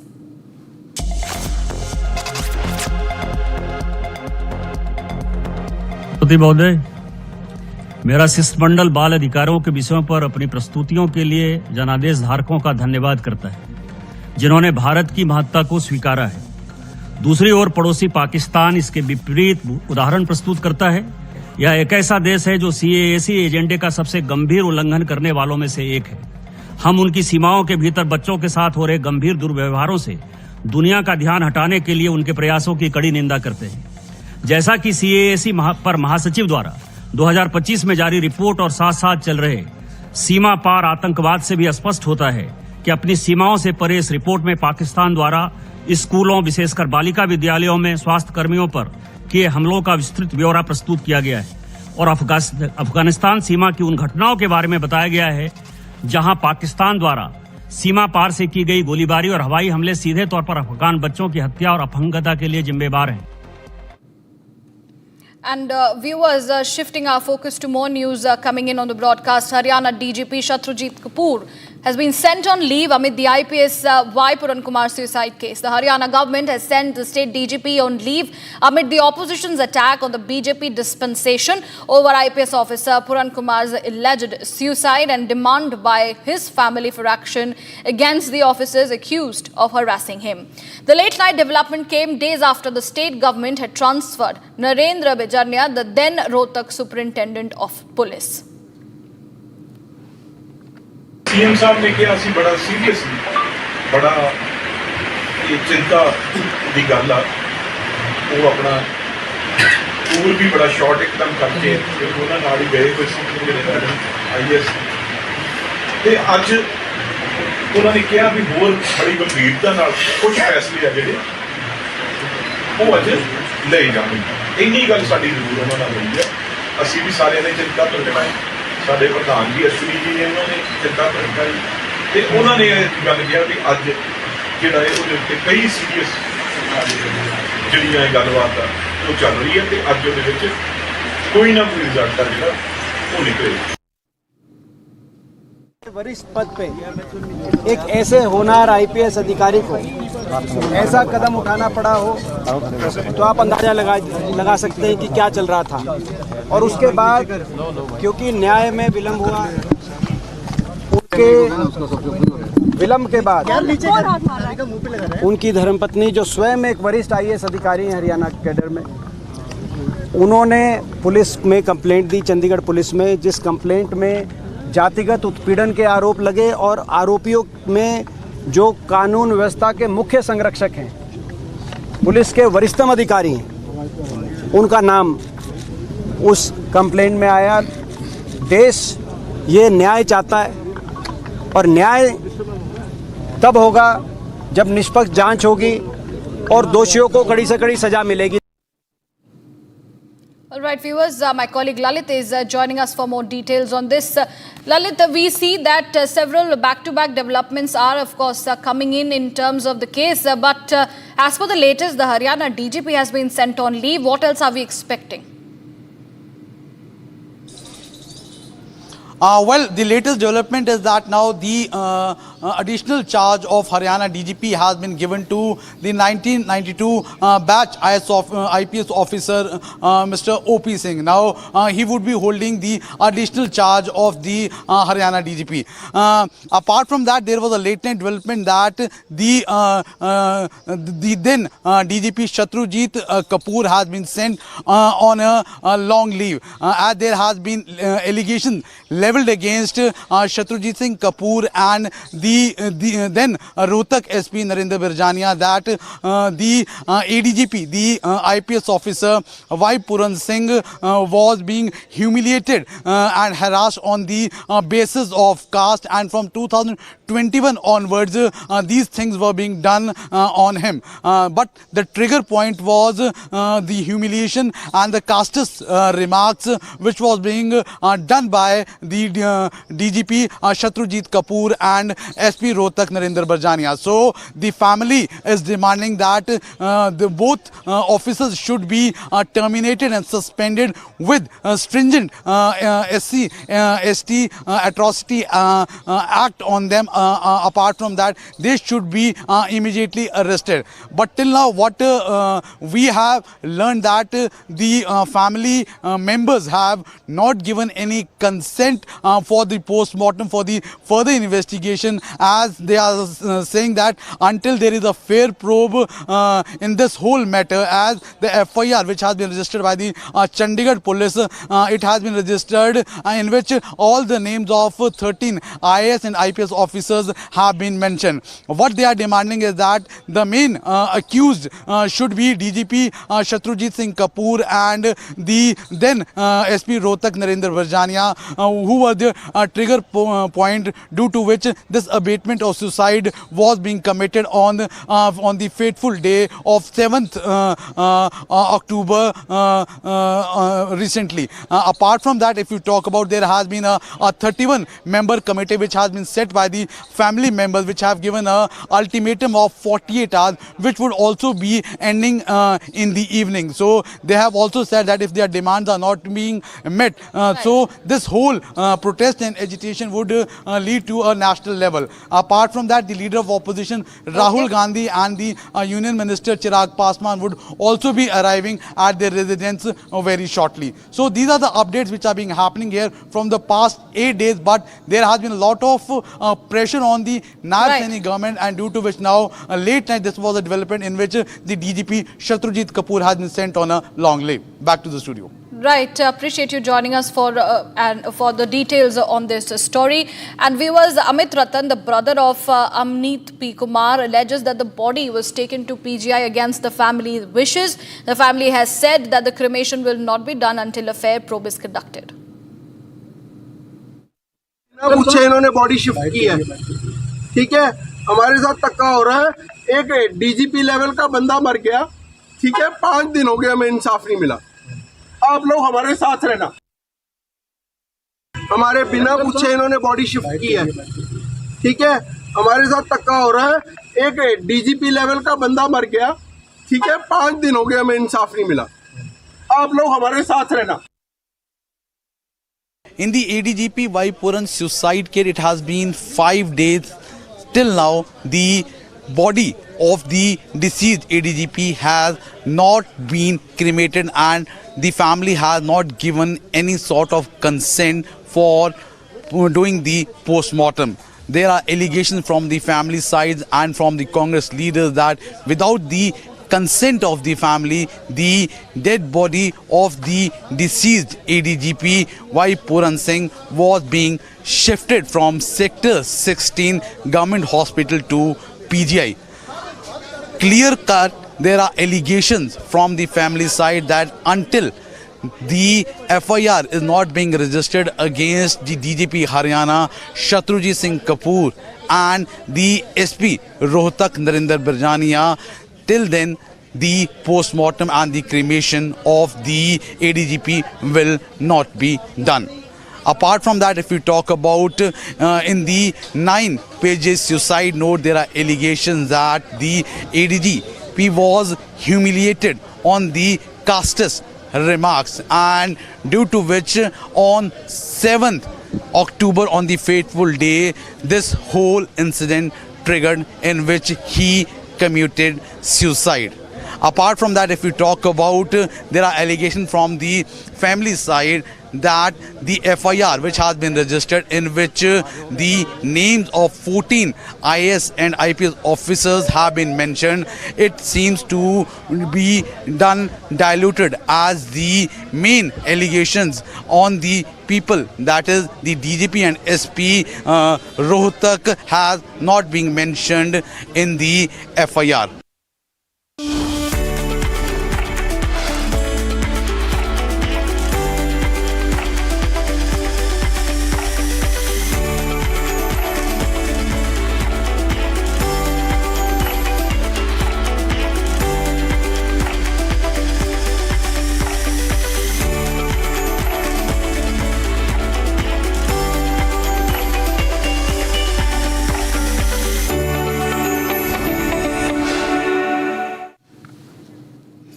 And viewers, on the other hand, let's also get you some more news and updates coming in. What we are given to understand that at this point in time, the deadline for filing nominations for the first phase of the Bihar elections is fast approaching. Let's take a look.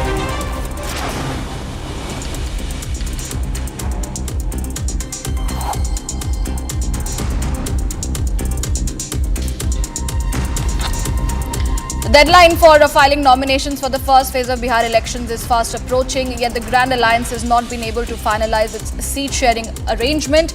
It is expecting that a final decision on this matter will be reached today. The Rashtriya Janata Dal and the Congress have yet to reach an agreement on several seats, while the left parties have also stake claims to their traditional strongholds. Haryana DGP Shatrujit Kapoor was sent on leave after senior IPS officer V. Puran Kumar's suicide note named him and 7 others for alleged harassment and discrimination. A probe is underway. 52-year-old Kumar, a 2001 batch IPS officer, allegedly shot himself dead on October 7. Investigators said an 8-page suicide note recovered from the spot names 8 senior IPS officers, including the DGP Kapoor. Secretary Nina Malhotra, on her official visit to Jordan, met Secretary General Defallah Ali Al Fayez and Ambassador Mohammad Abu Wendi, Director of Asia and Oceania Affairs, the Ministry of Foreign Affairs of Jordan. The visit is a part of the high-level exchanges in this 75th year of establishment of diplomatic relations between the two countries. Chief of Army Staff General Upendra Dwivedi met his French counterpart General Pierre Chill, Chief of the Staff of French Army, or on the sidelines of the United Nations, the Chiefs of the Counter-Terrorism Conference. In a post on X, the Army's Additional Directorate General of Public Information said that the two chiefs reaffirmed the robust Indo-French strategic partnership with the discussions on expanding joint training exercises, counter-terrorism, cooperation and defense tech collaboration.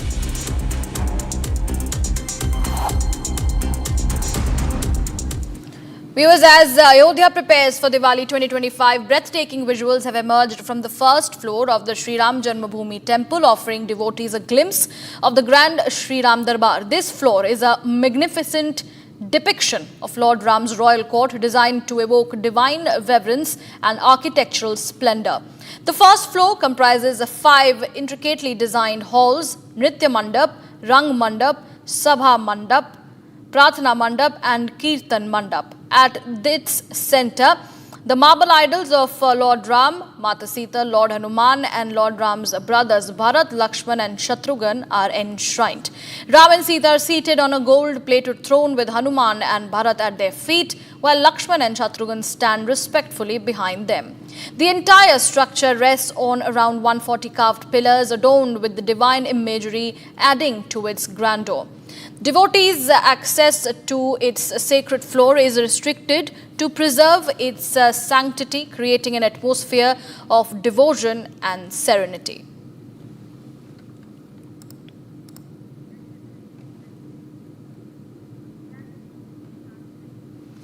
And moving on, viewers, another giant leap for SpaceX and a big splashdown in the Indian Ocean. Elon Musk's Starship, the world's biggest rocket, has just completed its 11th test flight, successfully circling halfway around the world. This rocket is key to NASA's future moon mission and the dream of reaching Mars. Here's the full report. Take a look. 5, 4, 3, 2, 1. SpaceX's mega Starship rocket roared into the evening sky, lifting off from Texas on its 11th test flight. The 403-foot giant is the biggest and most powerful rocket ever built. This flight marks another big step in the ambitious plan to take humans to Mars. The booster separated as planned and splashed down safely in the Gulf of Mexico, while the spacecraft skimmed space before descending into the Indian Ocean. Inside Mission Control, cheers erupted as the spacecraft completed its journey. On board were 8 mock satellites similar to SpaceX's Starlinks, as the company tested new maneuvers over the Indian Ocean. The flight lasted just over an hour. For NASA, this vehicle is crucial. Starship is the lander for future moon missions. For the first time, Elon Musk watched the launch from outside, calling it a more visceral experience. SpaceX is also upgrading its Cape Canaveral site to launch Starships alongside Falcon rockets, accelerating plans for the moon and beyond. A dramatic flight, a successful test, and a splashdown in the Indian Ocean. SpaceX's Starship is powering the next chapter of space exploration from the moon to Mars.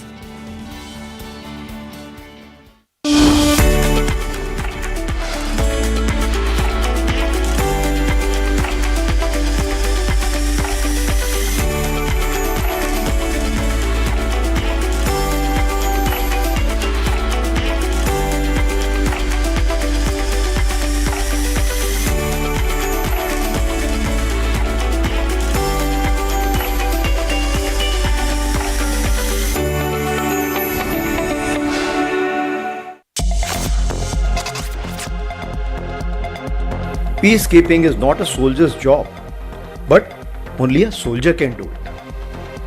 Peacekeeping represents the most visible manifestation of the UN Charter's call to maintain international peace and security. In this spirit, your presence here reinforces the collective resolve of nations to ensure that peace remains not just an aspiration, but a lived reality for those in need. Hosting this conference in India is not only a privilege, but also a reaffirmation of our shared determination to strengthen cooperation and carry forward the noble mission of global peace. It also reflects Indian ethos of Vasudhaiv Kutumbakam. The word is one family, and that of Vishwa Bandhu, India as a friend to all. So friends, peacekeeping today faces challenges of unprecedented scale and complexity. Bliss weaves the magic of warmth into a cold day. Experience bliss in all its forms with Hindware. Hindware, designed for bliss. MDH की हल्दी मिर्ची धनिया करे कमाल, ये रंग दे, ये खुशबू दे, ये तीखा, ये कम पड़े, क्या निराला MDH मसाला। इसको घर पे लगाओगे तो शादी का तो पता नहीं, पर घर पक्का नहीं टूटेगा। रुंगटा नहीं तो घर स्ट्रॉन्ग नहीं। रुंगटा स्टील TMT बार एकदम solid.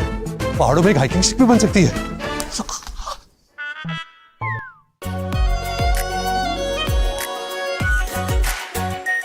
Are pure shahi paneer masala, delicious, healthy every day.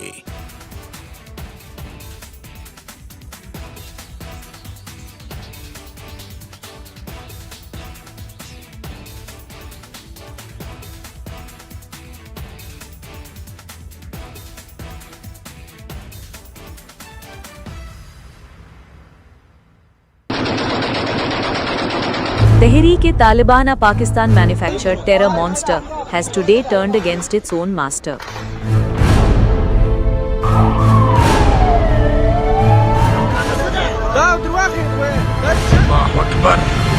On the night of 11th October 2025, the Afghan Taliban smoked several Pakistani military posts.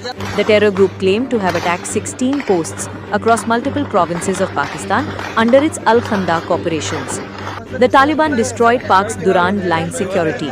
The group killed 58 Pak soldiers and held 5 as captive.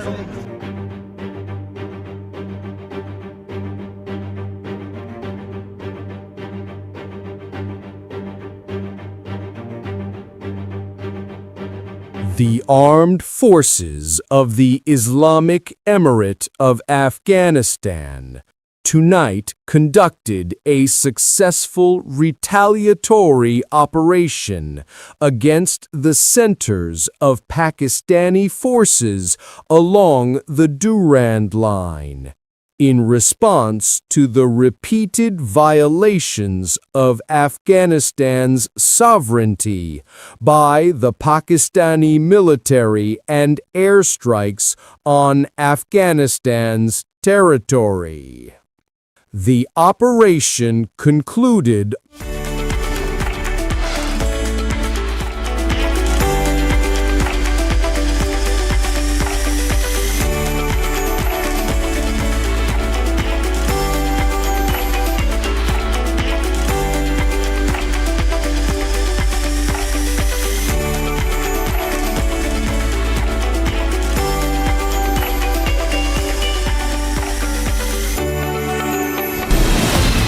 from Asia's largest news headquarters, setting the agenda for Bharat.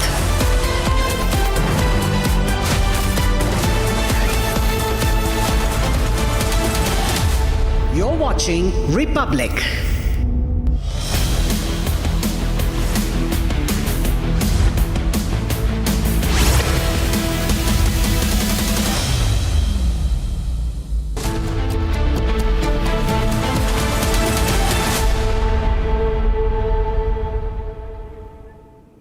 Very good morning, viewers. Coming up this week on Republic Media Network is one of India's biggest thought leadership conclaves, the Our Bharat Rashtra Sarvopari Sammelan. And our theme this year is Atmanirbhar Shaktishali Bharat.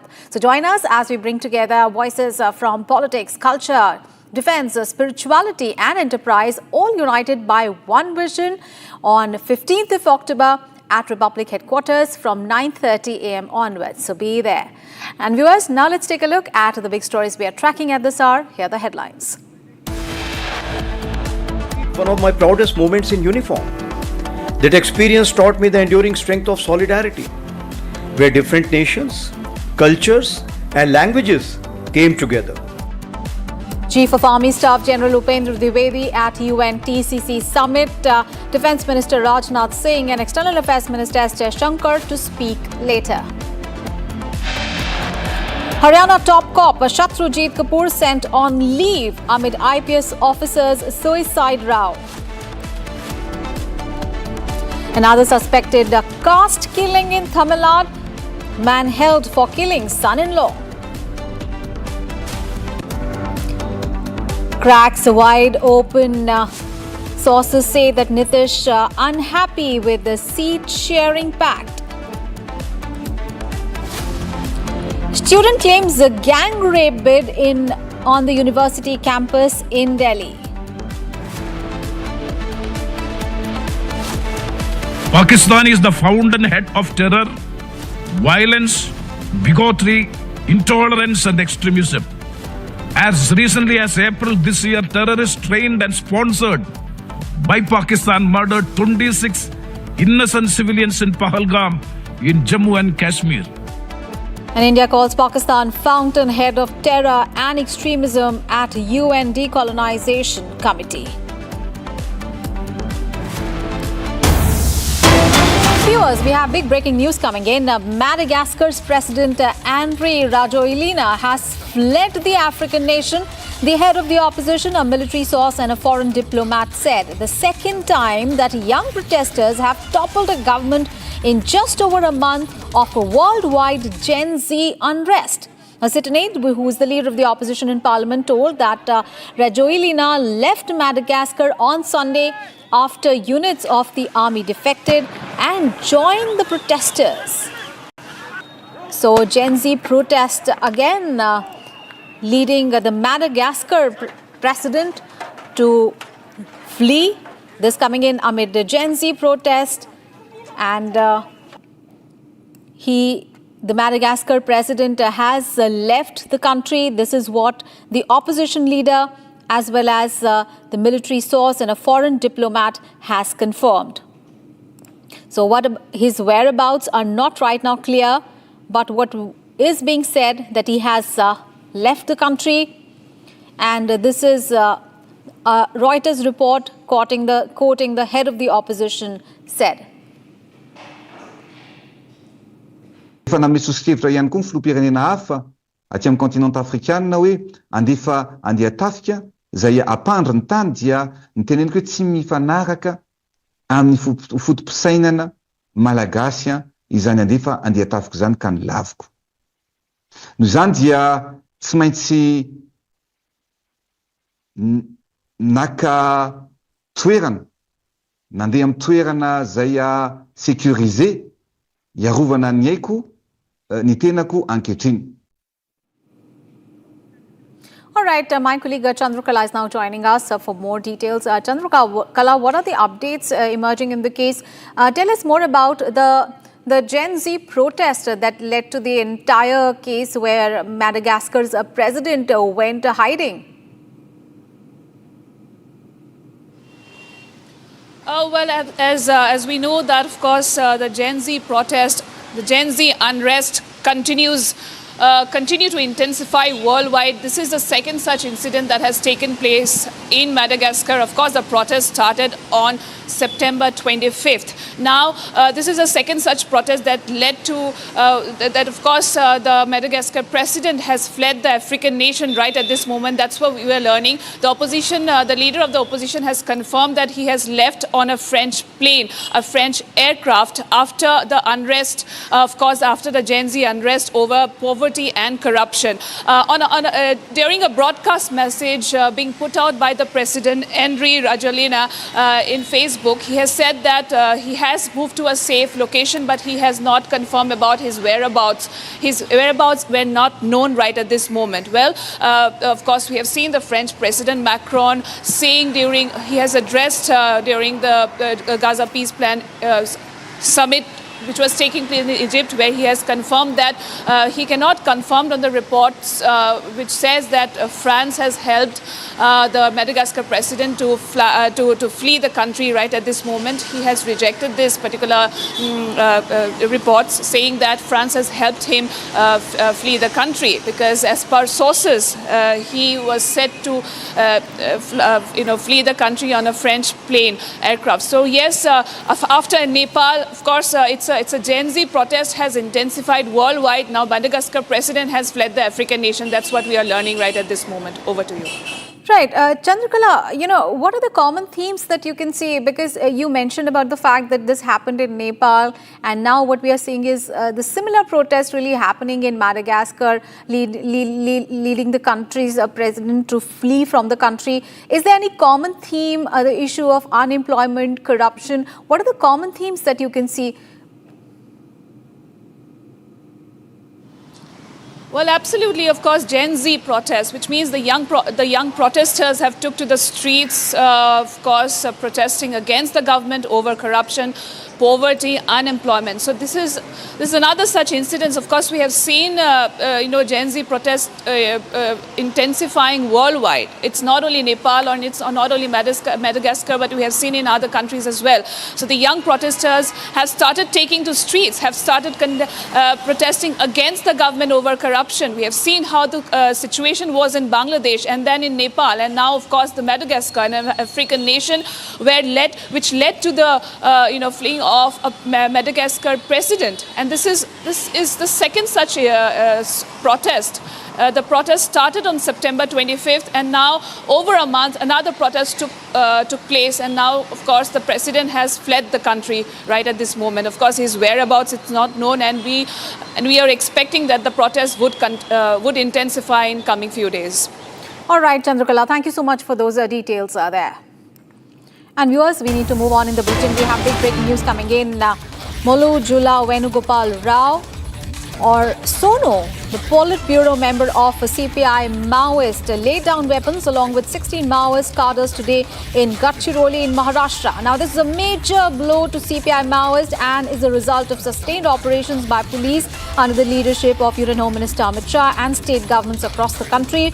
Remember, this coming in earlier in September, Sonu issued a press release indicating the laying down of weapons, and he received support from a sizable chunk of Maoist cadres in Chhattisgarh and elsewhere in the country who extended him support. So, big breakthrough there for the security forces after Rao issued a release indicating that he wants to lay down weapons. He has now surrendered today with 60 other cadres. So this happening in Maharashtra's Gadchiroli, and he received support from Maoist cadres in Chhattisgarh and elsewhere in the country as well, who extended him support, and that means that 61 cadres from CPI Maoists have laid down their weapons. They have surrendered. So remember, this coming in after Amit Shah, the Home Minister, had called on the Maoists to lay down their weapons, and he had said that there is no talking to the terrorists, and the only option they have is to lay down the arms, and this is what has happened.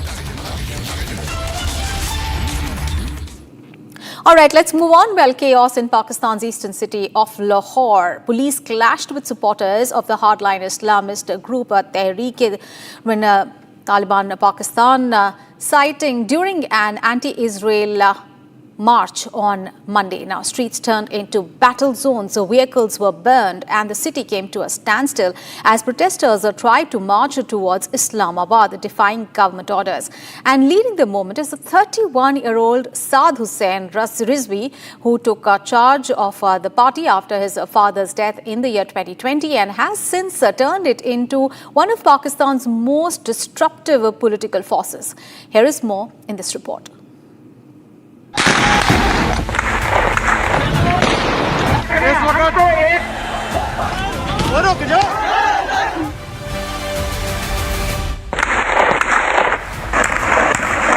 The TLP's Gaza march surges into its fifth day.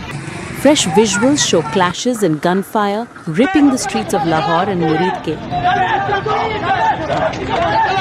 Still fueled by TLP chief Saad Rizvi's rage against Pakistan's betrayal in backing Trump's US-brokered Israel-Hamas ceasefire, TLP believes that the needs of Palestinians are being ignored. The clashes escalated after Rizvi raged over Lahore police shooting and killing 11 people. Missile लाओ हम पर मार दो हम सबको शहीद कर दो लेकिन हम तो फलस्तीन की यकजहती के लिए खड़े हैं रोड पर और तो हमारा मकसद ही कोई नहीं दुनिया में गोली क्यों चला रहे हो वजह तो बताओ किसको खुश कर रहे हो गोली क्यों चला रहे हो अभी सुबह फजर से लेकर अभी तक तुमने 11 शहीद कर दिए हैं 2 दर्जन से ज्यादा तुमने गोली से जख्मी कर दिए हैं और अभी बहुत सारे अहबाब जिनको अस्पतालों में नहीं पहुंचाया जा रहा उनको जनाब अभी तक जनाब वो करीबुल मौत है करीबुल शहादत है हम ये पूछते हैं पूरा पाकिस्तान पूछे गोली क्यों चला रहे हो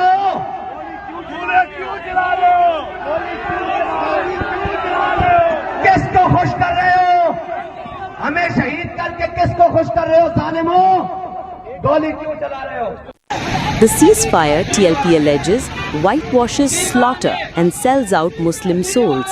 यहाँ पे फजर का टाइम हो रहा है और फजर के टाइम पूरा मन मार्च के ऊपर स्ट्रेट फायरिंग की जा रही है यहाँ पे स्नाइपर चलाई जा रही है यहाँ पे AK-47 का इस्तेमाल किया जा रहा है यहाँ पे पूरा मन लगते शहरियों के ऊपर रियासत जो माँ होती है वो अपने बच्चों के ऊपर ये देख के कैसे भ्रष्ट मार रही है हमारे पास इतने शहीद हो चुके हैं कि हमारे पास उठाने के लिए जगह नहीं है रात के इस अंधेरे में हमारा वो कत्लेआम कर रहे हैं TLP members are retaliating to the police's shelling by hurling stones at baton-wielding lines.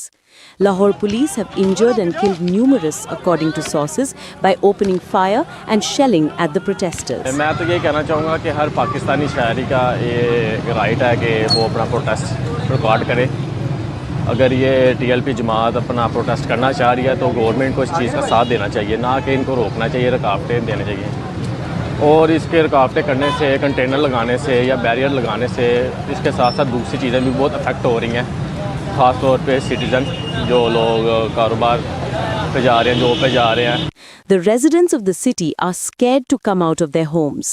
रात का तकरीबन 3:30-4 बजे का टाइम था मैं सोया था भाई ने जगाया कि बाहर से फायरिंग की आवाज़ आ रही है जो मैंने लिहाजा छत से जाके देखा ना हर तरफ आग ही आग थी और फायरिंग और शेलिंग बहुत शदीद थी तकरीबन को 10-12 हज़ार से ज़्यादा पुलिस और रेंजर के नौजवान थे जो इन हत्ते लोगों के ऊपर फायरिंग की है इन्होंने Pakistani officials have claimed that the arrested TLP protesters had weapons and materials meant for attacking the police.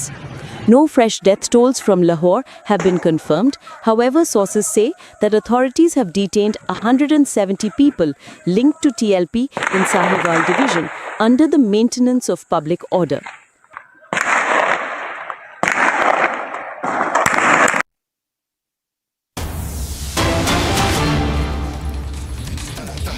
This platform will be utilized to discuss the current issues involving the UN peacekeeping and its present as well as future challenges.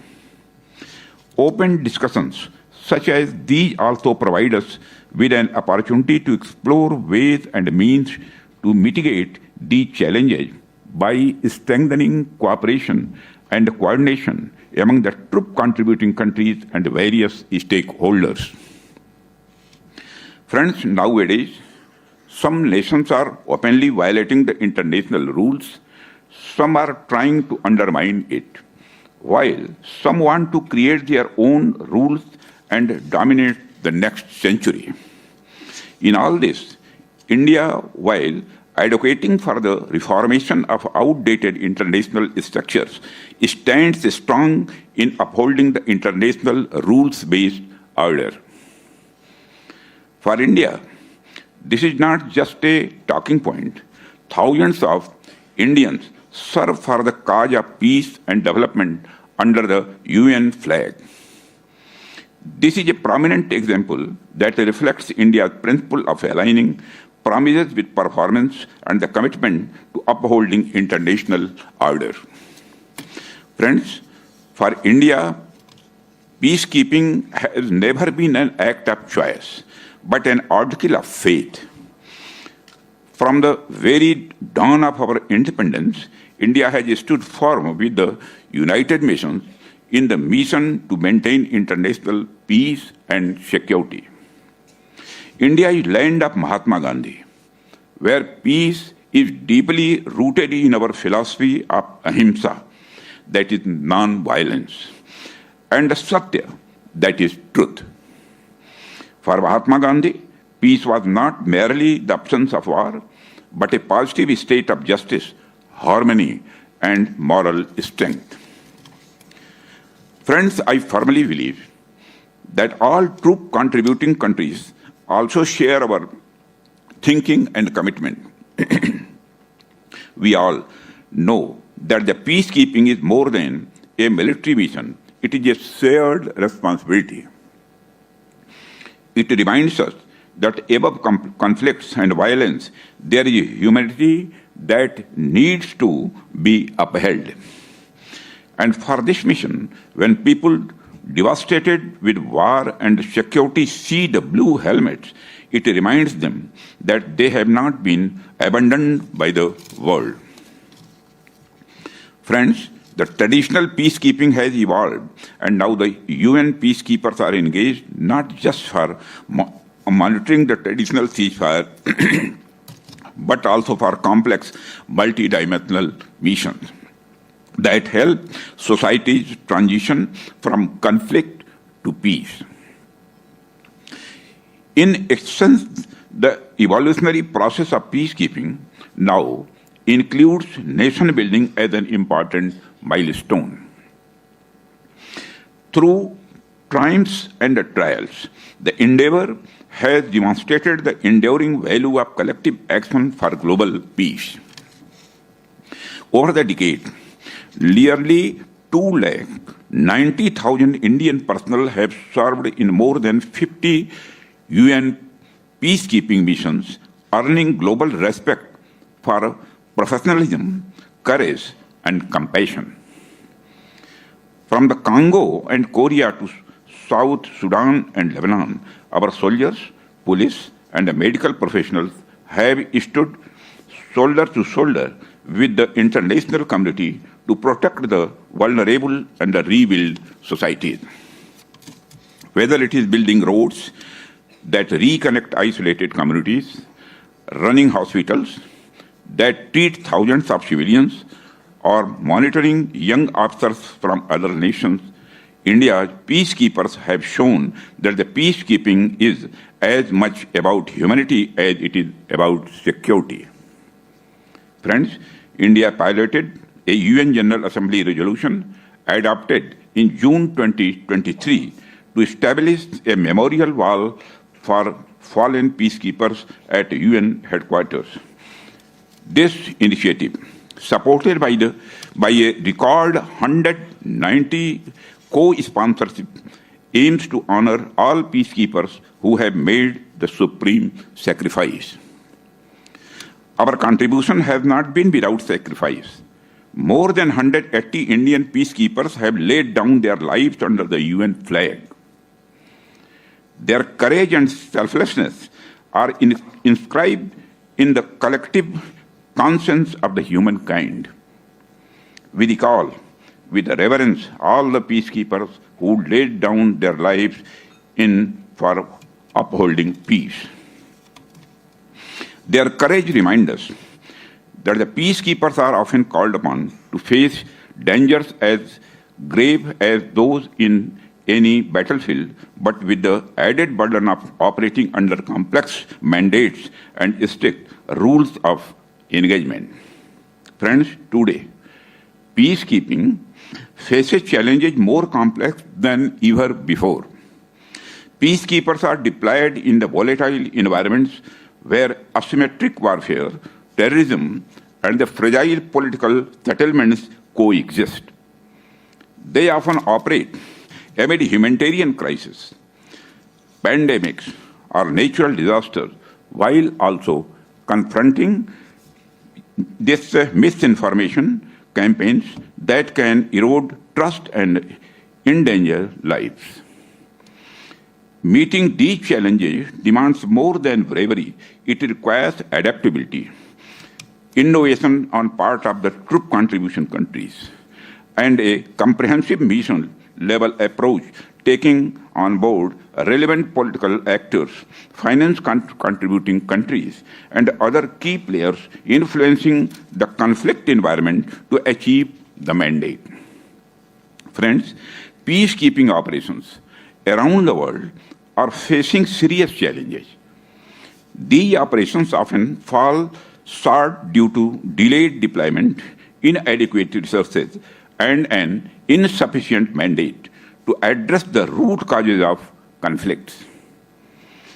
Without addressing the economic and social injustices fueling many of these conflicts, peace efforts risk becoming short-term interventions rather than lasting solutions.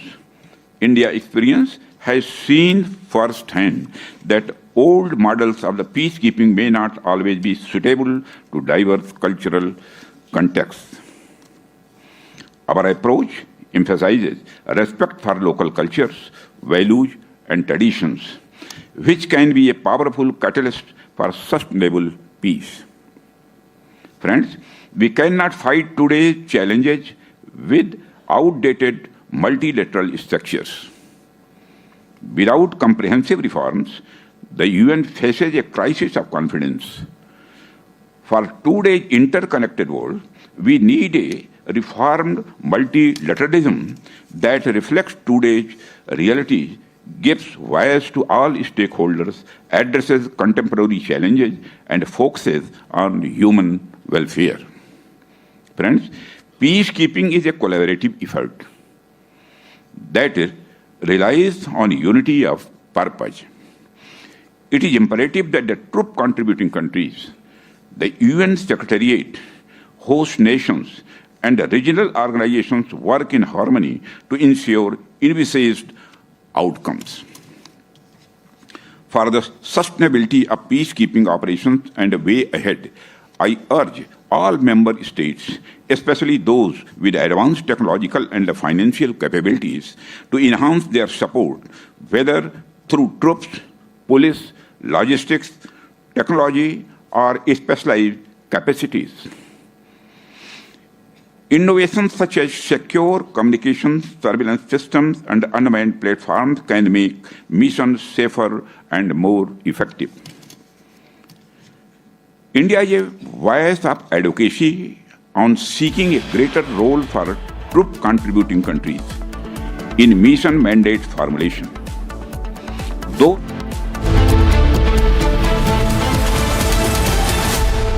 living my best life. Mindfully crafted home decor fabrics. Sansar, a D-Decor brand. Live consciously.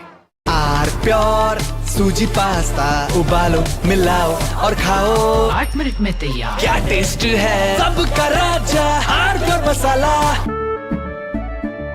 केसरिया से मन जोगी हुआ रे दिल झूमे देखो मतवारा हुआ रे केसरिया से मन जोगी हुआ हर पल मनाओ केसरी त्योहार विमल बोलो जुबान केसरी ये है सीक्रेट रेसिपी MDH का जीरा सिप जल जीरा मसाला सिप जीरा सिप MDH का जल जीरा सिप MDH का जल जीरा SIP Both of your elections, the biggest issues were the economy and immigration.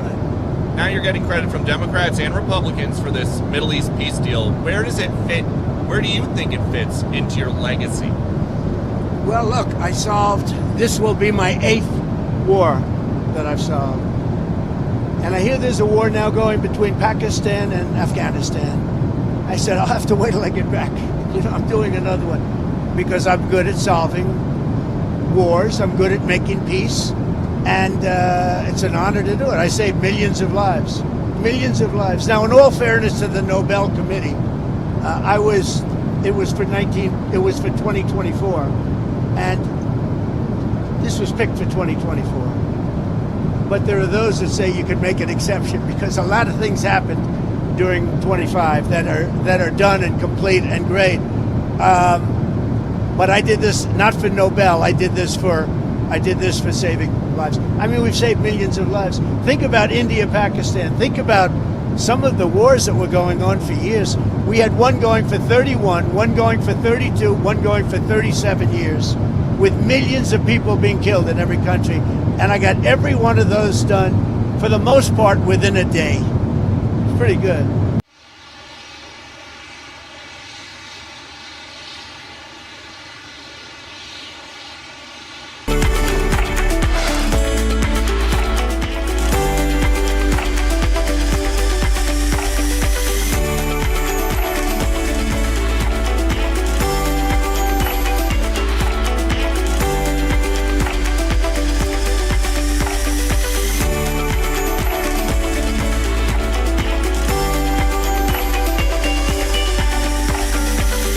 Pure suji pasta उबालो मिलाओ और खाओ 8 मिनट में तैयार क्या टेस्ट है सबका राजा hardcore masala live in my best life Mindfully crafted home decor fabrics.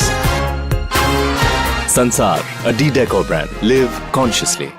दादी के हाथों का जादू और खुशबू से महकता घर, माँ की मुस्कुराहट और खाने की सुगंध। MDH गरम मसाला, क्योंकि हर रिश्ता है स्वाद से जुड़ा। Bliss. It dances on your skin like first rain. Experience bliss in all its forms with Hindwear. Hindwear, designed for bliss.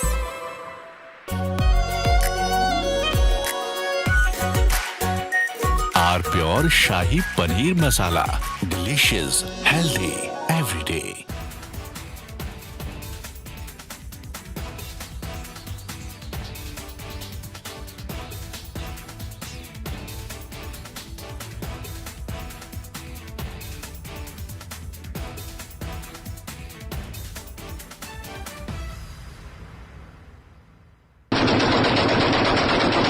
Tehreek-e-Taliban, a Pakistan-manufactured terror monster, has today turned against its own master.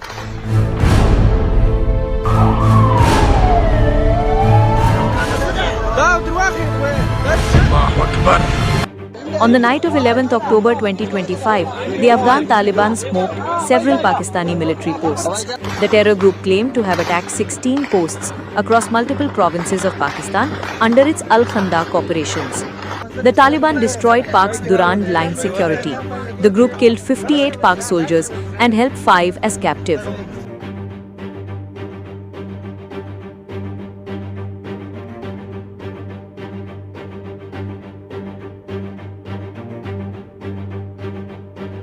The armed forces of the Islamic Emirate of Afghanistan tonight conducted a successful retaliatory operation against the centers of Pakistani forces.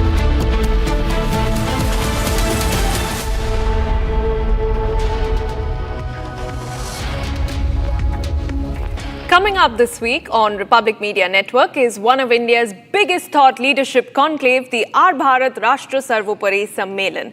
Our theme this year is Atmanirbhar Shaktishali Bharat. Join us as we bring together voices from politics, culture, defense, spirituality and enterprise, all united by one vision. On October 15th at the Republic Media Network headquarters from 9:30 a.m. onwards. Be there. It was indeed one of my proudest moments in uniform. That experience taught me the enduring strength of solidarity, where different nations, cultures, and languages came together.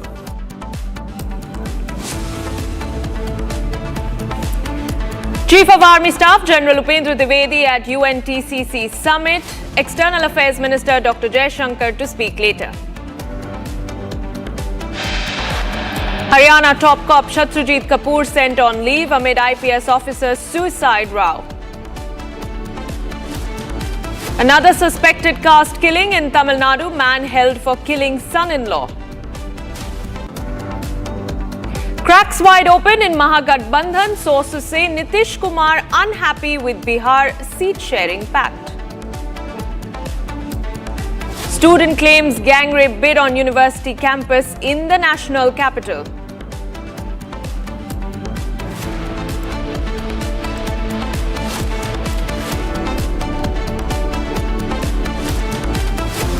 Pakistan is the fountainhead of terror, violence, bigotry, intolerance and extremism.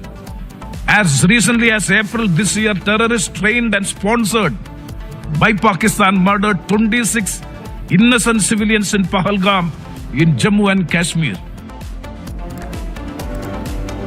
And India calls Pakistan fountainhead of terror and extremism at the United Nations Decolonization Committee.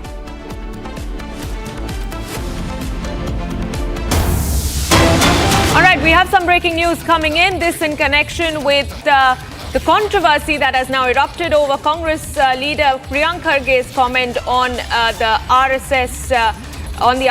In fact, seeking a ban on RSS activities in the state. It is now Maharashtra Chief Minister Devendra Fadnavis who has responded to the comment, saying that he gives statements like these just for publicity. And he's also gone on to say that Indira Gandhi had also tried the same tactics but had to lose power in the course of it. That is the latest response that is coming in. Major controversy that has broken over Congress leader Priyank Kharge's ban RSS call. And the latest in the spate of leaders within the BJP to call out Priyank Kharge is Maharashtra Chief Minister Devendra Fadnavis. In fact, just to bring you some context, Kharge had earlier said that the RSS is using government colleges, schools, universities, grounds and other archaeological sites to poison the minds of young children. They are indoctrinating religion into them. And this statement of Priyank Kharge has drawn massive backlash from the BJP as well. We have a fresh statement that has come in from Priyank Kharge. Listen in. This public display of sowing communal seeds and threatening people is not good. I mean, are they special citizens? Are the RSS cadres special citizens of India? How is it that they can walk around doing march pasts in areas, in localities with sticks? Just imagine if any other community, Dalits, backwards, OBCs, put their community color shirts and hold sticks and do a march past. Will anybody allow that? So what makes it special? Okay, they've been doing it for so many years. That doesn't mean they have to continue, right? There's a law. Let them take permission. Let them do whatever it is as per the law of the land. Honorable CM has instructed the Chief Secretary to have a look into this. So we'll see how it goes. But either ways, I don't think this kind of arrangement of RSS should be allowed in public places. All right, that was the latest response that was coming in from Congress leader Priyank Kharge, who is now facing massive backlash over his ban RSS call. In fact, this man had written a letter to Karnataka Chief Minister Siddaramaiah saying that all RSS events in government and aided schools as well as colleges, parks and other public places must be banned. Now, this statement and this move by the Congress leader has drawn backlash from the BJP in the state of Karnataka itself and now from other states as well. And like we reported to you, that it is Maharashtra Chief Minister Devendra Fadnavis who has now issued a statement calling out Priyank Kharge and the Congress party for their repeated abuse of the Rashtriya Swayamsevak Sangh. In Karnataka, there's a face-off that is now going on between Priyank Kharge and the state BJP chief B.Y. Vijendra over this remark. And Priyank Kharge, unapologetic over there, he has gone on to say that his statement has been taken out of context, but he's not essentially apologizing for his remark. And several of the BJP leaders from the state of Karnataka and from other states as well have now called out the Congress party for their repeated abuse of the RSS and urged the Congress higher command to take strict action against Priyank Kharge. Meanwhile, just to bring you more context about what is it that Kharge exactly said, he said that the RSS is using government schools and public grounds to organize demonstrations and hurls slogans. This is the statement that has drawn backlash. In fact, bringing you more information on this will be my colleague Abhishek, who joins me on the phone line. Abhishek, massive backlash that Kharge is now facing. How do you see the BJP taking action against this and taking the controversy forward? It is very sad that Dr. Priyank Kharge made a statement against the banning of RSS in the entire state and in entire government premises or in the grounds. We have seen BJP leaders, not only from the state of Karnataka but also Maharashtra CM, quoting that Priyank Kharge makes these kind of statements only to make sure that he is in the media, and also he doesn't want his government to continue in the state of Karnataka. CM Fadnavis also mentioned that Indira Gandhi also made such an attempt in the last couple of years and had to lose the power because of her statements. And no matter what, even Priyank Kharge's statements will one or the other day topple the state government in the state of Karnataka. On the other hand, we have also seen the leaders from BJP in the state of Karnataka hugely opposing Priyank Kharge's statements and demanding his resignation. And also, they have directly attacked on his father, stating that being the son of AICC Supreme Mallikarjun Kharge, Priyank Kharge shouldn't make statements like this because of the dignity his father holds.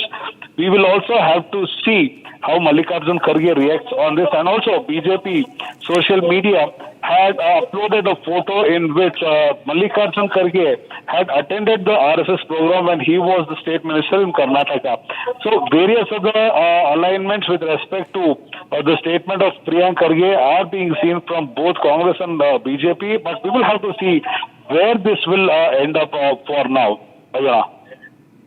Abhishek, stay on with me. Let's move on to some more breaking news coming in. This in connection with the Bihar election is the source-based information on Karnataka Chief Minister Siddaramaya's late-night key meeting. We're learning that the Chief Minister has informed all cabinet ministers that he has asked permission from the High Command for a big cabinet reshuffle post the Bihar elections. Siddaramaya has hinted that he wants 10 to 12 ministers to be dropped, and he indirectly told his leaders that they will have to make way for new faces. Siddaramaya has also told the ministers that names will be dropped only after the Congress High Command's approval. That is the big inside scoop that we are getting in on Siddaramaya's late-night dinner meeting with his leaders. Abhishek, my colleague, continues to be with me. Abhishek, give us more details on this big inside scoop that Republic Kannada is picking up. There was a dinner meeting hosted by the Chief Minister of Karnataka the previous night, where majority of the cabinet had assembled in the CM's official residence. The dinner meeting started at around 7:10. However, DCM DK Shivkumar walked out of the meeting in the next 15 to 20 minutes after the meeting started taking place. On the other hand, we've also been informed by various other ministers who belong to the Karnataka state cabinet that CM Siddaramaya has informed all of them that there will be a major reshuffle in the cabinet in the next couple of weeks based on the directions from the AICC, because the AICC and Karnataka state government feel that there should be more emphasis on newcomers into the cabinet. On the other hand, we've also been informed that senior ministers who already crossed the age 65 will be removed from the cabinet as of now, and this will also be done by based on the directions and the information given by the AICC. It is also believed that majority of the followers of DCM DK Shivkumar are also having a internal conflict between CM Siddaramaya's followers to enter into the cabinet. However, the unfolding of the information as to who will enter the cabinet will be disclosed in the month of November or December. At least 12 to 15 ministers will be replaced is the basic line of information that has been shared with the media, unofficial from the ministers as of now. Ayana. Right. All right, Abhishek, thank you for giving us those very crucial details as you track that story for us very, very closely. And ladies and gentlemen, now it's time to move on to more breaking news. Chief of Army Staff General Upendra Dwivedi addressed the UNTTC conclave in the national capital earlier this morning. Among the many things that he spoke about, he particularly spoke about the importance of strengthening defense cooperation. Here are the key highlights from his speech. Peacekeeping is not a soldier's job, but only a soldier can do it. Peacekeeping represents the most visible manifestation of the UN Charter's call to maintain international peace and security. In this spirit, your presence here reinforces the collective resolve of nations to ensure that peace remains not just an aspiration, but a lived reality for those in need. Hosting this conference in India is not only a privilege, but also a reaffirmation of our shared determination to strengthen cooperation and carry forward the noble mission of global peace. It also reflects Indian ethos of Vasudhaiv Kutumbakam. The word is one family. And that of Vishwa Bandhu, India as a friend to all. So friends, peacekeeping today faces challenges of unprecedented scale and complexity.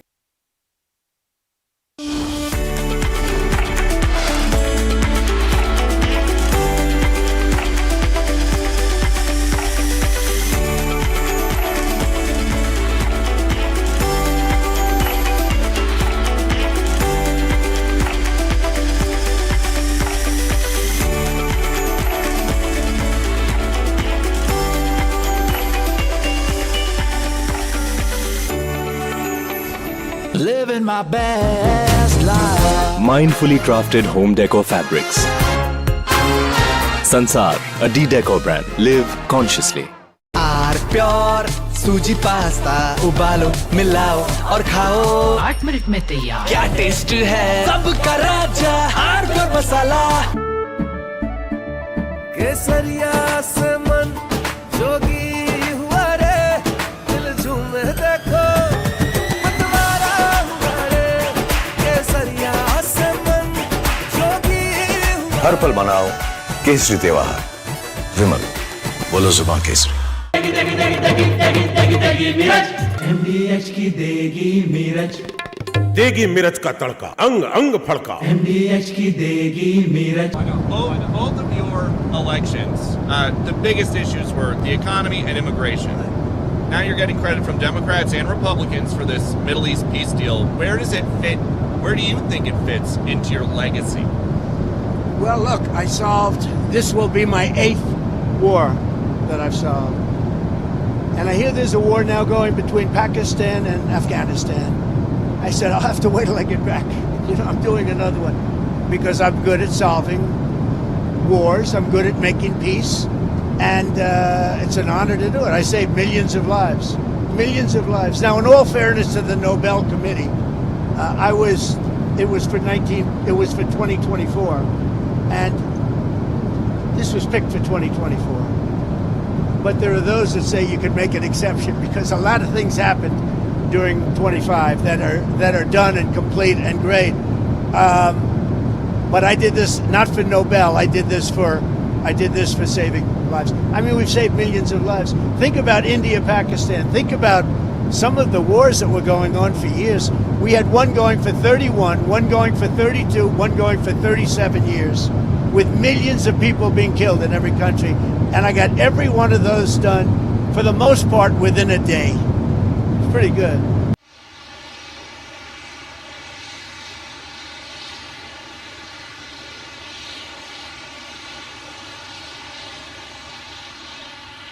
Tough savings because we are taking in hundreds of billions of dollars, not only from China, from other countries. We've become a wealthy country again, and the tariffs have given us.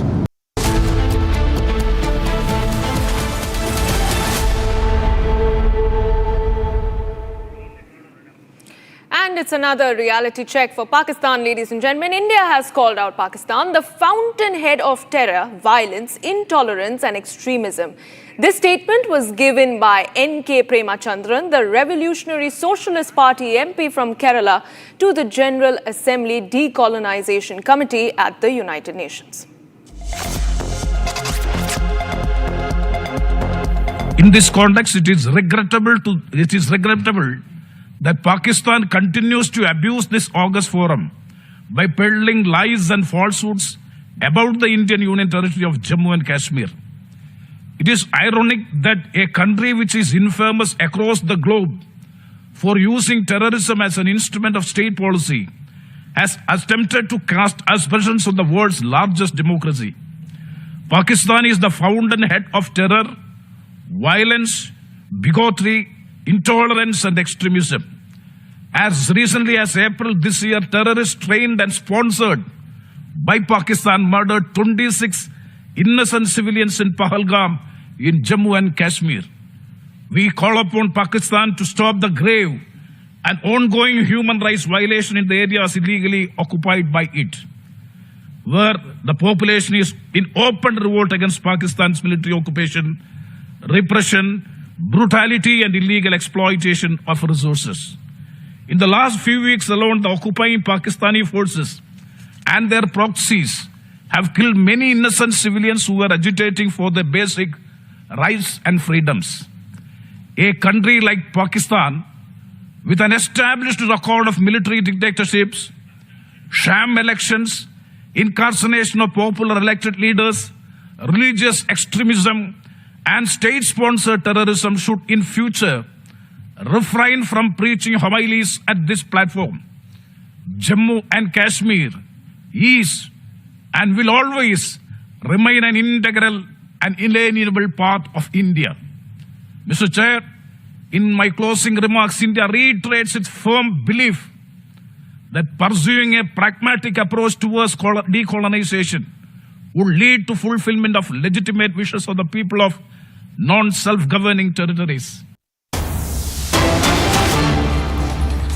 All right, we cut across to visuals that we are getting in from Durgapur in West Bengal, where the police are now recreating the crime scene in the rape case in the IQ City Medical College in the state. This is the latest visual that we are getting in from near the crime spot. You can see over there, police have been deployed. There's a barricade that has been put up to prevent locals from and others from entering the spot as the police recreates the crime scene. Remember, viewers, in this case, the police have so far arrested 5 people in connection with the gang rape case, whose presence has been established at the crime scene. In fact, as we speak, we also understand that around-the-clock guard has been deployed at the victim's residence as the police step up action and vigilance in the case. The West Bengal police had first arrested 3 people, including the main accused from West Bengal, following which yesterday 2 more accused in connection with the Durgapur gang rape incident were taken into custody and produced in court, and hence the total number of arrests now stands at 5. Meanwhile, the NCW, that is the National Commission for Women, and the Odisha State Commission have sent 2 separate teams to West Bengal to take stock of the situation, to speak with the victim and the victim's family and gather a sense about what exactly unfolded at the time of the incident, while an all-out political face-off has broken out between the ruling Trinamool Congress government and the opposition BJP in the state over the situation of law and order in West Bengal, and why there was no hard action from the Mamata Banerjee government in the aftermath of the incident. Let's get in more details about what's happening from my colleague Kishalay, who joins me on the phone line. Kishalay, latest visuals coming in from West Bengal. Give us a sense about what's happening as we speak. Well, exactly. These are live visuals from the spot, from the exact forest area where the alleged gang rape happened. This is about 500 meters away from the medical college and hospital where this student used to study, who was allegedly gang raped. Now, this is the Poranganj forest area where the alleged incident happened, and DC Abhishek Gupta of Durgapur Police Commissionerate with a huge team has come there along with the accused. A few of the accused, we don't know if all the 5 accused have been put or only a few. We will know that in a while because the accused are still inside the cars that are present there at the spot. And along with the accused, a huge police team, forensic and high officials of the Durgapur Police Commissionerate has reached the exact spot where the alleged incident happened. DC Abhishek Gupta of Durgapur Police Commissionerate, along with other officials, ACP and others are present at the spot. What they'll do right now is they'll be asking the accused of exactly what happened at that point of time, what was the exact time when it happened, how did they attack this girl, how the whole scene unfolded and what happened in a sequence. And they'll be looking at the spot where it happened, from where did the from where the victim was coming, from where the accused, exact spot where the accused were waiting for the victim. All these will be investigated by the police, recorded on video camera, and then further investigation will happen. Forensic team is also present there to collect samples from the spot where the alleged incident happened. So this is a reconstruction happening with the police team, forensic, and the accused, according to the sources, are also present at the spot. All right. Kishala, stay on with me. And with 5 arrests being made in the case and with the Mamata Banerjee government facing massive backlash over what has happened just barely a year after we saw what unfolded in Arjikor, what sort of action has the state government taken up to ensure speedy trial in the case? That's one. And another thing is, how does the government ensure safety on campus? Well, Mamata Banerjee very clearly gave out a statement day before yesterday saying that the police cannot be present everywhere. She is also the police minister. So instead of assuring the people of West Bengal that such incidents won't happen again, she is actually saying that police cannot be present at every household or every place. Therefore, everyone has to take care of their own security, quote unquote. This is what she said. One has to protect themselves. So she is also questioning why this girl was out so late at night. So this is the kind of statement from the Chief Minister at one hand. On the other hand, we see the reconstruction happening.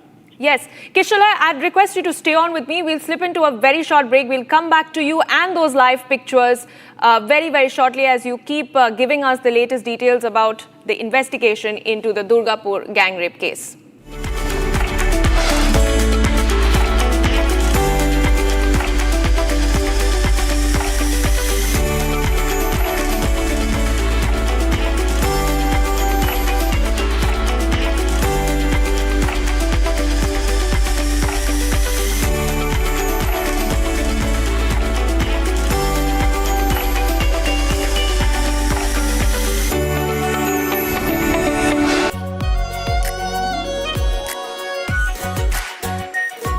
Pure Shahi Paneer Masala. Delicious, healthy, every day. Living my best life. Mindfully crafted home decor fabrics.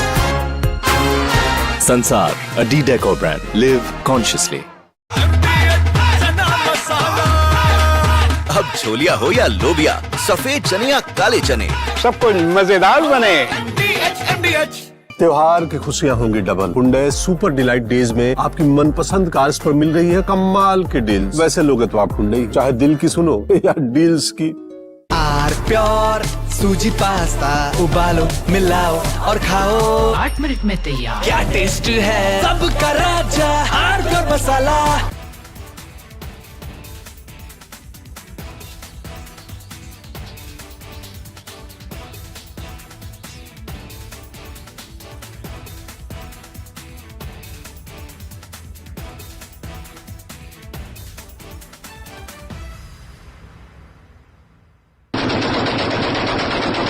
Tehreek-e-Taliban, a Pakistan-manufactured terror monster, has today turned against its own master.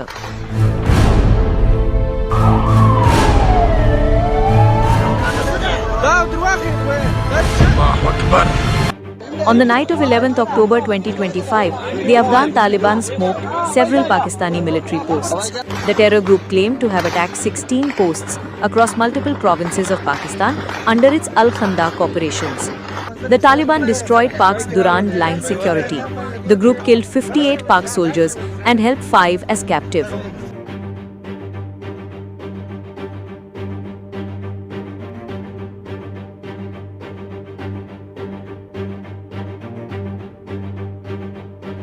The armed forces of the Islamic Emirate of Afghanistan tonight conducted a successful retaliatory operation against the centers of Pakistani forces along the Durand.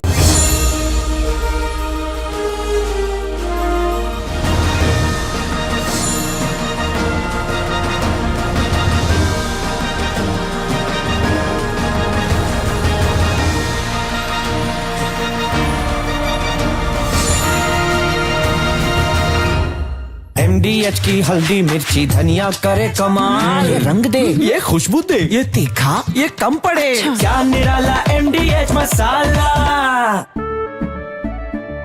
केसरिया से मन जोगी हुआ रे, दिल झूमे देखो मतवारा हुआ रे, केसरिया से मन जोगी हुआ। हर पल मनाओ केसरी त्योहार। विमल, बोलो जुबान Kesari.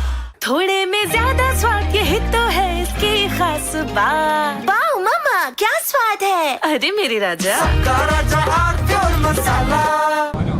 Both of your elections, the biggest issues were the economy and immigration. Now you're getting credit from Democrats and Republicans for this Middle East peace deal. Where does it fit? Where do you think it fits into your legacy? Well, look, I solved, this will be my 8th war that I've solved. And I hear there's a war now going between Pakistan and Afghanistan. I said, I'll have to wait till I get back. You know, I'm doing another one because I'm good at solving wars. I'm good at making peace. And it's an honor to do it. I saved millions of lives. Millions of lives. Now, in all fairness to the Nobel Committee, it was for 2024. And this was picked for 2024. But there are those that say you could make an exception because a lot of things happened during 25 that are done and complete and great. But I did this not for Nobel. I did this for saving lives. I mean, we've saved millions of lives. Think about India, Pakistan. Think about some of the wars that were going on for years. We had one going for 31, one going for 32, one going for 37 years, with millions of people being killed in every country. And I got every one of those done, for the most part, within a day. It's pretty good.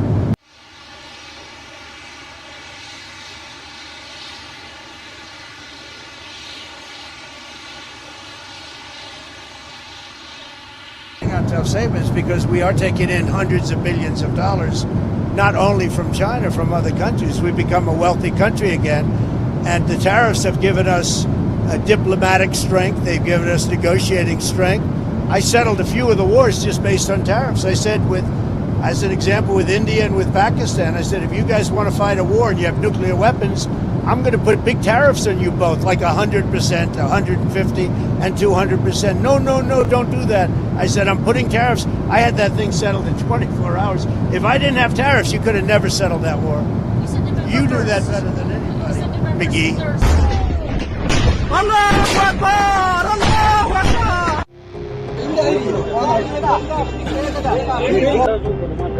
نجدي يوطي إن شاء الله. لك عيه إن شاء الله. بس في بدي أعطيه. بس أنا مزايل خزينة كم؟ مزايل خزينة كم؟ نو مولك.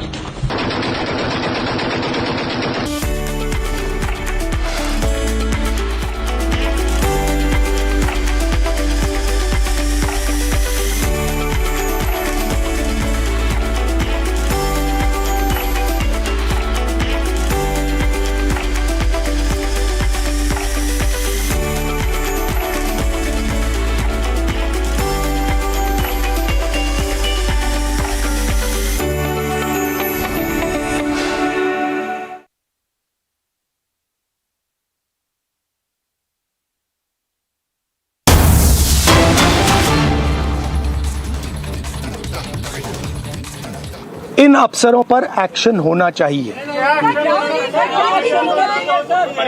Action होना चाहिए। आप arrest कीजिए, आप arrest कीजिए। Falsely ये case लगाया गया है, आप अरेस्ट कीजिए, एक्शन शुरू कीजिए। Thank you. नहीं, देखिए परिवार सिंपल मैसेज दे रहा है और बिल्कुल सही है। वो कह रहे हैं हमें रिस्पेक्ट चाहिए। आपने हमारे पति को डिसरिस्पेक्ट किया, आपने उसके करियर को खत्म करने की कोशिश की, उन्होंने आत्महत्या की। मरने के बाद रिस्पेक्ट दीजिए, और अगर आप रिस्पेक्ट नहीं देंगे तो वो हमारे लिए एक्सेप्टेबल नहीं है, ये कहा है। और ये एक सेकंड बोलने दीजिए मुझे, और ये बिल्कुल सही है, 100% सही है। और ये सिर्फ एक परिवार की रिस्पेक्ट की बात नहीं है, हिंदुस्तान के हर दलित भाई बहन की रिस्पेक्ट की बात है। तो मैं फिर से कह रहा हूं, प्रधानमंत्री से कह रहा हूं, चीफ मिनिस्टर से कह रहा हूं, जल्दी से जल्दी आप कार्रवाई कीजिए। Thank you.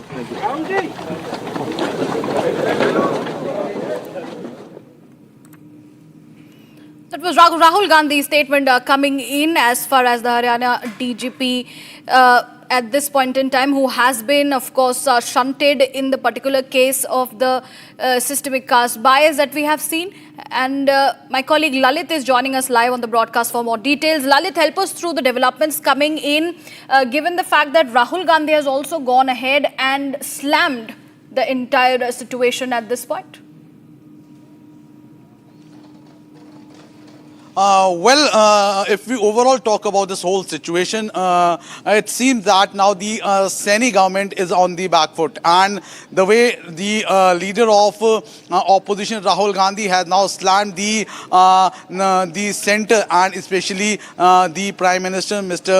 Modi and the Naib Seni government, that the way Dalits have been humiliated and harassed, and the way from the past 8 days the family grievances has not been resolved, as what they are demanding, that the DGP Shatrujit Kapoor and the SP Narendra Birjania should be immediately terminated, and they should be arrested in this whole case, and after that only the consent would be given for the post-mortem, so that the further investigation could be done. So it has been the 8th day today. Still now the post-mortem has not been done, but yes, there has been a late night development, as now the Naib Seni government have sent the DGP Shatrujit Kapoor on a leave, and now Mr. O.P. Singh, the 1992 the IPS officer, had given the additional charge of the DGP Haryana. So this is right now what the situation is all around, as now from the past 8 days, number of political leaders have reached into the house and have offered condolences, and they have said that till the grievances and the demands of the families are not being met, they are with the families. What family is demanding, that in the FIR which have been registered, it has been a dilute FIR, as in the final suicide note all the names have been mentioned, but what was the trigger point was the DGP Shatrujit Kapoor castist remarks, the way he was mentally harassed and humiliated. So the action should be taken immediately on the DGP Shatrujit Kapoor and SP then Rohtak Mr. Narendra Birjania. So right now SP Narendra Birjania has been transferred, while the DGP Shatrujit Kapoor has been sent on a long leave. Back to the studio. Stay on with us, Lalit, for more details. We will be coming back to you. But first, let's quickly listen into these sound bites coming in.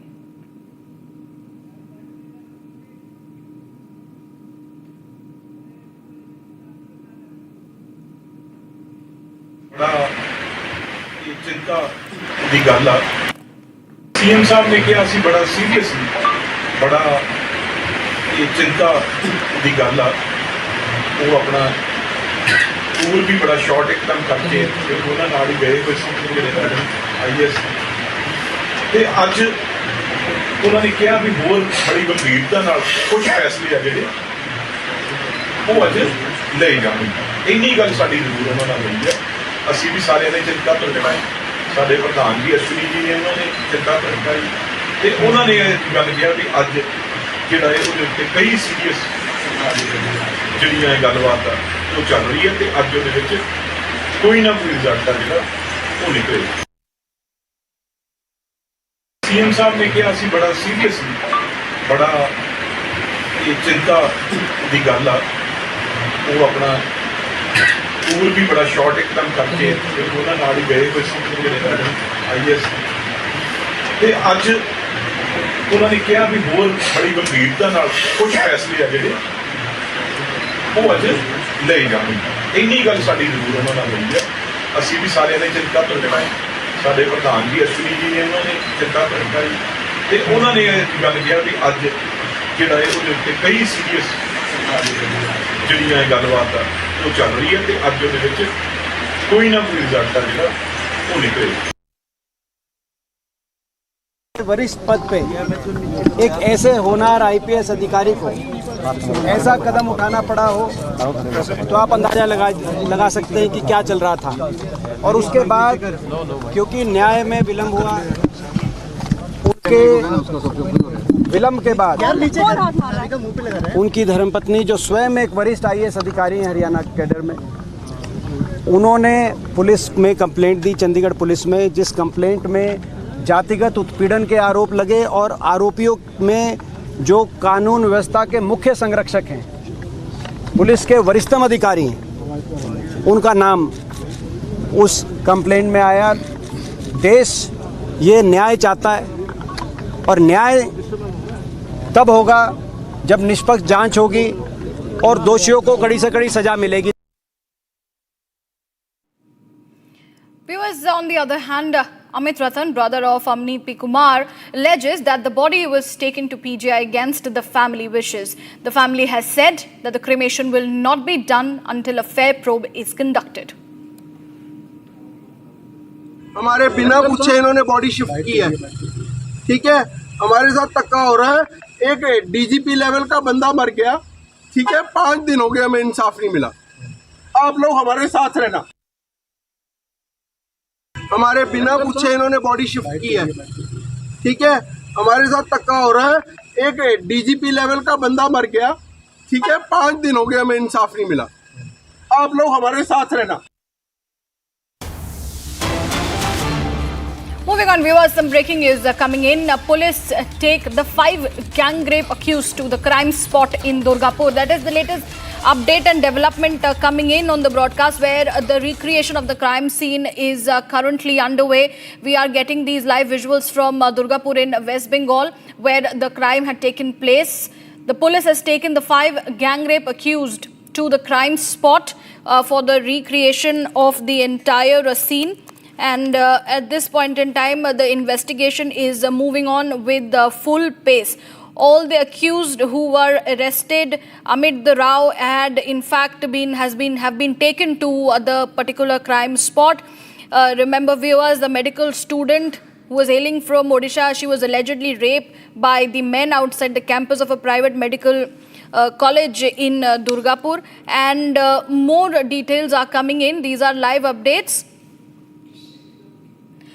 Kishalai is joining me on the phone line. Kishalai, we are getting latest updates and these live visuals from Durgapur, where we are given to understand the entire recreation of the scene is taking place, with the police taking the 5 gang rape accused to the crime spot. Well, exactly. Live visuals there. We can see the police officials coming out of the jungle, and also we will be showing those visuals where the accused are being brought out of the jungle. Now, right now, we are getting those visuals where the accused are being taken to the forest area where exactly the alleged gang rape happened. The gang rape happened in a forest just 500 meters away from the hospital. And while this alleged gang rape happened around 8 p.m. in the night, the Chief Minister also gave out a false statement saying that the girl came out of the college at 12:30 in the night, which is not true according to the report that was given. Now, right now, we are showing those live visuals where DC of Durgapur Police Commissioner Abhishek Gupta, along with his team and forensic officials, have brought these accused to the spot where the alleged gang rape happened. Right now, live on Bangla PGM as well, we can see how these accused are being brought out of that particular spot of Poranganj forest. This forest is under, this particular forest is also under the Forest Department of West Bengal. Questions are coming that why this forest area, which is so close to a big medical college and hospital, was completely not under surveillance. No surveillance was there, no police kiosk was there, no enough lighting was arranged around the hospital and the medical college. Reconstruction is happening now. The police is trying to understand the timeline and the sequence of the events that happened that particular night. And after that, they will be putting those into place and investigating further about how and what exactly happened, after which the charge sheet will be given in the court. Right now, investigation is in its preliminary stage, where at one hand, the forensic department is collecting samples from the spot. On the other hand, the police is noting down the sequence of the events and the timeline that happened that particular dreadful night, and the alleged gang rape happened after that. The victim was coming out of the college campus when she was allegedly dragged into the forest area.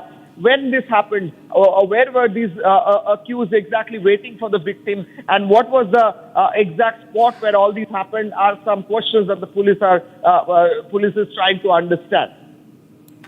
Kishalai, that was, of course, about the investigation. Let's also talk about how, Mamata Banerjee made the bizarre statement, and later she went on to clarify that her statement was being distorted and had been taken without any context. How far do we understand, that controversy being reached?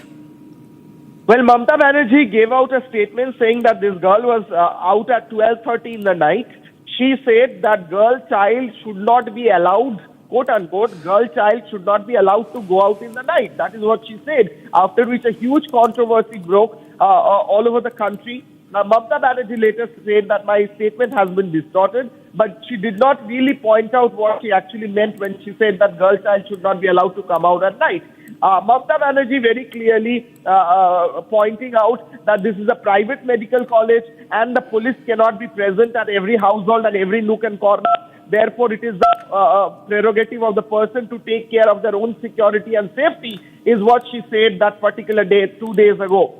Mamata Banerjee, after that, did not only give out a statement saying that her statements has been distorted, but did not clarify what she exactly meant when she said that police cannot go to every place to give security and one has to take care of their own security, and girl child should not come out at 12:30, which was a huge come out late at night, which was a huge controversy. This is happening at one hand. On the other hand, live visuals from Durgapur, the exact spot where the gang rape happened, alleged gang rape. We can see also the accused being brought out.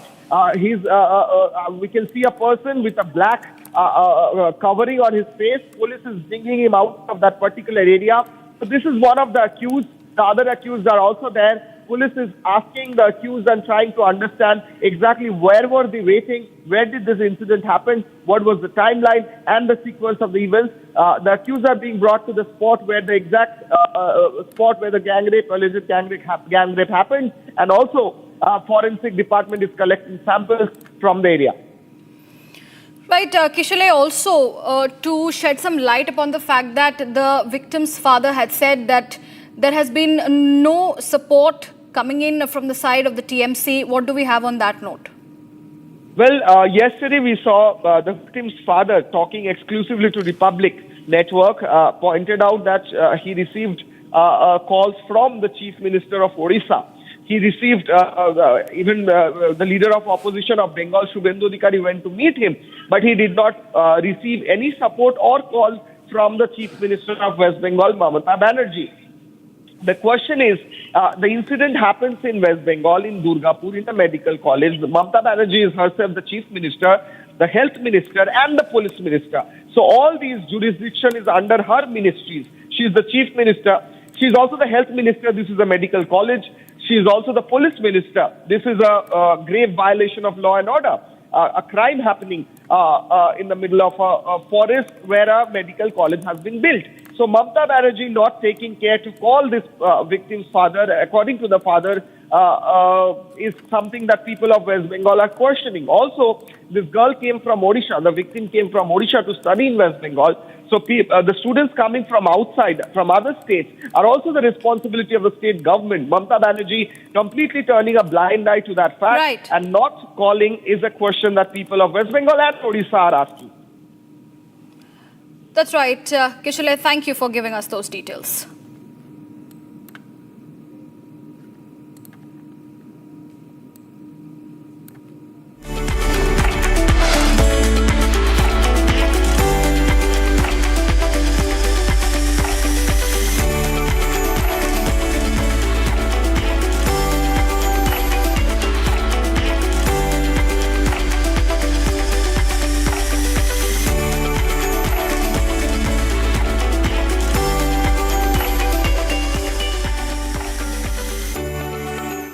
As Army Chief General Upendra Dwivedi addressed the UNTCC conclave in New Delhi, and here are the key highlights of his speech.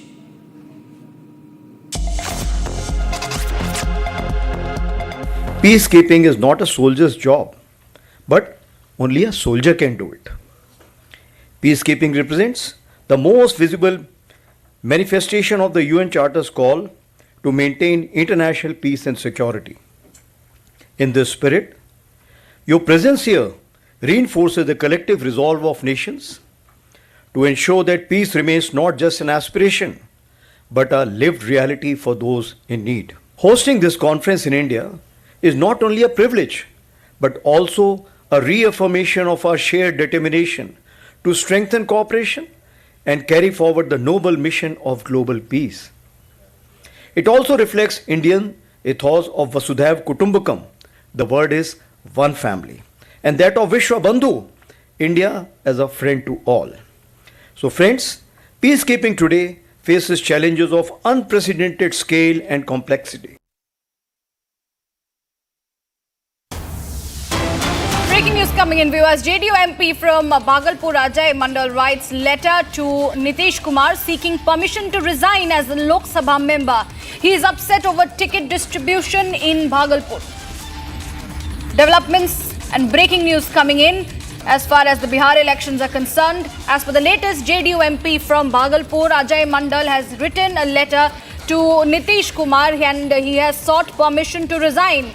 And the reason for his resignation as a Lok Sabha member, as he is upset over the ticket distribution in Bhagalpur. We bring you these back-to-back updates as the battleground Bihar is heating up, and given the seat-sharing deal, JDU has been offered several seats that we have given to understand, but there is some dissatisfaction which has been seen. And as per the latest, JDU MP from Bhagalpur, Ajay Mandal, has written to Nitish Kumar and he has sought permission to resign as the Lok Sabha member, as he is not very happy over the ticket distribution that has been given. There was a leaders meeting at Bihar Chief Minister Nitish Kumar's residence, and there is discontent that is going on within the members of the party. In fact, Nitish Kumar is unhappy with the BJP seat-sharing deal as well. My colleague Prakash joins us for more details. Prakash, there are several developments coming in that we are given to understand that the JDU MP from Bhagalpur, Ajay Mandal, he has written a letter to Nitish Kumar and he has sought permission to resign as a Lok Sabha member. What exactly is happening? Well, as far as JDU MP from Ajay Mandal, we sent a resignation letter to Nitish Kumar seeking his permission to resign as a Lok Sabha member because he is not very happy with the institutions that he has in his area. He says that he is a from Bhagalpur. He has been consulted, and as a matter of fact, he feels that he is being ignored, and apparently top JDU leaders are... Okay, Prakash, I would like to hold you there because we are facing a technical issue with that line. Let's listen in to this exclusive conversation also that is coming in. स्वागत है। आज कितने लोग रहने वाले हैं? मैंने सुना बहुत भारी नॉमिनेशन होगा। तो वो तो कोई गिनती नहीं बता सकता है, ढेर ही आदमी रहेगा, कोई बीज नहीं बतावेगा, को 100 रहेगा, को लाख रहेगा, ये कोई नहीं बतावेगा। सुना बहुत सारी गाड़ियां भी रहने वाली हैं। हाँ, तो गाड़ियाँ पर आदमी आवेगा। लंबा रोड शो होगा। हाँ, लंबा रोड शो होगा। अब की बार के रिजल्ट को लेके आप कितना निश्चिंत हैं? वो में तो कोई चर्चे नहीं है, कैंडिडेट पहले पता नहीं है के आवेगा नहीं आवेगा। हमारा कोई इलेक्शन में कोई दिक्कत कहीं नहीं है, कोई दिक्कत नहीं ना। 1 लाख वोट से जीतेंगे। अभी भविष्यवाणी कर रहे हैं आप 1 लाख वोट से? हाँ। 14 तारीख को आपने पहले ही बोल दिया था कि 14 तारीख को हम नॉमिनेशन करेंगे। हाँ, तो कर रहे हैं। बीच में इतनी खींचतान चल रही थी, यहाँ दिल्ली में चल रही थी बैठक, तो उसको देख के कुछ लगा नहीं कि? तो हमारा पार्टी में घींच तीर नहीं चलता है, जहाँ लेन देन होता है तहाँ खींच तीर चलता है। आपके पार्टी में कि खाली आपके साथ नहीं चलता? नहीं, हमारा पार्टी में। तो पार्टी में नहीं चलता है ना। अब की बार जीतेंगे तो आगे का क्या प्लान है? काम करेंगे, जनता की सेवा करेंगे। आप प्लान क्या रहेगा? Let me go back to my colleague Prakash, who's joining us. Prakash, what is the rumbling which is going inside, the NDA camp ahead of the elections in Bihar?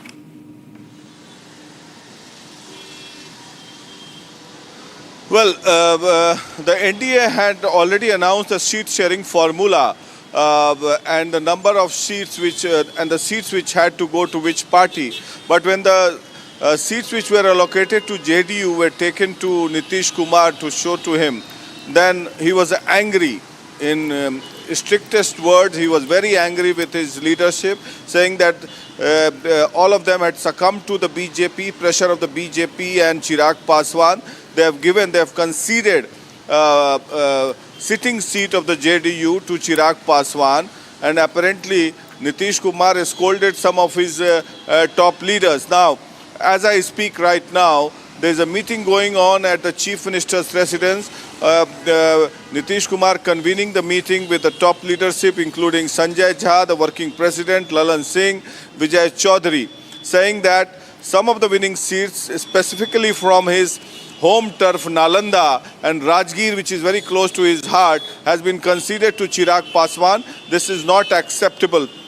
And last time also Chirag Paswan was a spoiler, and what feelers we are getting that Nitish Kumar had earlier proposed to dump Chirag Paswan out of the alliance and bring back Mukesh Sahni, who is emerged as the leader of the Mallas. So all this kind of permutation combination going on, but apparently the BJP leaders are also in a huddle, including Dharmendra Pradhan, Samrat Chaudhary and other leaders, is speaking to Chirag Paswan to concede some of the seats which have been given to him, 29 seats.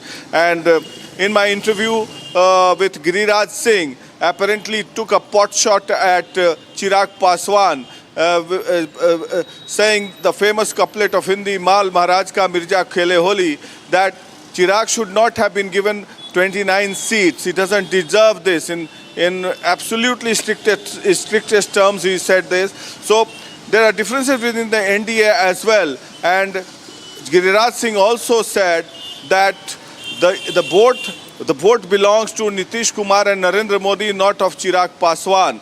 So he should not have been given 29 seats. So all kinds of situation have emerged here in Bihar, and just 3 days are left for the nominations to end for the first phase of polls, and on 20th the second phase of nomination ends. So this kind of differences ahead of the polls is not a good sign. On the other side as well, on the Mahagathbandhan side also, there is differences within the Mahagathbandhan, with Congress and RJD struggling over seat sharing still, with the BIP party also asking for more seats. So there is confusion all over, and this kind of situation had never happened in Bihar. Back to you. That's right. Appreciate you joining us with those details, Prakash.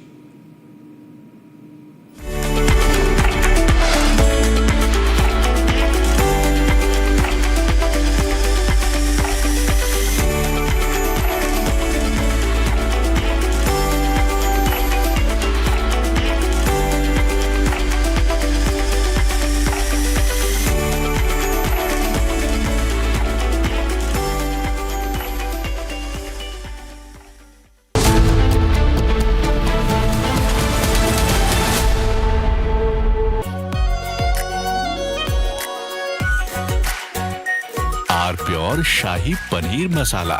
Delicious, healthy, every day. In the India Today Best Universities Survey, India's #1 ranked universities in various streams are JNU Delhi, Amity University, AIMS Delhi, IIT Delhi, and National Law School Bengaluru.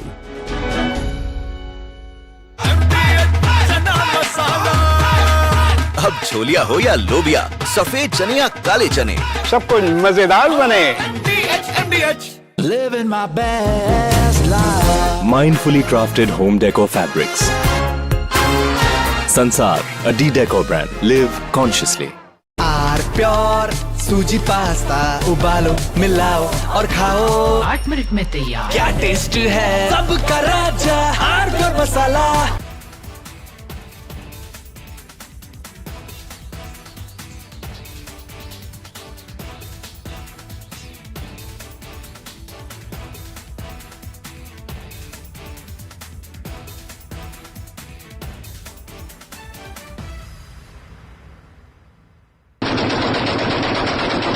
Tehreek-e-Taliban, a Pakistan-manufactured terror monster, has today turned against its own master.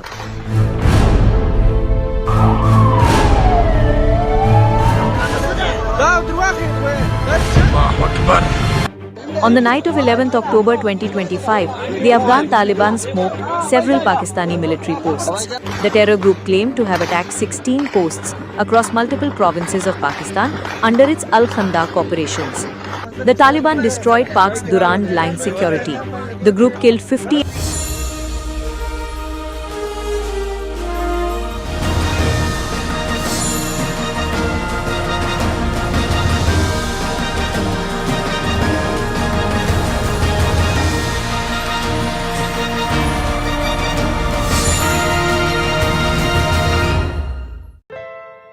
Bliss. It dances on your skin like first rain. Experience bliss in all its forms with Hindwear. Hindwear, designed for bliss. थोड़े में ज्यादा स्वाद यही तो है इसकी खास बात. वाओ मामा क्या स्वाद है. अरे मेरे राजा सबका राजा आर प्योर मसाला. केसरिया से मन जोगी हुआ रे, दिल झूमे देखो मतवारा हुआ रे. केसरिया से मन जोगी हुआ. हर पल मनाओ केसरी त्योहार. विमल, बोलो जुबान केसरी. दादी के हाथों का जादू और खुशबू से महकता घर, माँ की मुस्कुराहट और खाने की सुगंध. MDH गरम मसाला, क्योंकि हर रिश्ता है स्वाद से जुड़ा. Both of your elections, the biggest issues were the economy and immigration. Now you're getting credit from Democrats and Republicans for this Middle East peace deal. Where does it fit? Where do you think it fits into your legacy? Well, look, this will be my 8th war that I've solved. And I hear there's a war now going between Pakistan and Afghanistan. I said, I'll have to wait till I get back. I'm doing another one because I'm good at solving wars. I'm good at making peace. And it's an honor to do it. I saved millions of lives. Millions of lives. Now, in all fairness to the Nobel Committee, it was for 2024. And this was picked for 2024. But there are those that say you can make an exception because a lot of things happened during 25 that are done and complete and great. But I did this not for Nobel. I did this for saving lives. I mean, we've saved millions of lives. Think about India, Pakistan. Think about some of the wars that were going on for years. We had one going for 31, one going for 32, one going for 37 years, with millions of people being killed in every country. And I got every one of those done, for the most part, within a day. It's pretty good.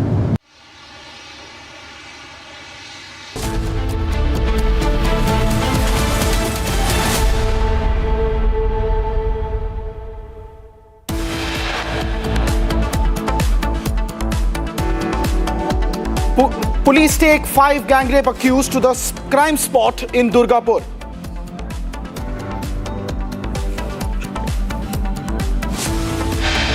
Haryana top cop Satrujit Kapoor sent on leave amid IPS officer suicide row. Family fights back. After suicide of Kerala techie who alleged sexual abuse at Shaka, RSS claims bid to malign organization.